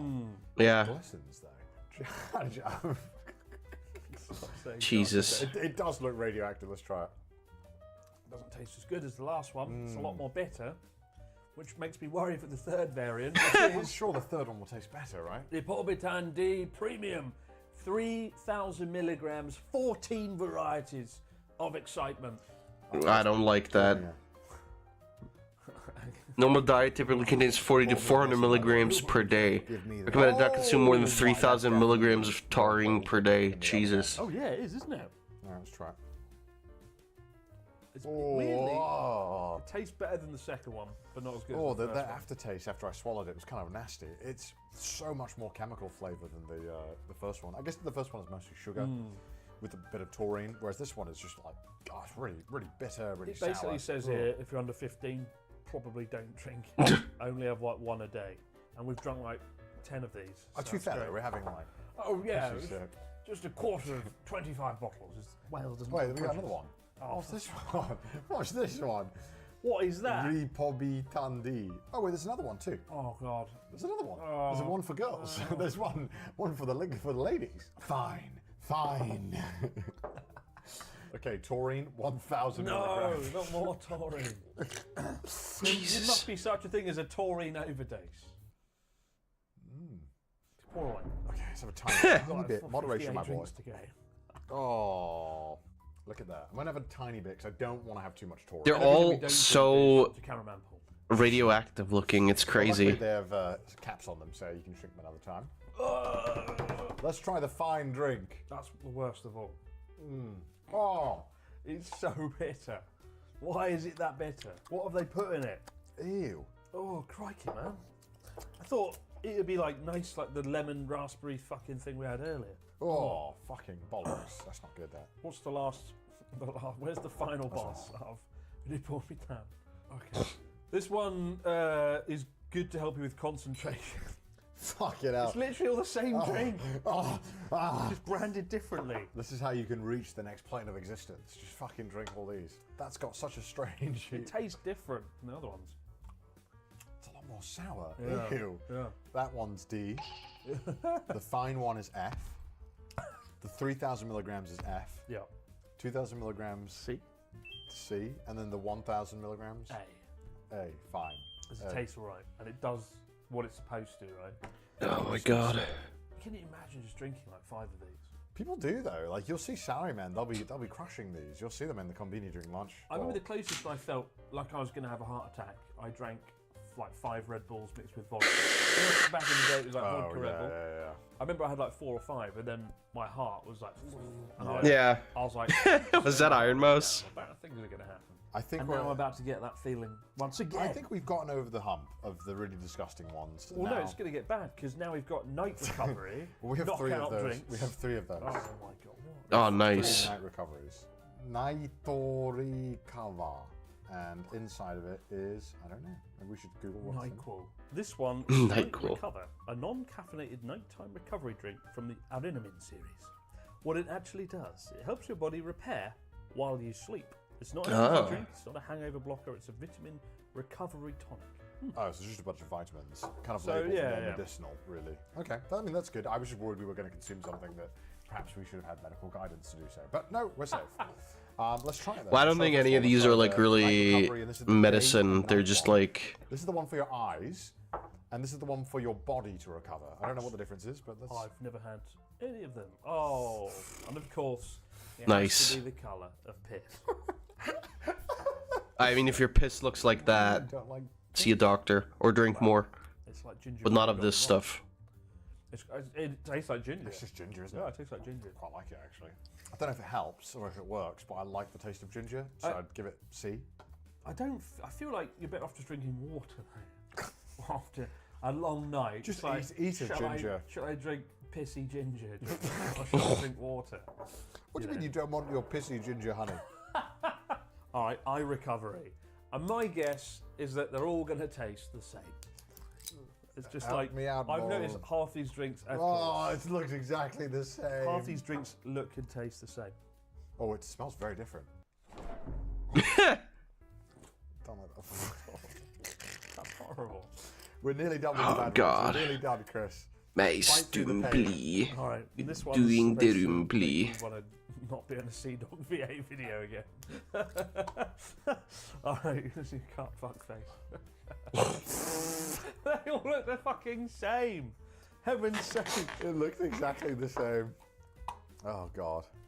Oh, that was the worst one. Ew, ew. Fuck, why does that one taste like that? It says the taste of Fuck. refreshment. It's like a, you know, the Fireball drink. You ever had that? Yeah. It tastes like that, but way worse. Oh god, fireball, ew. The first one was C. Second one was D. This is F. This is fucking disgusting. This is, oh. All right, I need a palate cleanser. Something to be excited about. And This one's a good one. this one's all right. You drink this. I love that one. Yeah. Is this So- got like 200 lemons worth of vitamin It's C? just in got it? like absolute giga tank of Like I said, I think it's weird how many vitamin drinks there Russian are. armament. We have giga tank. We have giga tank of vitamin C. Oh, look at that! At last, a drink that looks like a normal colour. Yes. So the reason why I would Giga tank. stop laughing at my giga tank. So the reason why I would drink this is that it just has. Okay, I'm gonna go to the bathroom again because like feel like I'm about to fucking explode. I will be right back.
Poor Fab, he's stuck on the toilet. Yeah, if only that like actually did something for me, you know? It's just like bloated and my belly hurts, so I think we're gonna watch this video. We're gonna finish this video and then probably leave it at that. Incredible amount of vitamin C. It has 1,350 milligrams Because of vitamin C. it's It bad. helps you recover and get over being sick. I mean, one thing on the cyclothons, you and I drink a lot of vitamin C drinks while we're cycling, 2 weeks at a time. And you and I have never got sick once, actually. We've never gotten sick on a On cyclone. 4 series. And we've been out in the rain. We've been, you know, been through it all. Yeah. It's good to drink though. It's quite a sour 7-Up. Yeah. It's extremely sour. Stomach lining burning. Maybe it's the 800 drinks. It's probably a bit of column A, bit of column B. Drink a bit of nicotine and uranium. I'll give that a. I'd give this one an A. You know, I don't drink it for the taste, but if I had to drink it every day, which I did for the cyclothon, it doesn't taste bad. It tastes pretty palatable. So, you know. Well, here's the drink that I drink more. Oh, than me any too. other. This is my favourite. Oronomin C. I didn't need to look at the label for this one. Oronomin C. This is my favourite one by far. It's a vitamin C drink. How much caffeine is in it? A lot. Okay. A deceptive amount. So Really? Yeah, it's a lot more than you think. I remember I told Pete like 2 years ago. I was like, Pete, you know it's an energy drink, right? He's like, what? I drink like 5 of these when I get sick. I'm like, it's like drinking 4 Monsters when you're not feeling Jesus. It's got a satisfying ring pull. Do you know why they have that cap? No. So, bit of a dark story. Oh, God. I can't remember when it happened in Japan, but somebody was basically leaving Oromin C's with the cap on. It was a twist cap, but they'd been poisoned. And they were leaving them in the vending machine slot where you get your drink out. They were just leaving them with that. So, to counteract people being poisoned, Really? they added this, yeah. When was this? He was in the 80s, 90s. Japan in the 90s was a pretty dark place. Could be. I'm not sure when it was. but maybe Sarin moved gas down. attacks. Yeah. Oh, yeah. Like, So that's why we have the lovable pop cap that we have today, because it can't be tampered with. But it is also a fantastic drink. to tamper-free drinks. Look at that. I love this drink. It's S. It's almost like a subtle honey flavour. Yeah, as opposed to it being more of a sugary or kind of a like the way that like. This happened here with medicine seals, really. I'm not aware of any stories like that, to be honest with you. Fructose sweetness. It's very nice, very mellow, and a lot easier to drink than Red Bull and stuff like I'll that. admit, I've never really appreciated the colour until Yeah, today. that's why it comes in the glass, because you're like, I don't know if I want the radioactiveness of it, but it is very good. S. Oh, thank God. Easy S, Finally easy a drink S. that's drinkable. Alright, back into the trenches. What the dickens is this? Chocolate BB Hyper. Taurine, amino acids, fucking hell. nicotine, royal jelly, vitamin B. Royal jelly? Back in the trenches. Damn. Let's go. Fucking hell. Powerful. It's got everything. We should have had this a minute ago. Don't pour too much. We started to get Pour in the me. happy zone. Oh, it's Fucking hell. That looks like That's like I've dissolved a penny in there. Oh, that's not good, is it? I don't like that. Oh boy, that does not smell good. It can't be that bad. Drink it all. Can't be that bad. Down in one. Down in one. You're a pussy. Don't drink your iodine magic. Oh, come off it. I drink it. Why don't you? What is that? I don't know. It's disgusting. I don't want to swallow it. It's so vile. Oh, brilliant. So let me take one for the team. Drink your plutonium core. Okay, I think we're nearly there. We've got 2 more kind of gross looking ones. This is harder than climbing Mount Fiji. This is abysmal. We've got Q and PA. Oh, what is that? Canada Zentine. Okay, so it's if your whole body's tired, which it is, right? My whole body is hurting right. Well, no, it's mostly just my belly, but like everything is the worst. Every time. I'm tired of this. Oh, cheers. It's so upsetty. Spaghetti. Oh, it smells like You what's have to it? drink it. Okay. If you see it, you can go there. If you see it, you can drink it.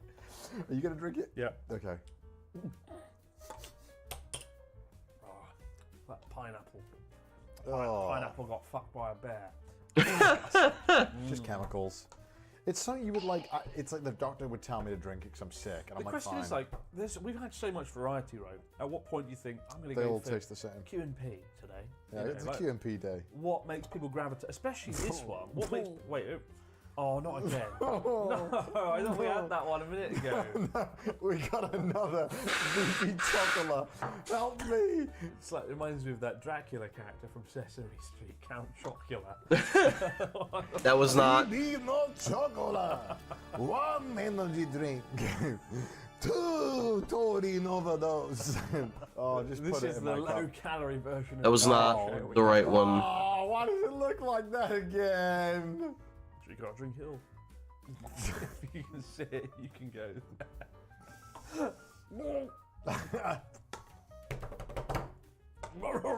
The aftertaste. Look at the chemical list. It's like the fucking Magna Carta.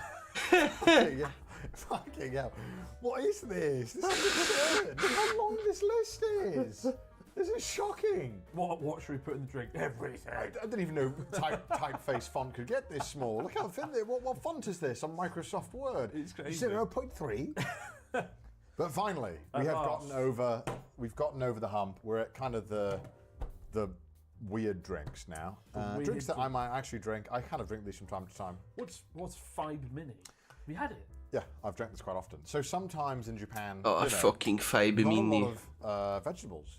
Sometimes, you know, it's serious. You Right. You often might not find as many veg in Japan as compared to other countries. So a lot of the time, people want fiber supplements, and this is what. Oh, fiber supplement. That's interesting. 6,000 milligrams of excitement of fiber. Yeah, okay, that's pretty awful. Wait, we didn't rate half the stuff a minute ago. Oh fuck, all F. Can we just put everything in F? Oh fuck, all of it. Everything we just had a minute ago in F. And this is a D.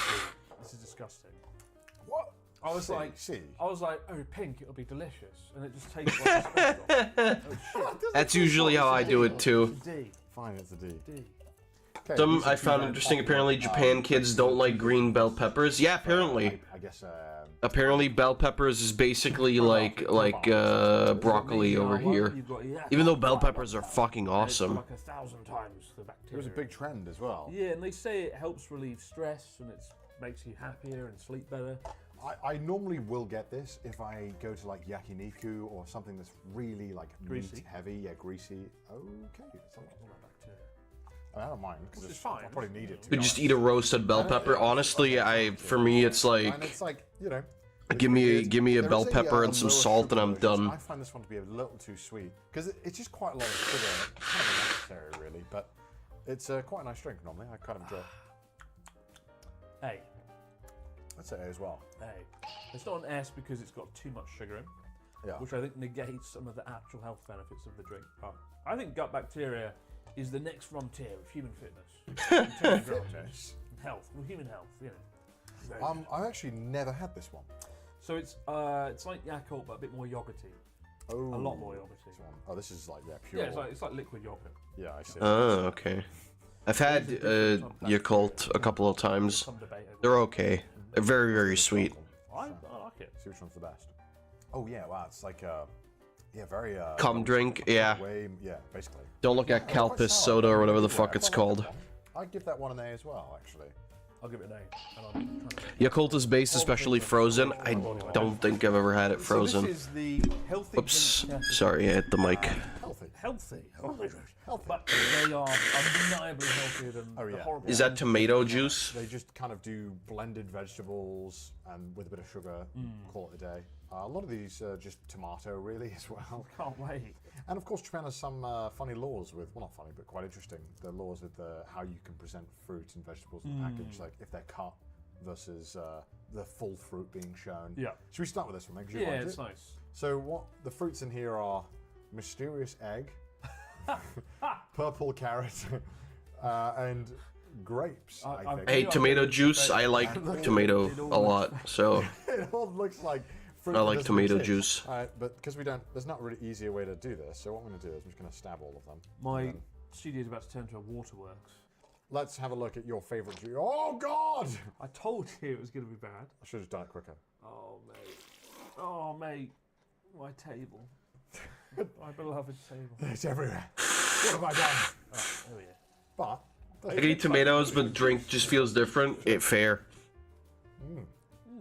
Well, it's a bit pulpy. I wasn't expecting that. Yeah, it is. It's quite beetrooty, isn't it? That's good. Very sugary though. Yeah. That's another reason I stopped drinking it, because it was like... It does taste more like juice Oh, it's than... more sugar than fruit. So it does say here it's 70% fruit juice. Sorry, 70% fruit and like 30% fruit juice. So who knows? Whenever they say fruit juice, what it means is apple juice. Right. Always apple Yeah, juice. It's I will true, say yeah. This tastes like apple juice. With like a little bit of other stuff and probably coloured purple. I'll give it like a B. It's a B, yeah, but it's like, it doesn't even like, if you're actually trying to drink this to be healthy, it's like, well... You've already made a mistake.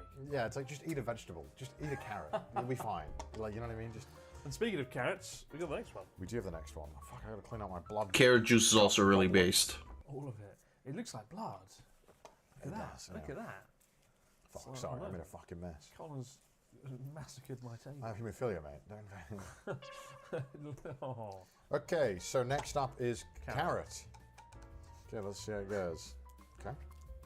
Incision made. I made my incision. Oh, okay.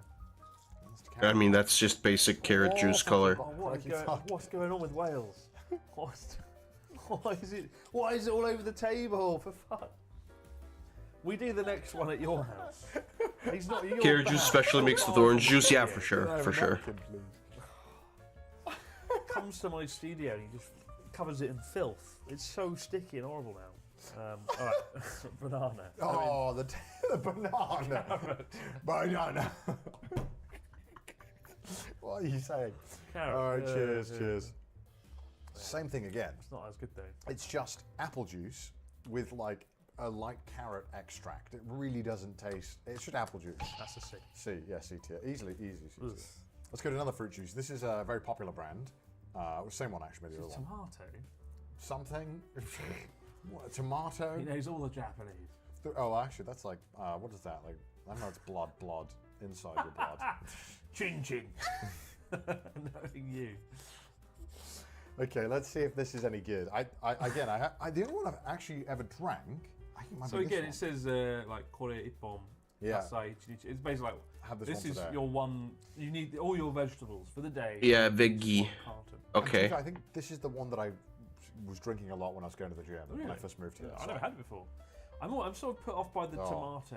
Ooh, it's a lot thicker. Oh, that's a thick. I'm sort that's of a put off thick by boy. the tomato Can I have your cup? artwork. I like tomatoes, but as a drink, something about it creeps me out. I agree. I'm not like a big fan of. I don't know. I think tomato juice is alright. But maybe as I get older, I'll change my ways. Anyway, Right, it's very thick tomato juice. Let's give it a shot. Oh! I just wanted to see his reaction. Let's see, man. You don't like it? No.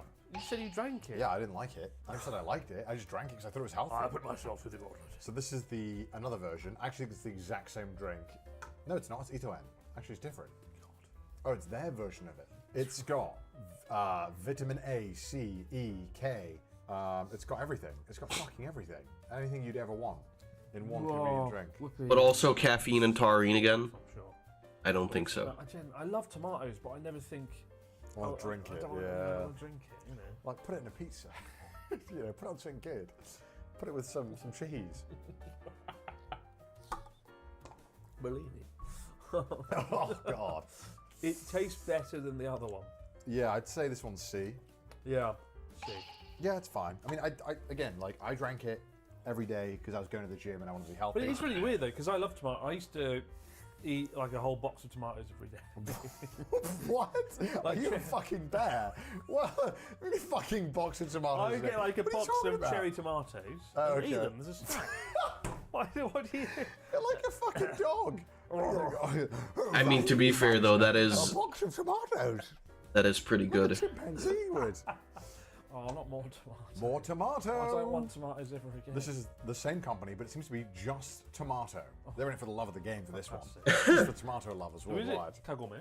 Yeah, they're back again. It also Oh, says God. cholesterol on the front. Oh, I need that. I actually need that. My Whoa, cholesterol's been high. That's a lot more red than the previous one. The rubbers. The rivers will run dry. Tomato enjoyers, truly. Tomato drink. They're the main God, tomato It's enjoyers. fucking taurine. My brain doesn't fucking work anymore. It's like Mr. Burns pushing all the fucking taurine and nicotine through the door. Drink up. Okay, let's try. The rubbers.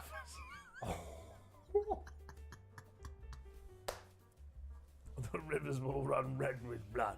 That is 100% tomato. And you know what's funny? It doesn't taste any different to the other tomato drinks. It'd be great as a prop in a bloodbath movie, though, wouldn't it? Yeah. We're about to make a new fucking strand of disease from our fucking breath from all this shit. It's called chlamydia. What? Okay, let's continue on with one of these. What's this one? Fucking hell! Oh, this is apple juice. That's nice. So this one, I've never seen this before. I saw it on the shelf, and I was like, "Oh, apples!" And then it said You do love your hachimitsu, so it's honey. And then I realised it was ringosu, so it's apple vinegar. Oh, it's one of those vinegar drinks. So this is either going to be really good and change the game, or it's going to. It's one of those apple vinegar drinks that's supposed to be like really good for you. It just looks like vinegar. It does look like vinegar. It's got a, but it does have that look. It looks like apple juice though, where it's that like light white kind of translucent. Let's give it a. Oh, it does smell like vinegar actually. Oh wow. Oh, it's quite nice. It's all right. Quite like that. It's all right. I like the vinegar. It's quite. Oh, it's more. No. I'm parched. I'm full. I'll give that a C. I'm parched. Well, that's the opposite of what you should say. Too artificial. It's too artificial. It says 100% there, man. 100% shit. All right, next. Next. Okay, let's go this one. A vitamin drink. And it has 1,000 milligrams of vitamin C. Damn. Let's see if it can hold up. So just eat a whole ass lemon though. That's better. I've had too many drinks. You're just gonna be. Oh. No, just clean the tape. Oh, for fuck. Here's a simple trick that we get taught in England. Put the carton in the cup, then squeeze it, and then. So good. Oh, that's pretty rough. It's like a mouldy carrot. A moldy carrot. Jesus. One portion of your daily. Why do all these suck so much? I thought Japan was like space country. I don't like it. Why do they have dog ass drink? Yeah, that's a D. Whatever's lower than that. Ito in F. Make some good drinks, and that's not one of them. But what they do make this good is this one. This is algiru. You know algiru? It's like. I've not had it before. It's like plants.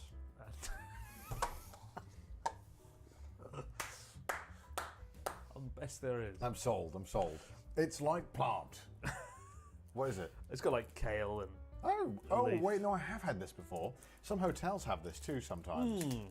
And in some airport lounges in Japan, they'll have like a big vat of this. That you it uses Where's like their kale cold air coming from? A lot of The time fuck? it ends up being really watery with quite a strong aftertaste. But, you know, it does feel healthy, so... It tastes nice. It does taste... Oh, cock it. Oh. What? This is the way you wanted to do it. It looks like you cleaned out the sewage. Nice. Oh, look what I found in my room. Green. I don't mind it, actually. Because I feel when I drink that, I feel like I've had another year on my life. That the previous drinks took off. Yeah, it's fine. It's like watered down kale and matcha. If you like green tea, you'll probably Well, like it. okay. It's quite healthy for you. So yeah, if you want to... The fucking lawn clippings again. I give that a B as well. I think that's probably the best drink they've made in the healthy drink category. Now we're going to go on to some more weirder things. We have a couple of things. We have the smoothie, E2N. We have... I don't even know what this is. You pick this out. Okay. I think this is just black. This is just a black vinegar. Oh, oh.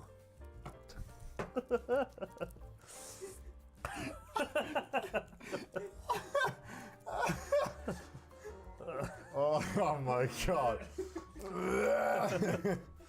If I'm sick, it's going to be like 25 types of vegetables and nicotine. Fucking ridiculous. Yeah, it's like they ate Okay, it's enough. That's enough. an entire fucking Cabbage Patch and like smoked 18 cartons of cigarettes. Shit's wild, bro. Don't need that much. Drink your vinegar, boy. It looks like bottom of the barrel beer. Oh, it smells like Oh socks. my god. It smells like your used shoes. Have a sniff. It does smell like shoes. Let's try it. Cheers. All in one, okay? Okay. It tastes like shoes. The vinegar's nice though, actually. It grows on you. The vinegar is, but there's a weird aftertaste. It Yeah. just tastes rotten and a bit. I give that a C. Yeah. It's still better than all of the chemicals combined. Okay, we've gotten into some really weird drinks now. We've gotten into the Melon milk. Highway to the Melon yogurt. Let's start with the alloy yogurt drink. Ew. Oh, it isn't there. You see the I hate anything that's got like aloe in it. Aloe, sorry, that's how you pronounce it. That shit always tastes like ass. That's crazy. It does taste like the hand soap, like alloy hand. Yeah. It's good, but then the jelly hits, and it's like, that jelly doesn't taste that good. I'd give it a B though, because I think Cigarettes, my grandfather's favorite meal. Let's get the. What's that? Oh my god, Jesus. This is the. I guess this one. Acai. I don't get acai either. I don't really understand it. It's fine. It's not great. It smells good. I thought it smelled great. Why it smells like moldy vinegar? It doesn't. It's very lumpy. Well, I mean, it is just yogurt. I think acai tastes good. It's better than the aloe vera one. Yeah, I'll give it a B. It's B. It's definitely a B. I like that one. But you're not going to write home about it. No. Melon drink with yogurt.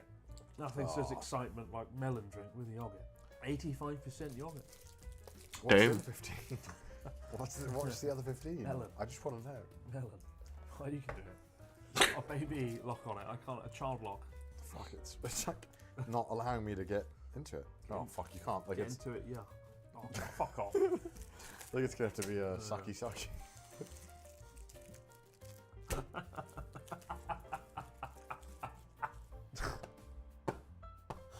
Wow, that's working really well. Oh, there we go. It's like down a Welsh mine shaft. Hammering away. But like that guy on the left hasn't washed his cup, everything mixed up. It's just the yogurt things. Yeah. Okay. In then. Oh, okay. How do I?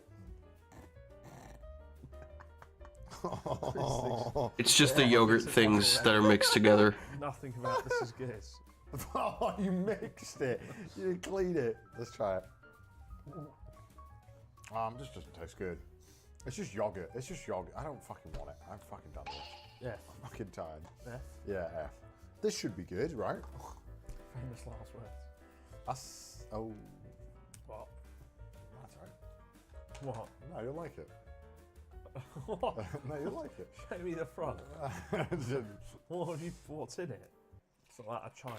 Oh. Thank God we've got more of these. What?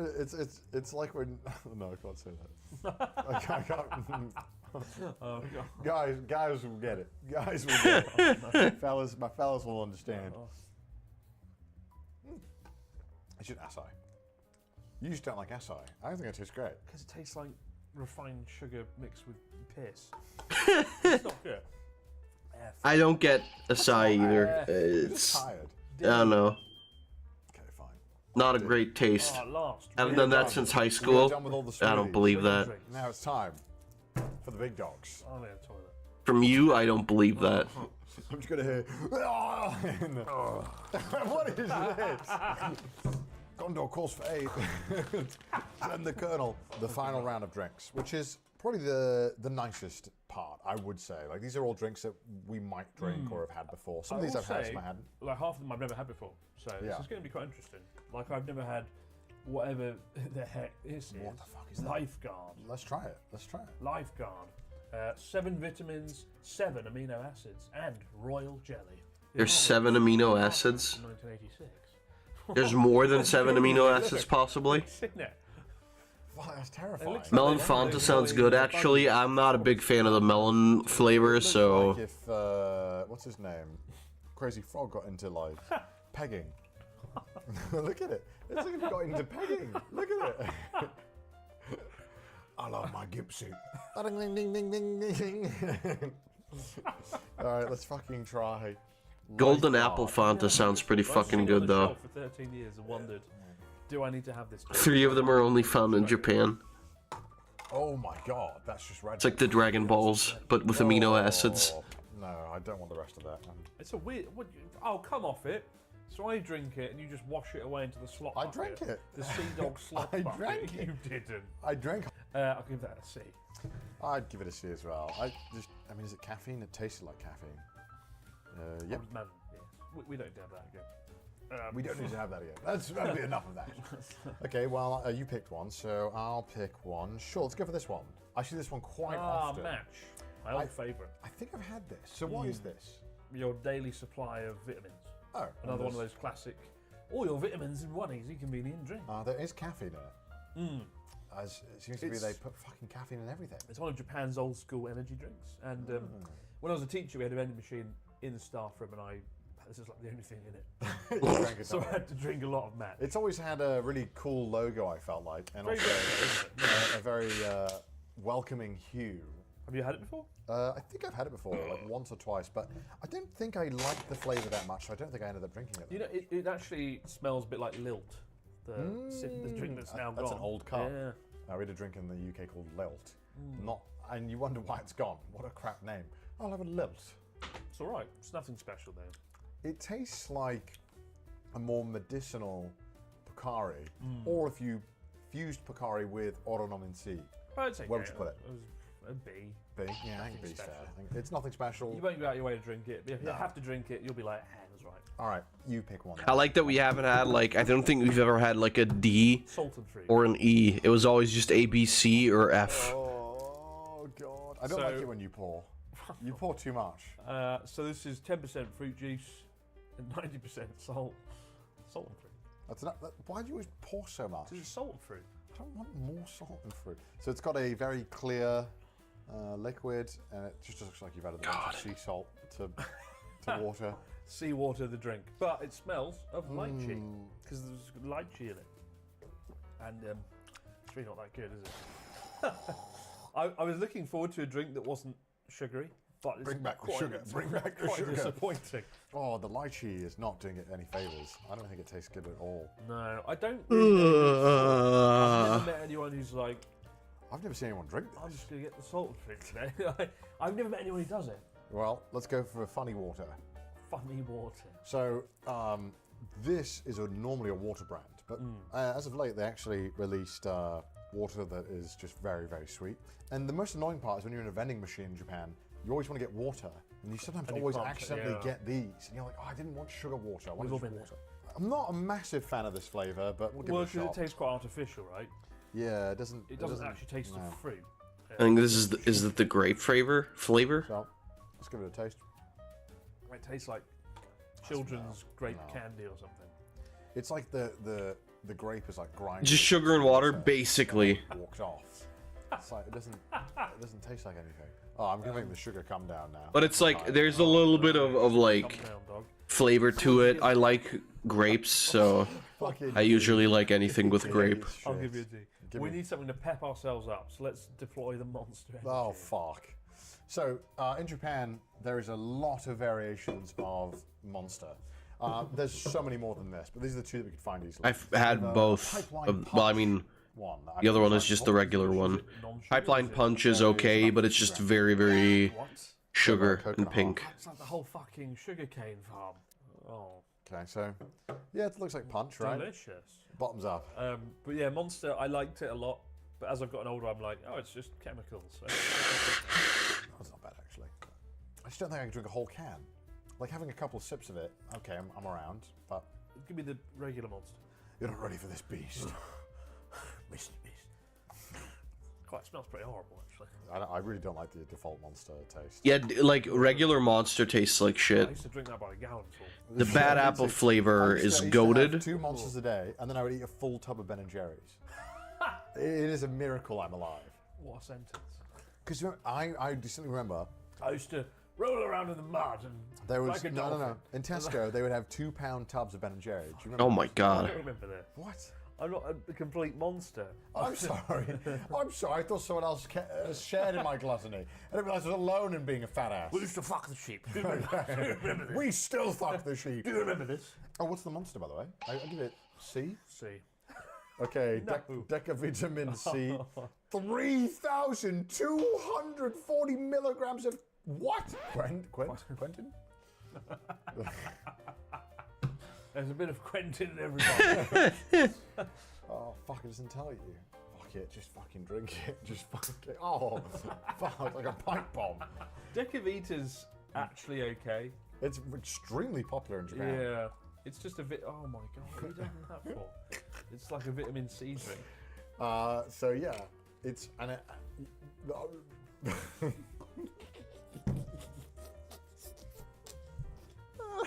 I haven't even had a drink of alcohol and I feel drunk. You're like. Every time I go on the bullet train, I see at least 3 people drinking this. Like, people really swear by it in Japan, and I've never had it. So this is gonna be my first time. You never had Degavita? Never had it. Cheers to your first time. Tastes slightly Tasting the better than caffeine. Sugar, to be honest with They all taste like vitamin C. Yeah. It's a deck of vitamin C. C tier. It belongs in C. Oh, give me Colonel Sanders. I don't want to know like how long they were up after this. What's this? And also on the Is your toilet. palate more salty or sweet? Salty. I want Japanese beer, honestly. That's what I want. Sweet things. What is this? Why is this in here? Premium strong. There's a drink named after me. Rich and strong. I want one of those like Tea. Yeah. What? We don't. small cans of Japanese beer, ice cold. Premium strong, because you know a lot of Japanese drinks. Crack it open, exaggerate their drink it strength. straight out of the can. I wanted to see if it really. By the way, I'm gonna red pill you on beer right now. I'm not a big beer fan, but the best way to drink beer is out of a glass bottle. Then shortly after a can, and only then. No, actually, before a glass, drink it out of a shoe. That's probably better. And then there's glass. Like bottle and can are peak beer enjoyment. Like just a regular glass is like, no thanks. It sucks because the problem is that like, at least in my experience, whenever I drink a beer, if it's in a can or in a bottle, it like for some reason it stays cooler way longer.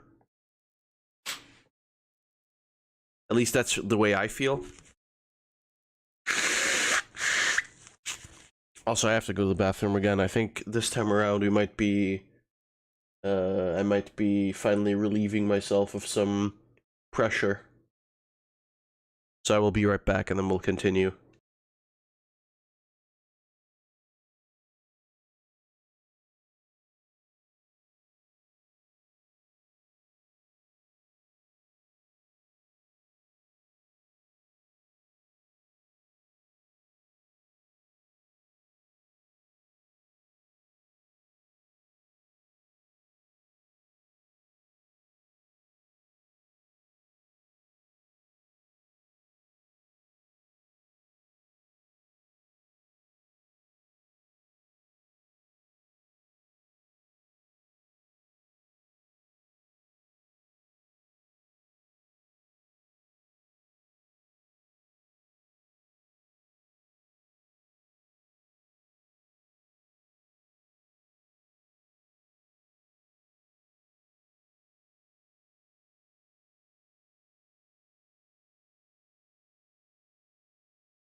Alright, let's keep going.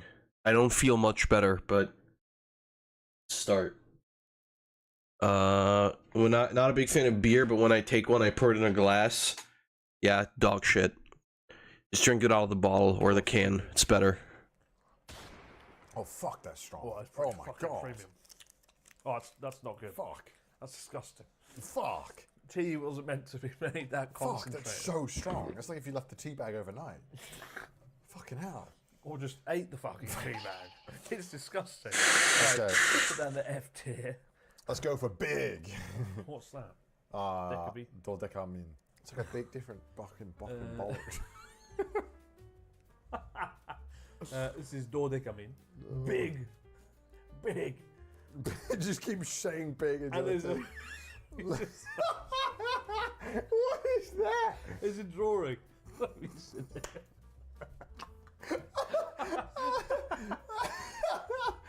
That's so good. Beef or chicken?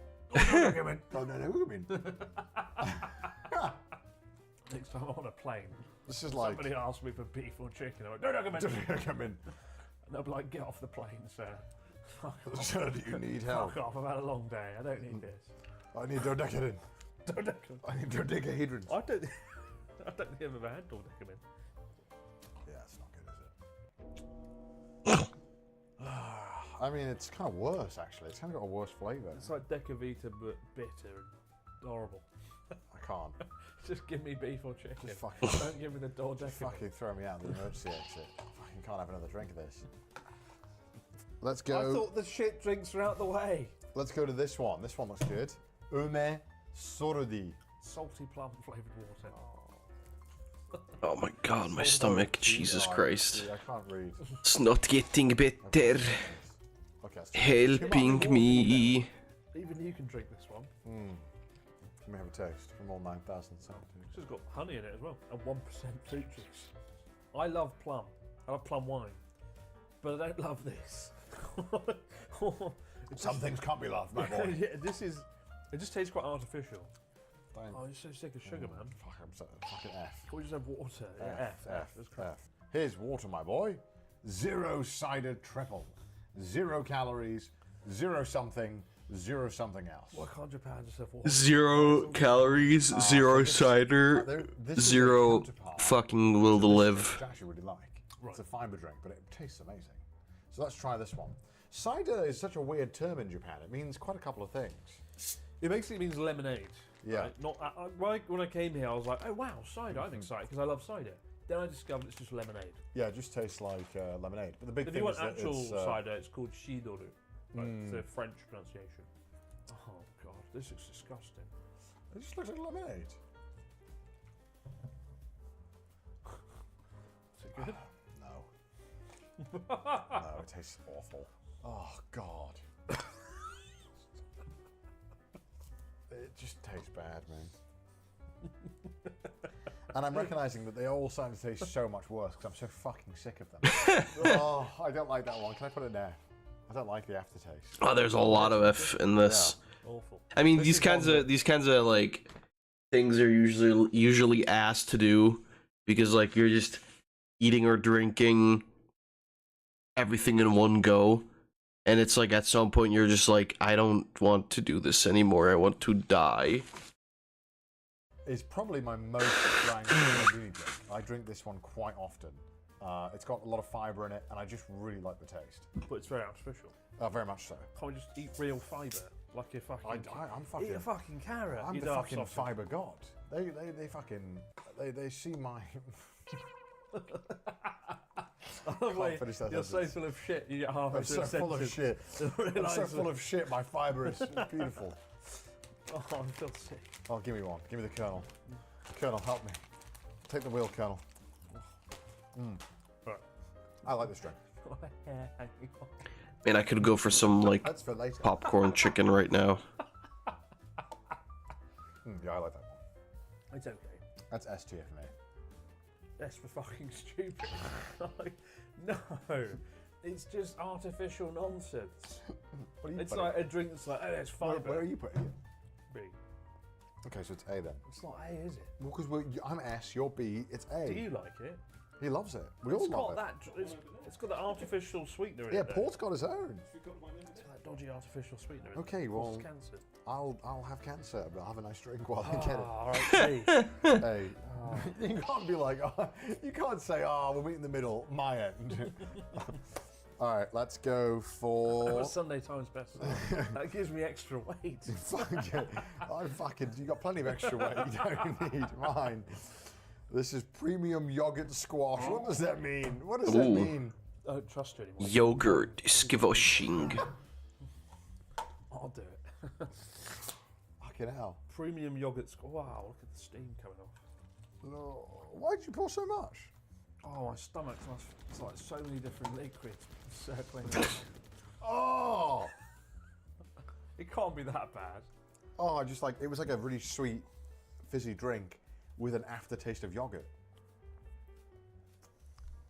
Can't be that bad. It's the worst thing I've put in my mouth. What was weird, it was so carbonated, it Yeah. actually hurt. The bubbles.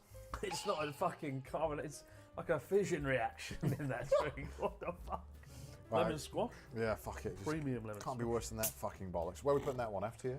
Yeah. F tier. Yeah. It's enough. Stop. Why'd you go for extra? Why'd you go for extra?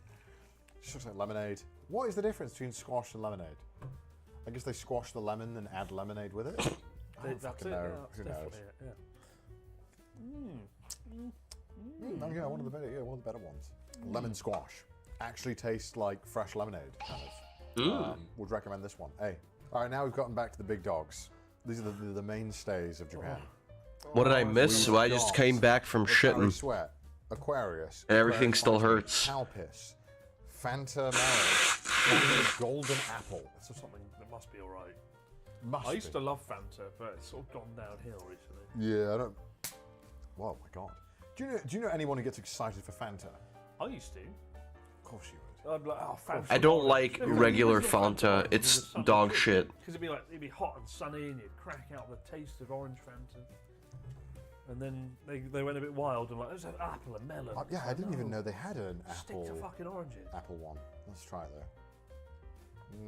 It's just tastes like artificial nonsense. Artificial apple juice with just carbonation. Brother loves Fanta, but the Mexican one, yeah, that's fair. But Fanta's the Coca-Cola drink, isn't it? That they Yes. sold in Germany and hid that it was Coca-Cola because Germans weren't buying American drinks during the war.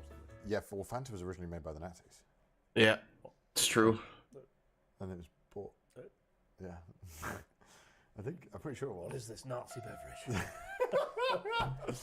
I think Himmler loved the taste of melon soda. What would you give that one? Probably like a D. Hermann-Göring. Oh my God. D. Let's get the other Fanta. This is the Japan classic. Japan is known for the melon Fanta. It's probably my favorite. Well, you hate it. I love it.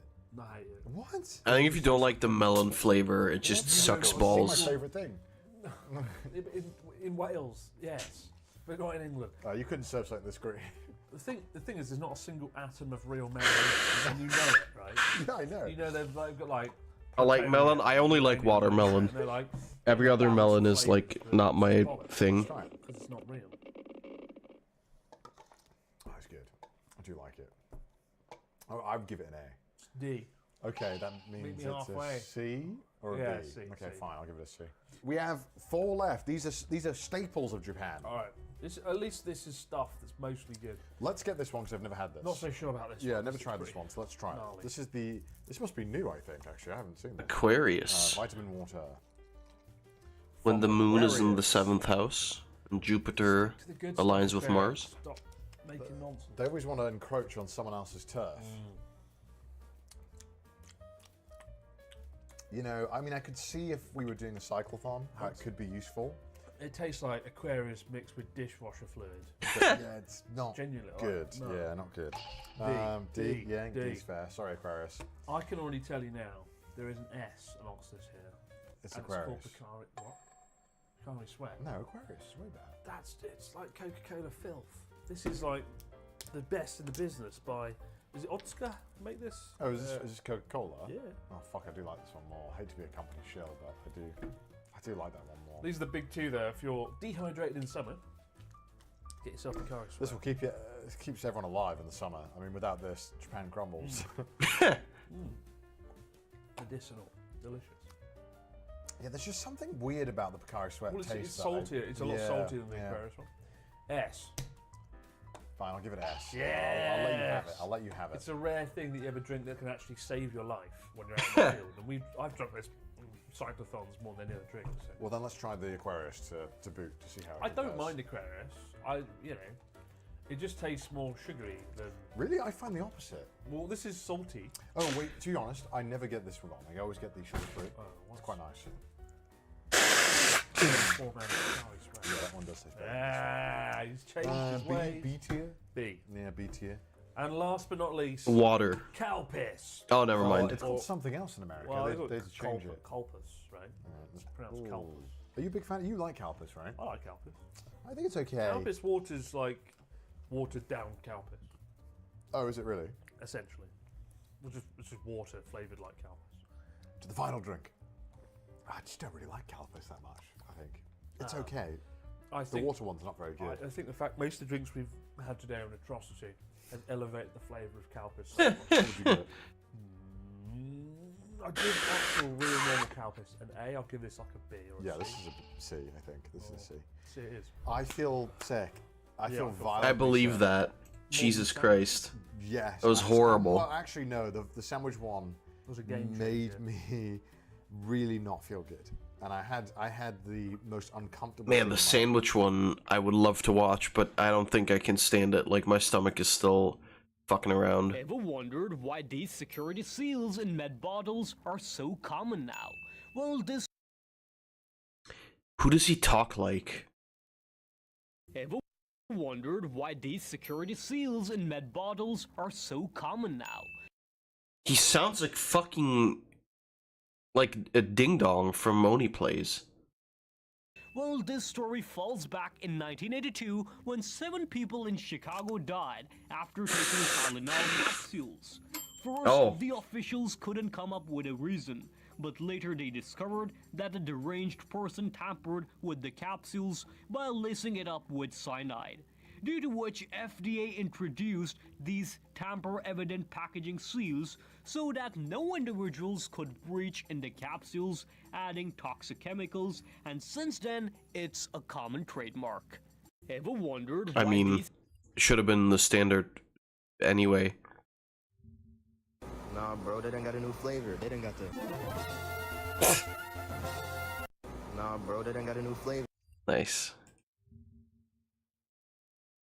I'm glad that they're still around. You get good money or $2.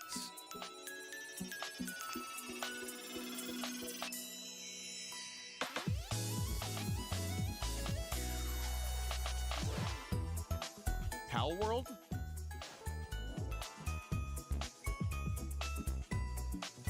Wait a minute, what? Paddle World, but 6.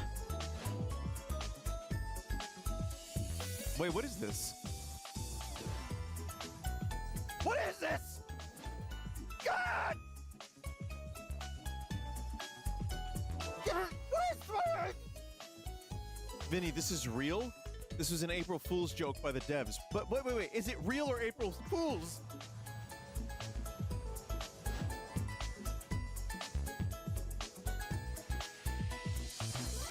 It's a real April Fool's. Why is Griswold so That buff? doesn't help me. Oh no!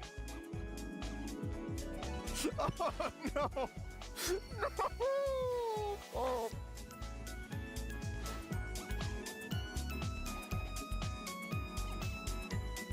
Oh, I see what market they're going for. Just shameless. It's just so shameless.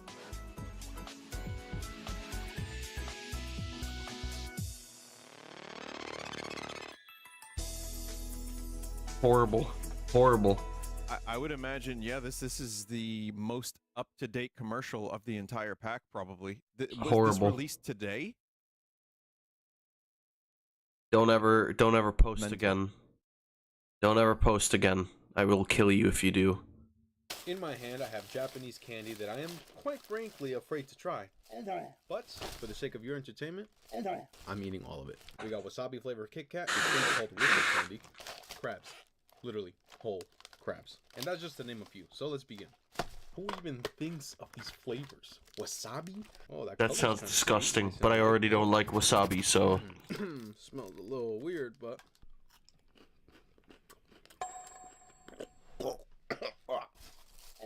That was nasty. That was atrocious. At first you get like a white chocolate flavor, but then it creeps in that spicy wasabi. Ugh. 1 out of 10. Now we got these whistle candies. That's what we're working with. And I heard if you put it in your mouth and then blow. I'm not editing this. This tastes like Sprite. A little bit of a lighter version, a little bit more sweet, but that's really cool and really fun. Hope you don't have any dogs. Just straight up crab. That permeated this whole room. Ooh, that is strong. Oh, yeah, it's crabs. Is the crab? Smells like poop. Here we have a little crabby boy. All right. Would you just eat it like that? I don't know if you guys can see that shine on the outside. That's like a syrupy coating, so it kind of makes it slightly sweet. But these are whole shelled crabs. That's why it's mega crunchy. It does kind of dry out the mouth. A little bit weird, but I give the Krabby Boys 5 out of 10. There's a fishy aftertaste that I'm not used to. Well, it's because it's crabs. Potato chips covered in chocolate. There's no way this could be bad. I like that. I'm a big salty sweet guy, so this is a perfect combination of that salty from the chip, and you get that nice sweetness from that chocolate. It really pairs it nice. I could eat this whole bag. 9 out of 10. Whiskey flavored filling chocolate. Funny story is that I sent my wife to buy this, and the guy asked her for her ID, but when she said she had a husband, she needs to find me. The guy was like, oh, never mind. You look so young, but you got a husband, you're good. This is what the chocolates look like. Ooh. Ooh, that is strong. He was not kidding. That is real whiskey in there. I don't drink, so any little bit of alcohol on my tongue is really strong. Look at that. Look at that. That thing is dripping with whiskey. No, that damn. Nice. Just pop rock candy. Apparently, just like this guy right here, your mouth will start popping like crazy. As a kid, you give me this. I mean, How about you get that pussy popping? Ooh, they're aggressive. Instead.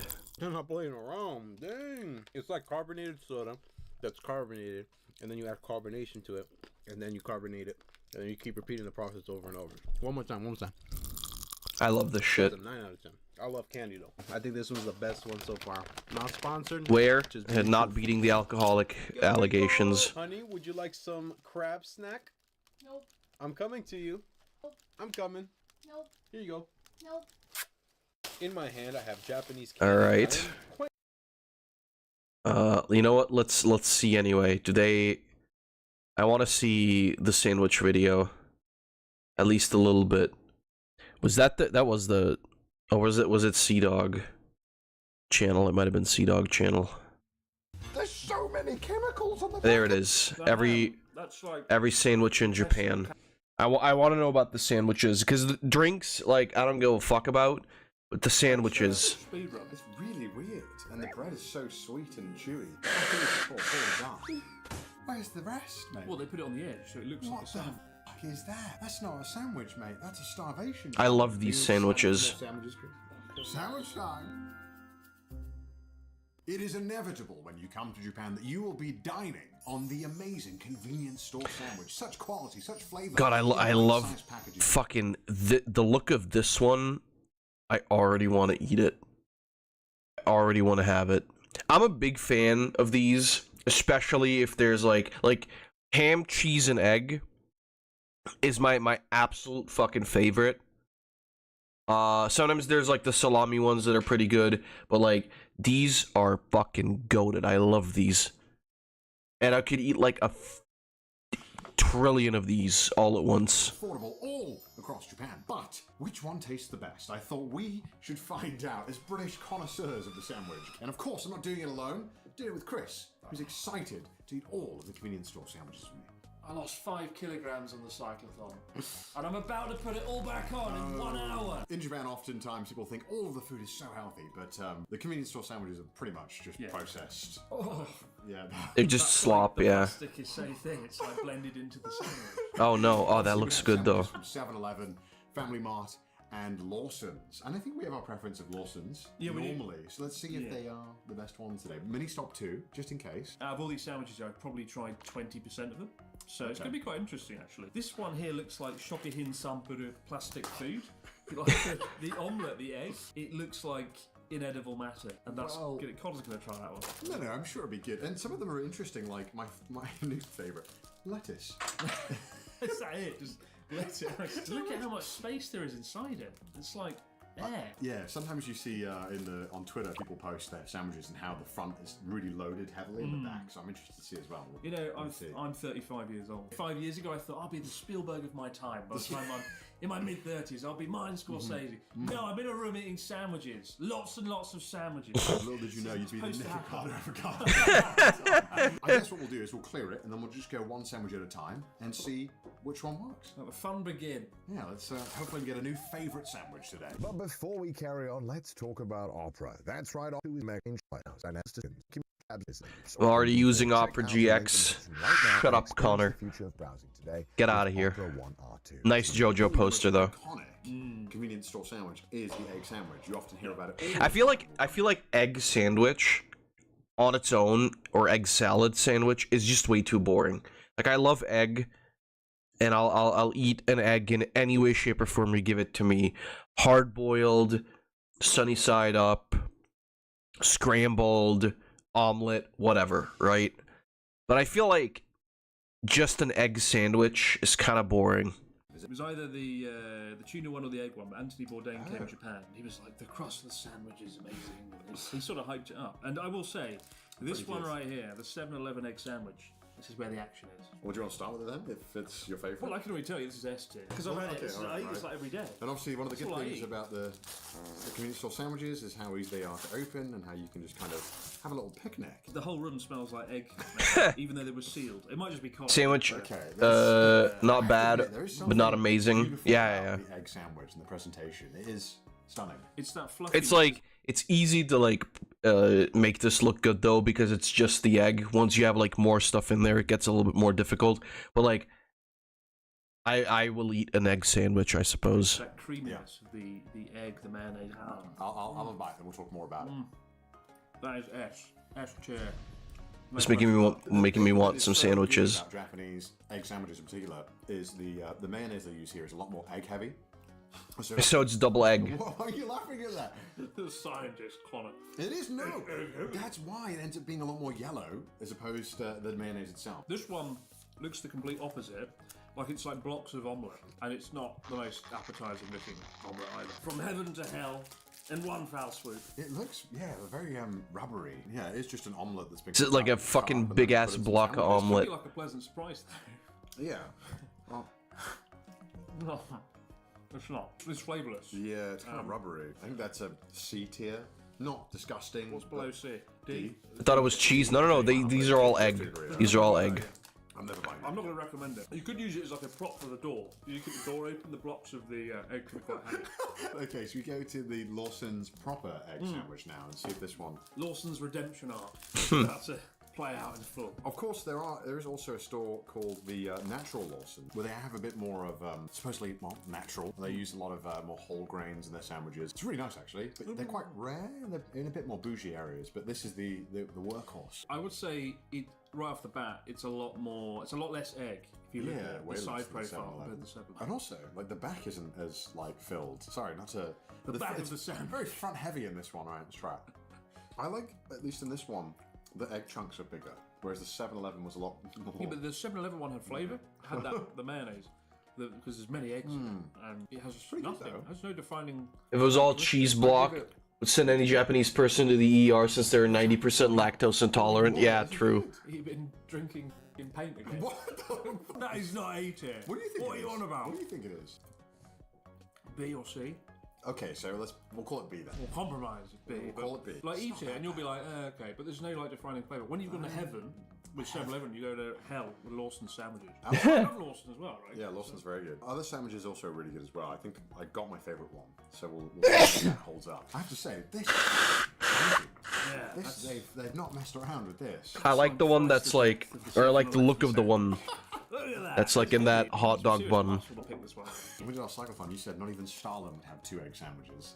Look at us. When did I say I probably did?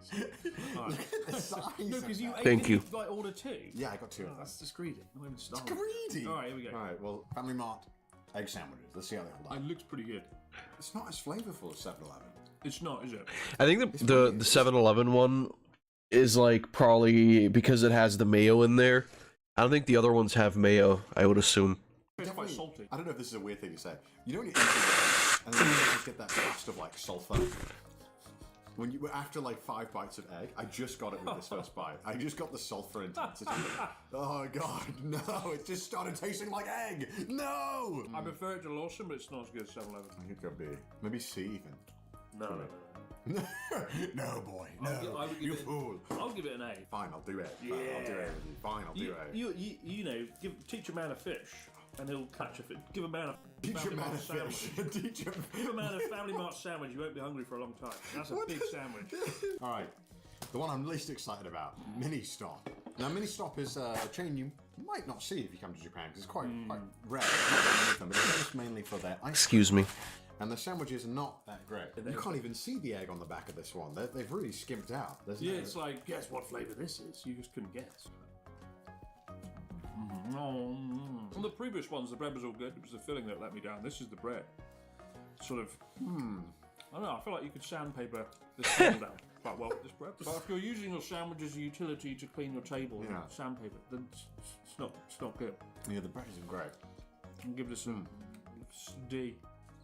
Yeah, C. But the egg's not bad. Yeah, C. C. Okay, this is the lettuce and omelette.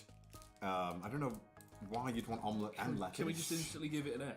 We don't need to... No, we have to give it the integrity of the challenge would be I right. already feel sick after eating 4 sandwiches. Oh my god. Well, at least we know what it is from the back. 4 egg sandwiches too. looks like when the doctor's taking out the fucking... One fart, put it in a sandwich. one like little flame, and that room is fucking exploding. Heavy is the burden of the egg omelette sandwich. Alright, let's give it a shot. Oh, what's this? It's got sauce or... Oh. Yeah, for real. Very appetizing. I bit into it and it sort of squelched in this weird, not very nice way. One thing that I've come to terms with is that omelette needs to be pretty heavily seasoned for me to like it and fresh. Yeah. Normally when you get this kind of really bad hotel omelets, this is kind of what it's like. Just put in a sandwich. Dashi makitamago, it needs to be fresh and light and fluffy, and this is heavy and plastic and shit. And just that one bite into it, that was disgust. That was a travesty of justice. I can get this out of my sight. That's F. Done. Yes, F tier for that one. Some of these ratings might feel a little harsh, but when you come to Japan and you've actually just gone to like an izakaya where they just make that egg omelette right in front of you for like 200 yen, you're like, okay, there should be standards here. That doesn't need to happen. I don't know why they thought to put that in there, right? No. Now, one other thing that I'm concerned about is there's a bunch of baguettes, not baguettes, sorry, like a hot dog bun, where they just shove it in. It's a bit messy. How are we going to eat this? Break. No, you've got all over my table. Oh, fucking... touch both ends. Oh. Cheers. This is the hot dog egg salad, as it's called. Let's try it. And 7-Eleven, so it should be good, but maybe the bread's bad. Oh, thank fuck we ended on a high note. This is the second best egg sandwich I've had. Hell yeah. It's just the 7-Eleven one. It's actually pretty good. The bun is kind of like nice and sweet and fluffy, soft and fresh. Yeah, the bread is. I would have assumed that this one would be pretty good. Sandwiches, very, very popular. Oh, hell yeah. You go to pretty much any station, any convenience store, they will have katsu sandwich because it's really easy to make and pretty tasty. And it generally travels pretty well. There's some serious highs and some serious lows in this round. Like, excited by this one. This is like a sloppy, on a scale of 1 to shitty sandwich. The plastic on this is like really paper thin, like super thin. This is going to be a Indiana Jones. Those look fucking awesome, yeah. Choose this one. You chose pie. You chose so wisely. You'll live forever if you eat the mini stop. It looks like Silence of the Lambs has been choked. I don't know if this really counted as a sandwich, but I thought, I'll just get it. Minced beef cutlet and mustard mayonnaise. That sounds pretty good. Yeah, it does. But I do quite like getting these when we go to the Shinkansen, and they often have fresh cutlet sandwiches. This is the one you kind of find at most Bullet Train. This is the Station best in one, to be Japan, fair. yeah. I buy this. Probably the sandwich I've eaten the second most after egg sandwich is this one. You can always trust that it will taste good, even if it's been in your bag for an hour, which some of the sandwiches do not taste great if you don't eat them immediately. Where to begin? I've also, actually, I will say, I've never seen a chicken katsu before. Oh, I eat this one all the time. This Really? is good, yeah. When did they start doing this? I don't know. Back when the horse and carriage was invented. I don't know, it's probably like 10, 20 years old. Yeah, It's been here the whole 12 years I've been in Japan. Because if you normally go to like a restaurant that does katsu, they normally never do chicken katsu. Will you break sandwich with me? Yeah. Which is really funny because like that's like basically I think That's a chicken is this and pork are like the number one schnitzel things over here, and it's basically the same thing, right? Stuck to your mouth as well. Something about the batter, it always gets stuck to the top of your mouth. It's alright, it's a bit flavourless. The texture's nice. Yeah. The chicken just isn't that great. No. I have got like one crumb of cabbage. It's like the smallest crumb of cabbage in existence. It's like chewing, it's like Wrigley's chewing gum. Yeah, beef. Not bad. I mean, katsu really probably should be getting beef or pork. Pork it's normally best for. Alright, let's Even go though the for classic pork one. Lawson's one, 'cause I Vienna Schnitzel is actually beef. often one of my go-tos. Surprisingly, the British man likes Or- fried food. Yeah, I'm guilty, okay, I like it. Speak for What is yourself, it? I'm a healthy young man. No, not veal. It looks a bit dry. Right off the bat, the pork looks a bit dry. I don't know. The cow babies. I believe in Lawson. Or It's a bit dry, but the sauce is very nice. The batter is good. the pork quality is quite bad in this one. I've had better. Yeah, the pork's a bit dry, and the breadcrumbs are a bit Wet. It is a bit soggy. drenched. It's a bit drenched. It's not very well I balanced. went overboard with the sauce. I'll give this a C. Oh wow. Okay. I'll go C as well. Although I actually think I like this more. Every country has their classic meats for breakfast. Yeah, Or I it's will say mostly C, ham. actually. Okay, no, I'll say C. Well, that doesn't have anything to do with breakfast. But yeah, I mean, breakfast usually is like bacon or ham over here too. This one, I mean, I'm impressed. It's hirokatsu. So let's try it. Hopefully, it holds up. I had to really bite into that though. No, I don't like it. Really? No. I really like mine. I don't know, it's just quite dry. I only bought it an hour ago, so... It does need a bit more sauce. Oh, I'll give it a C. A C? Okay, well, let's call it a C then. Let's go for the Family Mart one. And again, massive. Really good. It's, For breakfast, have you seen Oscar cooking? I mean, yeah. skinny means like thick cut, right? Go ahead. Okay, what the This is so heavy. Why am I f***ing the sandwich? Just the way you phrased it sounded wrong. If I threw this at Paul, Paul would die. Fucking Bob the Builder over here with his f***ing katsu sandwich. Oh, it's so heavy. Oh my god. It's the dry sandwich, it's like the Sahara Desert in your mouth. But the flavour of the pork is alright. Oh shit, just put the chair through the floor. Oh no, why did I let Connor film my studio? The I'm not the one who did it. The chair just went through the carpet. Can you taste the 3 kinds of pork? There's 3 kinds of pork? 3 kinds of shit. Why not have 1 kind of pork and just keep a good kind? Like, why put 3 together? Just get 1 fucking delicious pig. Oh. I'm all for segregation of the pork, so let's separate them into complete little sandwiches. Can't get excited about that. C? Yeah, C. It's not very good. Let's just say it's kind of dry. It's a C, man. What is this? How is this physically possible? Why is it happening? Can you read it out to us? Man has set foot on the moon, but they have not eaten this sandwich. Nobody I know has had this in their life. Green leaf chicken tartar sauce. I mean, it doesn't sound terrible. Fucking, it's supposed to be like fluffy bread from Family Mart. I already feel sick. We've only had like 1 sandwich, and I already feel nauseous. We've had 1. What? We've had like 8 sandwiches, which is not a normal thing to do. I will say, I do like how easily these fold out. I have a strong feeling about this one already. The way it's just like 2 lumps of chicken and then a gap in the middle. Yeah. It's like the sauce. Not very cool. Oozing from it.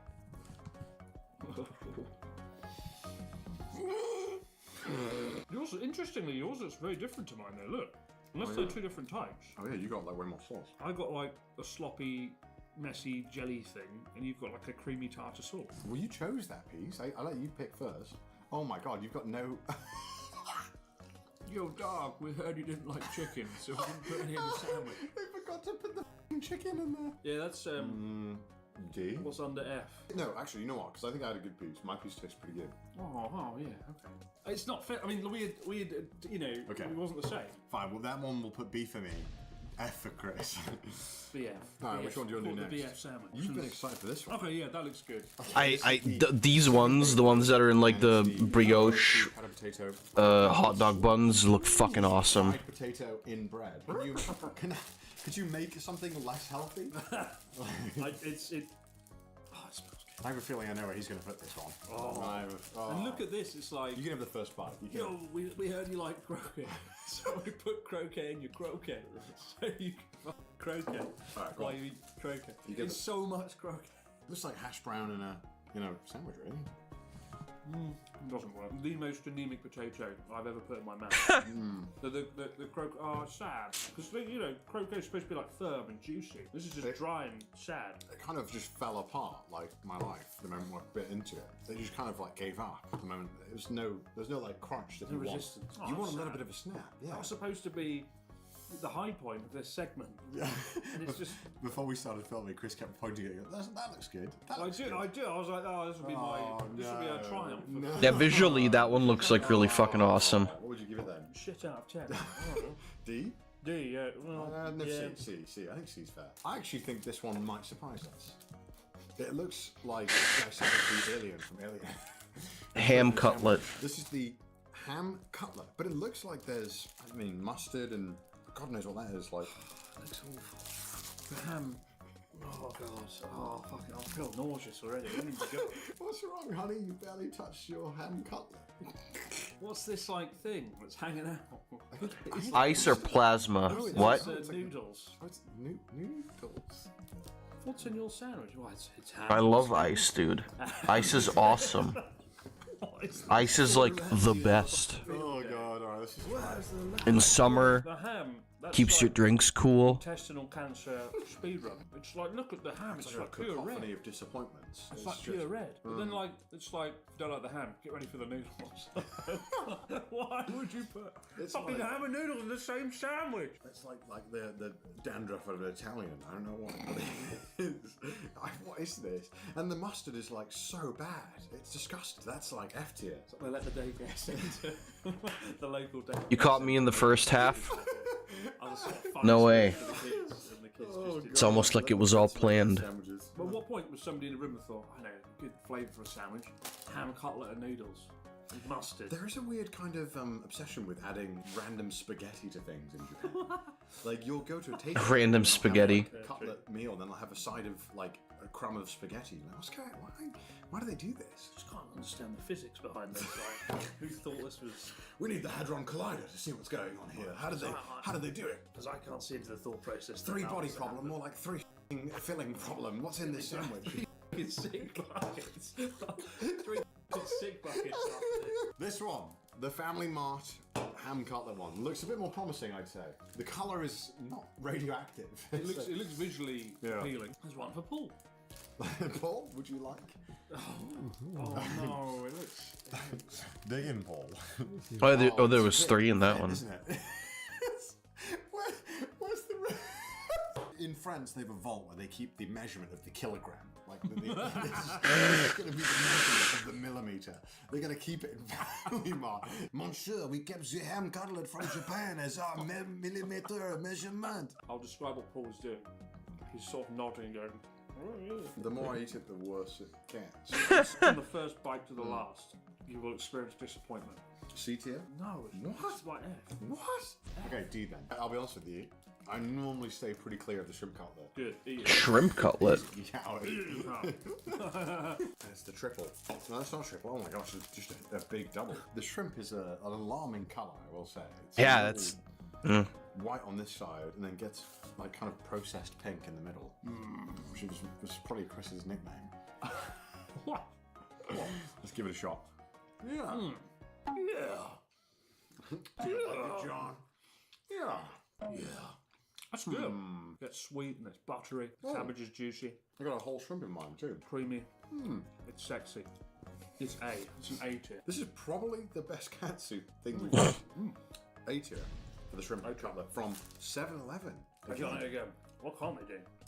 Croquet sandwiches apparently. Oh yeah. 2 varieties of ham: pork, ham, egg, cheese, and sauce. Yeah, but like chicken nuggets are like 15 varieties of chicken. It's, you know what I mean? Like, it's not a good thing to be minced together. What was all like the three parts. kinds of Yeah, pork it's not earlier, right? good. Oh god, it's so anemic. If you didn't like the ham, Look at the back. You didn't like the ham. Get ready for ham. Oh, I like that the cheese isn't even melted. Where's the rest of the sandwich? See, it's got egg in it, so you can at least go, oh, there's something edible in it. I don't really B, C, probably C. No, I'll give that a B. Because like, okay, fine, I'll go B as well. Okay, this is the minced beef cutlet and mustard mayonnaise from 7-Eleven. Sounds pretty good. It's a hearty portion. They've not skimped out. How many calories is in this one? I don't dare ask. All the sandwiches we've had have been 340 calories. That's 500. Elden Ring boss music. Fucking hell, it's heavy too. He who can split the sandwich in two. It's like sword in the stone. Calling Excalibur out is music at the biz, mate. Excalibur in his stomach. Oh, no. Really, that's surprising. It's too wet. It's very dry. If I close my eyes, it tastes like a crappy hamburger gone wrong. It's just bad. Yeah, I don't really know No, I don't like that one. what it's trying to do. Yeah, 7-Eleven, their bakery is not as good as the sandwiches, apparently. This didn't need to happen. That's a C? It didn't need to happen. D? That's a D. I think my IQ has dropped 3. It's all this filth over my beautiful table. Oh, just doesn't look good. I can't eat more. Croquet, egg salad, brown sauce. It's the anemic croquet from earlier with an egg on top. Brilliant. It's better with the egg than without, but it's still medium. Same problem, Okay. It's too flaky. Funny, because it looked really good, in my opinion. But I'm just a sucker for, like, the hot dog bun, so... I guess B, C. C is just disappointing. It's just sad. Alright, the big one. Oh, so this is the only sandwich that Mini Stop has put their own branding on, so they must be proud of it. It's the Mini Stop croquet. When my trip to Japan, I don't know, well, hopefully the end of this year, but we'll see. The plastic is it's like the sort of people we use in gangster movies to kill someone. Oh, lovely. Okay, I think we're going to be surprised by this one. Sure. They've got their Lego on it, they're proud of it. Cheers. Let's taste the pride. Oh, it's so bad. Where do you think they went wrong? And why is it everything? The potato croquet is very soggy. The batter's been drenched in sauce and left there to just die. There's just nothing to get excited about. The egg is like... They look amazing, they also feel very dry. I mean, I don't know, this one apparently is too sloppy. It's got really like kind of brittle taste here. It's really weird, and the bread is so sweet and chewy. It's sort of what I imagine rabies to feel like. I don't know. I was going to say prison food, but each to their own. I feel awful. Well, it's been great doing this video. Well, we've got a lot more to go. No. Oh, to be fair, it can't get worse than that. No. This needs to end. This needs to end now. It's gone too far. I actually think after this, like therapy, after this, I'm never gonna be a sandwich again because I'll be like, you'll just remember. You will remember what happened to this on this day. I need to make a sandwich after this, I'm getting kind of hungry. Starved me off cup noodles for a good 5 odd years. I can't like not enjoy sandwiches. How will I live? You know. How will I live? I don't know. Eeny, I'll pick at random. Ready? Here we go. Sure. Okay, that is the. Oh, what the is that? More egg. We've had so many eggs. What's this one? Teriyaki chicken and more egg. Ooh, that actually sounds really good though. Gluten intolerance as well. None of these are refrigerated for health reasons. I don't think it matters. So wet. It's got 3 stars on it though. Under the law. Where are we to? Also, like, I'm pretty sure they bought them the same day. It's like, whatever. Buy this. It doesn't work because on the one side you got egg, right? And you're like, oh yeah. And on the other side you got teriyaki, and the sauce is really runny. So it's like 2 liquids that are like incompatible combining, and you bite into it. The and chicken is really chewy. It just oozes out. I was the #1 Lawson supporter, right? I'm kind of burnt today. I kind of feel upset. This is F tier. This is really bad. I'll give it a D because I can enjoy the egg side. Because I have to forget the chicken teriyaki bit. I'll pick 7-Eleven. Oh, I like this one. This is one of my favourites. One of my go-tos. Pork. Ham, a pork ham. As opposed to beef ham. Looks like cucumber. Ah, these ones are the goated ones. It's not quite nice. I've never had this actually. Really, I really like this one. It's got quite a strong taste there. Yeah. You're not going to get excited about it. No. But I guess the job done. So solid B. Tastes really good. you get that little bit of sandwich flavour that you want. It's not too heavy. Yeah, it's normally good for a light snack to start your day off. Normally. It does taste like a British sandwich. Yeah. Very nostalgic. B. Pikachu. I choose you. What's this one? Ham and egg. Hell yeah. So this is the mini star. And this is a very common trifecta. You'll get lettuce, ham, and egg. Then they're all pretty good. But let's see if the mini stop one is good. I don't have high hopes of any sauce. To do this is a real art, because by this point, no matter what you're eating, you don't want it, you don't like it. It's going to get a low score because you feel sick. So I have to still be objective in the moment. You're really a pioneer of this. I'm a pioneer, like objectivity. Like I will say, Neil Armstrong. This is like, where's the filling? Where's the filling? Where's the rest, mate? Well, that's why you get 3 of them, right? What is that? That's not a sandwich, mate. That's a starvation challenge. The Sabbath. What is this? What is this? Like the Sabbath. You can put this in the hydraulic press and nothing will happen. What the Sorry, it flew away. There's so little. Look at this. It's probably what is quite this? aerodynamic. It probably flies better than a Boeing. It's the dog. I know we made fun of it, but it tastes pretty good. I kind of like it. It tastes better than a Boeing. Yeah, it's honestly kind of C or B. C for how anemic it is. C because it's very unfulfilled. All right, let's go. Boom. Oh, I'm excited for this one. The Lawson's Clubhouse sandwich. Ooh. And the good thing about Clubhouse is 3 slices of bread. And they toasted it, right? Oh yeah, what's the one that? Oh yeah. Look at this. So you take. Let me cleanse my palate. A toasted sandwich. Oh, okay. Wait, is yours 3 pieces? That's the club sandwich. The club sandwich is of course it is, yeah. And, this doesn't. So chicken, cheese, lettuce, and tomato. I think that's supposed to be bacon. Wait, you say you're excited by Wait, you have bacon. Where's my bacon? Oh, you've got the bacon. It needs to be toasted a bit longer. But the bacon's good. Mine's like a C or a B. What's yours? A C. Okay. There's no like defining flavour that stands out. I'd say the ugliest looking sandwich here is this one. Oh, do you really want to eat that now? The Lawson's potato salad sandwich. It looks like it's been drawn by children. Look at it. This looks really weird. Yeah, it's just potato.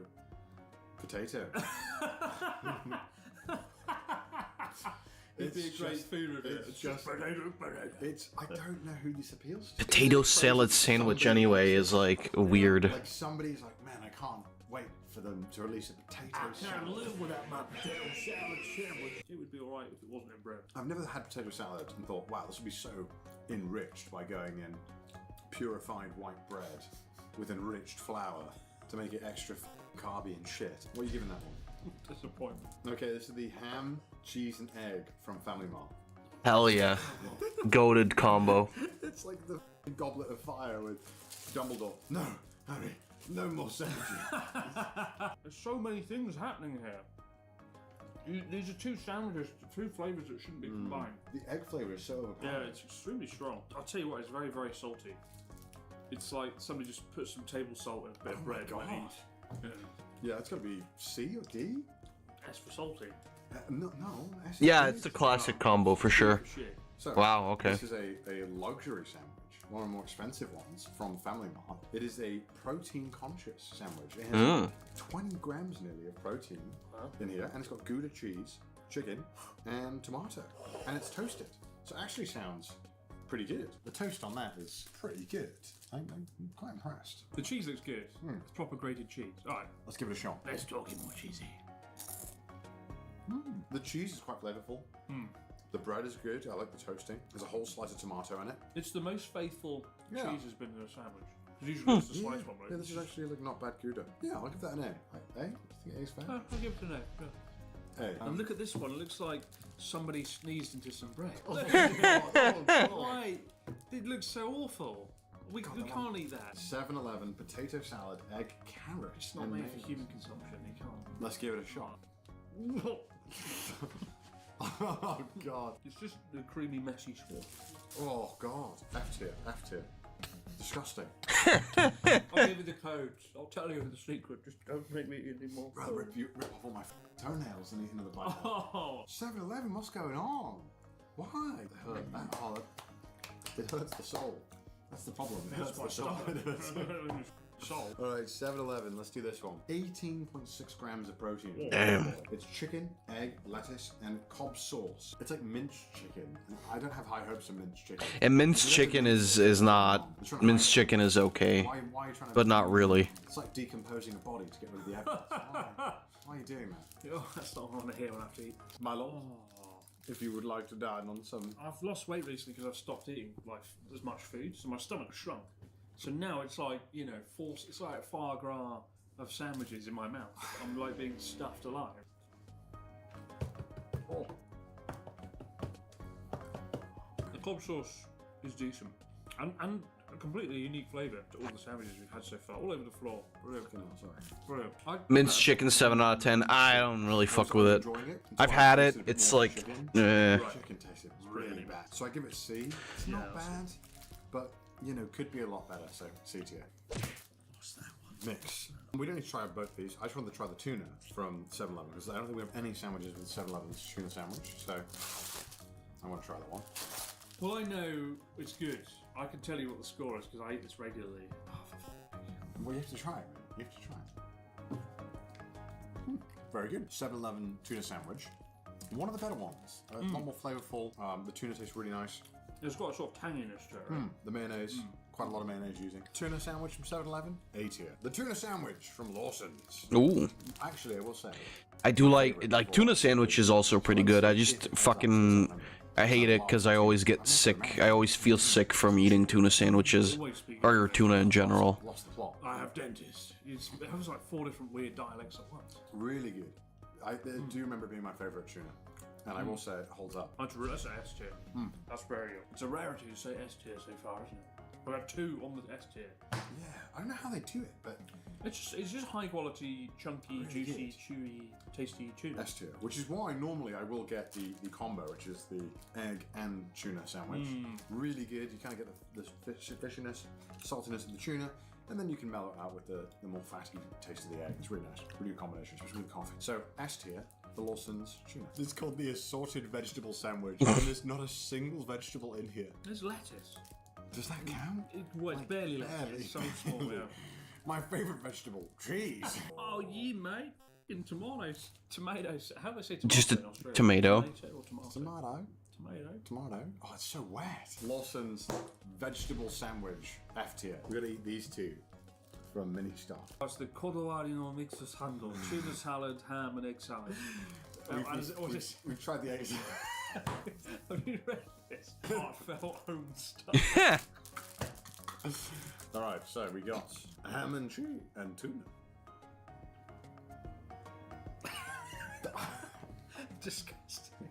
Actually disgusting. The tuna tastes like sand. What's going on there? What have they done? It's just... Looks like it's gonna die. It tastes so bad. It's F tier, man. It's like none of the fillings have any flavour. It's like they're just there, without any identifiable flavour or appeal. It's just objects in some bread. It's like me at the club. I have no idea what the f doing. It's got no purpose being there. The bread is so dry. You could like put it in one of the shipping packages, stop all the moisture. It's awful. F tier. Disgusting. Tuna from Family Mart. I know it's going to be bad from the way you tear it. The way it just tore then, like a bit of paper. There's no like mayonnaise in it. Yeah, so if there is, you can't taste it. I quite like canned tuna, but when you haven't put enough mayonnaise in it, it just often kind of tastes very like chalky and quite dry and chewy, and it's yeah, it's not very good. Take a lesson from Lawson's. This is the Family Mart tuna sandwich for me. It's kind of like C tier. C or D. Yeah, there's like no tanginess. There's no satisfying. D. Yeah, D. I'll go D actually. What's this one? Oh, lettuce sandwich from Lawson's. The weird thing is that it's called lettuce, right? But there's ham. This is how I would sum up the vegetarian options in Japan. It's like, yes, we have them, with a side of ham. Like, you know, you go to, ramen, it's vegetarian friendly. Don't worry about how the broth was made. It's odd though, isn't it? Who's like, I'll have a lettuce sandwich. Yeah, that is kind of like, do you ever hear like of Japanese people being like very vegetarian? I'm pretty sure, now that you mention it, I never had a tuna sandwich. They're good. It's usually like tuna and mayonnaise. It's really tasty.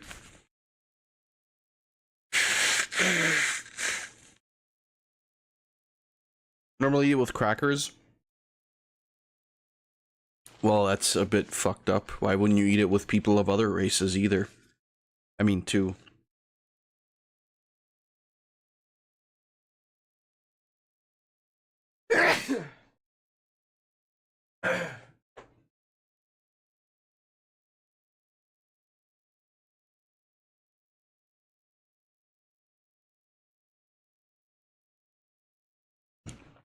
Well, I suppose it's your choice. Thank you, by the way. It's just 4 crumbs of lettuce. Oh, I ordered the I guess we'll eat it. I'm not going to live to see the end of this video. If I have to open another sandwich packet, I'm going to lose it. I mean, it is a lot of lettuce, so I understand why they've done it. But there's loads of ham there. There's not an insignificant amount. I wouldn't exactly call this a lettuce sandwich. And there's a very thin slice of cheese. It's very boring, but it's not offensive. If you like lettuce, you'll love this. Do you? There's somebody in the world who just wants to eat lettuce, and they're gonna love this. See. It's fine. Fine. Fine, you can go see. This is green leaf lettuce and lettuce and ham. What? How can this be? 2 lettuces? We heard you like lettuce. So Wow, Connor, your mom lets you have 2 lettuces? This is them wanting to one-up Lawson's. They go, oh, you like lettuce, do you? They want 1 lettuce. We like 2. Also, again, I feel very disingenuous by putting the green lettuce first. Look at mine. Mine's got a full pig in it. It is a lot of ham, actually. Wow. So fucking hell. That's a hearty amount They're of not pork. fucking around in Family Mart. No, my ham has got a sort of sour taste. Yeah. Pickled ham almost. That's like broiled. It's kind of vile. That's F. That's really disgusting. I think maybe that's even a bad batch of ham. Genuinely, it's really bad. What's going on there? Let me just try a bit of the ham on its own. You're a brave man. It tastes really weird. It's the lettuce like wetness is making it not taste particularly. That doesn't work. That's F. That's really bad. Family Mart. Damn. Why are we doing this? This is such a bad idea. I feel disgusting. Why does it feel like we've not made any progress? Leaf, lettuce, tomato, bacon, and we haven't done this. We've done that. We haven't done this. I think Colin needs to try a few on his own. Oh, okay. Speed through it, man. Speed through it. While I recover. Chris is one bite. Didn't wash the lettuce correctly? Possible. I mean, it's just some fucking processed, or not processed, but it's just like some tomato, green leaf, lettuce, off the conveyor belt sandwich bullshit. From Family Mart. So let's see how it holds up. It looks. You know, it's not like they make it themselves. Oh, the sound. It's like ASMR vomit. Give us the full review. I don't want you to just dribble over my table. He's like, absolute savage. I think the problem is that when you add tomato to a sandwich, I think it just ends up making it all really soggy. Yeah. And then the bacon isn't very good. Yeah, it's very watery. And then the lettuce isn't. It's just D. Which one am I eating next? What's that? No, you gotta eat this one with me. No. I'll eat this one. My mouth is broken. I'll eat this one. We've had that one. Not from Family Mart. Oh, for we gotta try them from each location. Okay, it looks promising. Ham has been meticulously engineered to fit in the sandwich. It looks quite dry though. It's not bad, but it's very dry. Yeah, I don't know why they went wrong there. There's Sahara in my mouth. Why is it so dry? I don't know. They could learn to from 7-Eleven. It's too dry. C? Maybe D? Yeah, it's a C. That's weird, because the other ham you come on was really good. Is it just down to the bread? No, it's down to because they haven't used enough mayonnaise to or cream to really. Just the outside of the bread just feels sort of dry. Yeah. 7-Eleven one. Family Mart ham and cucumber sandwich. I'm gonna give that one. That's it. You don't need to try this. But ham and cucumber is also like a very classic choice. Thin slice of ham and just egg. So it's just the egg sandwich really, but with just one slice of ham, and you get 3. So it's quite good. I normally like this one. 7-Eleven pork ham, egg, and mayonnaise. 80 for this one, 7-Eleven. Good job. I'll take this one. Vegetable mix from Family Mart. Family Mart's recommended sandwich, and in Japanese it says green reefer. Green reefer. Green. That's a lot of flavours. green leaf, tomato, cabbage, corn. God, I can't. 6 types of fillings, and there's also ham, and well, there's like egg. And honestly, I'm struggling to talk at this point now. I've been drunk in the past, and I've been able to communicate easier. This is like genuinely. What is it about sand? Is it the sugar? I think it's the salt. The salt. It's the sugar, isn't it? Probably sugar from the bread as sugar well. level is going like, woohoo! Watching you stuff that sandwich in your mouth. It's quite the spectacle. It's so fun. Oh god. Alright, after this is over, we're gonna have to stop. Because now I'm hungry. I'm also tired. I'm also hungry and tired. Everything. And it can't taste like nothing, just crunchy. Would we have this flavour in the UK? No, we would not have. Well, there's just too many things going on at once. Yeah. Simple is best. I also think we don't, whenever we put lettuce on a sandwich, I think we're pretty particular with how we put sauce next to it, because when you end up putting mayonnaise or stuff next to to the lettuce, it ends up just becoming soggy. Right. And then the lettuce doesn't really add anything to the sandwich. This one's pretty good. Ham sando from Lawson's. Okay, let's try the... Oh. You can't even tell. Okay. You tried to rip the sandwich and the ham wouldn't turn. It's like Kevlar. Bulletproof ham. Is it actually? It's pretty good. That's good. That's very, very good. Very perfect amount of sauce. It's been a hot minute since I put a sandwich in my mouth that I actually enjoyed. It's A, verging on S for me. I think it's pretty good. It's A. Okay, I'm pretty shut that out. It's like me going to my dad. We go, McDonald's now, bud. You love me, father. No, that's right. It's pretty good. Oh, that's good. Hey. This is the BLT from 7-Eleven. Seems promising. The LGBT. Darker than normal? My seeing things, or is it just the packaging? You're seeing things. First of all, I must say, we are very heavy on the tea on this BLT. This tomato is like twice the size of everything else in the sandwich. The lettuce is like 2D. There's not like there's scarcely. And then where's the bacon? That's the bacon. This makes a mockery of any American BLT. Yeah, microscope to see that shit. Did you? No. See. What? Okay, fine. See. But the bacon. I like that Connor doesn't like fight it at all. It makes the bread a bit soggy, but it's actually quite good. Every time He's always like, okay, fine. Normally you'd have maybe a thicker sandwich. But this bacon is bad. This is another one I would get quite often. The ham egg from Lawson's.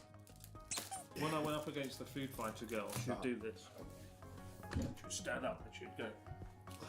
And it helps the food go down. I think I'll vomit if I do that. Oh god, my legs don't function anymore. Got to do this, and the food will like go down. Oh, this is. Oh god. Oh god. Oh, my balls. This hurts my dick. How can you do this? You don't have testicles. Good viewing stream, right? One of my favorites. It's the best one. I'm so tired. I give this one A. This one's A. Close to S, but not as the egg isn't as creamy as it normally is. So this time they've kind of done a worse job, but A tier on this one. I think sometimes they're trying to reinvent the wheel with these sandwiches. Get ready to reinvent the stomach. Oh, these are the ones that look really bad. I'll admit, the worst looking one. Which one was it? It was this one. Teriyaki chicken and egg. So they already had one like that, but it was from a different brand. Ham and cucumber, and it looks like this egg. Why the egg isn't listed, I don't know. I don't know what's going on in these factories or who chooses to name what. Still waiting for another viewing stream, part 1 and part 2. What do you mean? You name your favorite trash taste members. Connor, it's not on there. Okay, we got. What do you mean?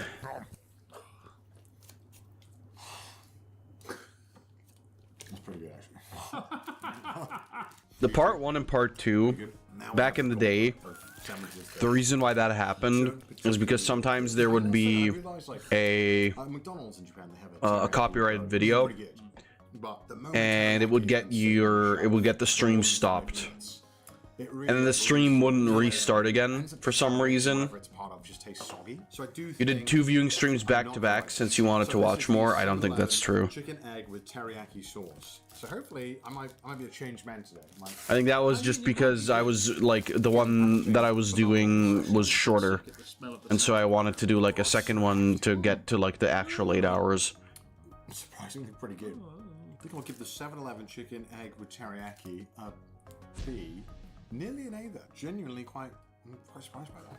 Very good. This is the. Or often it was because you did it on Friday and the other one on Saturday. Yeah, but that was like once. Wait, where's the chicken? What the? Like I said, which I assume was because I just didn't get the full time on one of them. This is good. Chicken and stuffing. Oh, more egg for me. Not even Stalin would have 2 egg sandwiches. That's the best chicken I've had in a sandwich in Japan. That's really good. Okay. Oh. Wait, yours has got like skin on it and stuff too. Like, And usually we'd hang around here longer, but I'm also like starting to genuinely feel super drained. Stop kind of knocked it out of the park. It's not just ice cream we'll get excited about when we get a mini stop now. I reckon it's going to be good. It looks... So let's take a look at it. One last look. Teriyaki chicken and egg. The Family Mart teriyaki chicken and egg sandwich. I reckon while it looks like a dog did something awful, it's going to taste good. I just like the aromas. It's our fault for showing too much food. Chicken. No, it's not good. Yeah, Chicken is like exactly. really tiny pieces of shredded chicken. Very fatty, not very good piece of chicken. It's not just that, doesn't really. And the sauce is like. The sauce is abhorrent. It's so like sweet. It's very like nauseating. Yeah, quite musky as well. Very like it's got a very strong aftertaste of yeah, it's quite bad teriyaki sauce. Yeah, that's a shit out of it. What was it? C, D, D, D, F. Oh yeah. F. And we're not done there because we have some amazing sandwiches still to be tried. Let's have a look what they are. Are you excited for more sandwiches, Chris? Sandwich time. We got the baguettes. Oh my god. They're kind of a new edition. They slowly become a bit more popular. I've never seen this before. And also they've just debuted a croissant with filling. Let's start with one that looks passable. It is the 7-Eleven lettuce colonoscopy and salami. I don't know. How does man split baguette?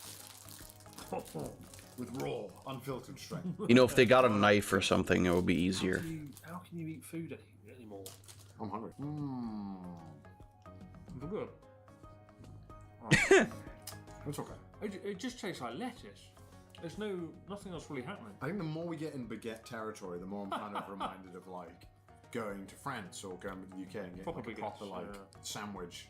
You know, and so we're kind of getting too close to that territory where. God, I just remembered when I was in New York, and we got like a pulled pork sandwich, and it was some of the best shit I've ever eaten in my entire life. So 7-Eleven recently have started trying sandwiches from all over the world. I think this is meant to be like a banh mi, like a Vietnamese kind of style, is my guess. But it's more like a no, I couldn't eat. A what? A me? I can't eat that. It looks like it came from like a Lego set. It doesn't look real. It doesn't look real, yeah. Oh. Wow. Oh. My eyes up and down. Oh. They've used Dijon mustard. Great. Love that. The chicken, it's got that taste where the texture's there, but then when you kind of start chewing it a bit more, it's got that really sour taste to it that just isn't, no, it's not very good. And again, the problem I have, it's just too wet. There's so much wet going on here. So much wet going on. Come on, the sandwich needs to be layered appropriately. They keep putting all the wet stuff touching the bread, and it just ends up making it soggy. It's not what you want in the sandwich. It's a C-tier sandwich. I just tried to C-tier. Next Subway sandwich. That's just pretty good. Tanpaku. Whoa! 26 grams of protein. Damn. In how? And it looks That's because you got a fucking whole ass egg in there. It looks pretty seasoned. As you know, I'm a big black pepper fan. I will add black pepper to pretty much everything. How are you eating all food? Hungry, innit? Yeah, I just kind of want dessert. It feels like a role reversal. I used to be able to eat everything. Now I can't. Yeah. What happened to you? No wonder you lost 5 kilograms. Yeah. Maybe I hope you don't. You know that thing when people lose weight and then they become less funny. I hope that doesn't happen to you. Get out. That's chicken. I'll have a bit. I'll try a bit of the chicken. Okay, can't have a piece. I can't even. I'm just gonna try and get the egg in as well. The chicken's good. The pepper's doing a lot of heavy lifting here. Chicken it's quite dry. So you would need a drink with it. Well, that's where the Strong Zero comes in. 26 grams of Tampacker and 9% worth of Strong Zero. Isn't Strong Zero like alcohol? Like really strong alcohol too? Looks like. I've heard somebody call it blackout juice once. Like my body's like, don't put this in your mouth. It's like physically not letting me eat. There's something about the lettuce. It's just not good.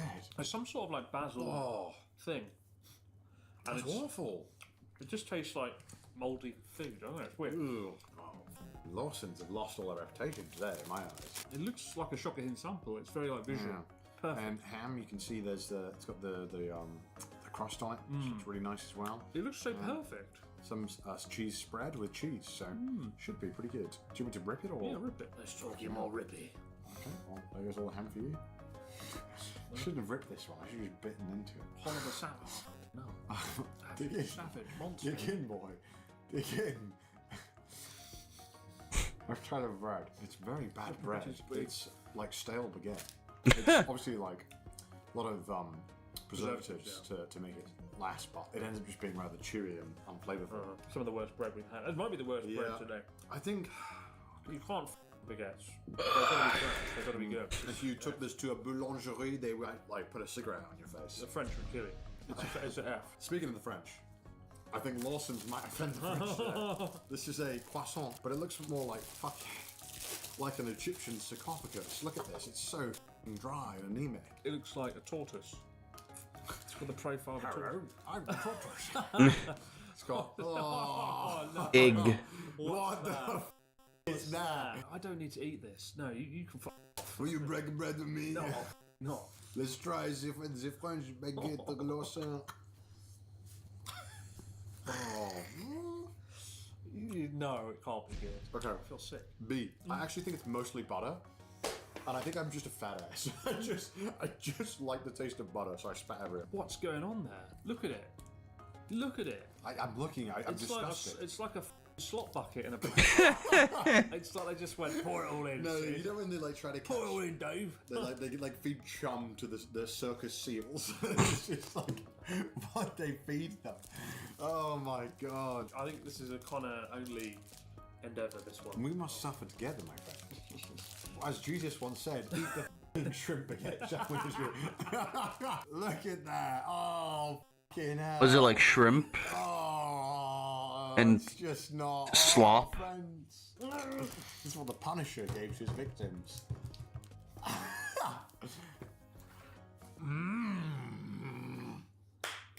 That was so delicious. I loved every bite of that. That's an easy F tier. Dessert time. So normally there's a lot more of these, but for some reason I could only find these. I don't feel so good. Do I have health insurance in this country? I don't really know. No. It's a tariff. It's a tariff. But if I had to pick one, you don't have it. Brilliant. Well, this one, you don't have it. I don't understand this. This is a Japanese obsession, and this is a thing that they're all obsessed with in general with cooking. They often will always prefer whipped cream over any other kind of cream, and it just doesn't work. Like, it's a new product. It's not new. It's old and rehashed bollocks. It's just whipped cream in a bread. It's awful. Okay, well let's eat this because this is just literally Weird, whipped cream but in a hot dog bun. I mean, whipped cream is okay. I don't know if it's shit. I've never had it.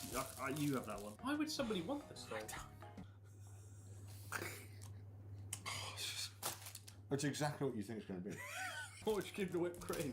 In F tier. It's it's a joke. Don't do that. Peach, strawberry, and whipped cream. This must be all right, right?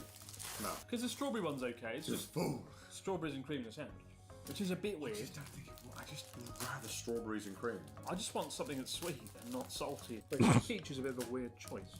Yeah. Alas. Wait. There's only one slice of peach. Not in mine. I have two. Damn, Connor got scammed. Okay. Strawberry was okay. Yeah, pretty good. Yeah. I'd actually give this like a B. Yeah, I'd give it a B. It's a bit serious. It's a bit weird still.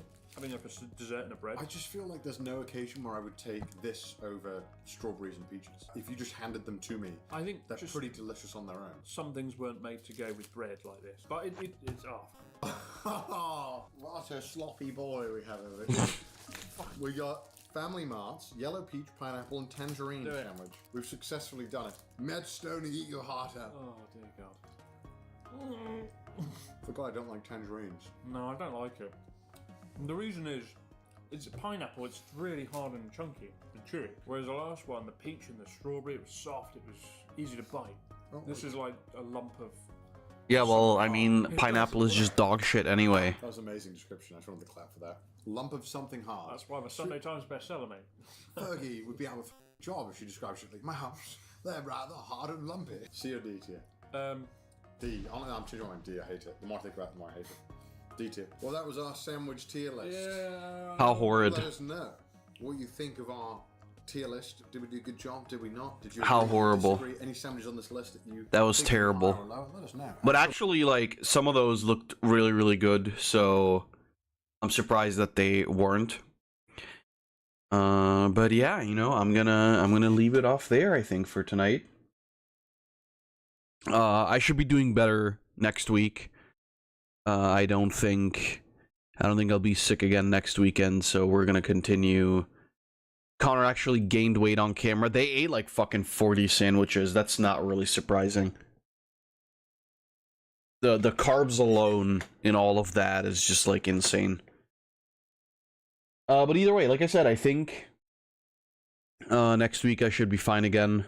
I don't think I'm gonna be sick anymore. I'm gonna pop some NyQuil and then maybe eat like a sandwich or two and then go to sleep because I'm fucking tired.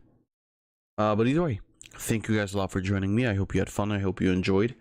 I apologize for going to the bathroom so much because my stomach was killing me.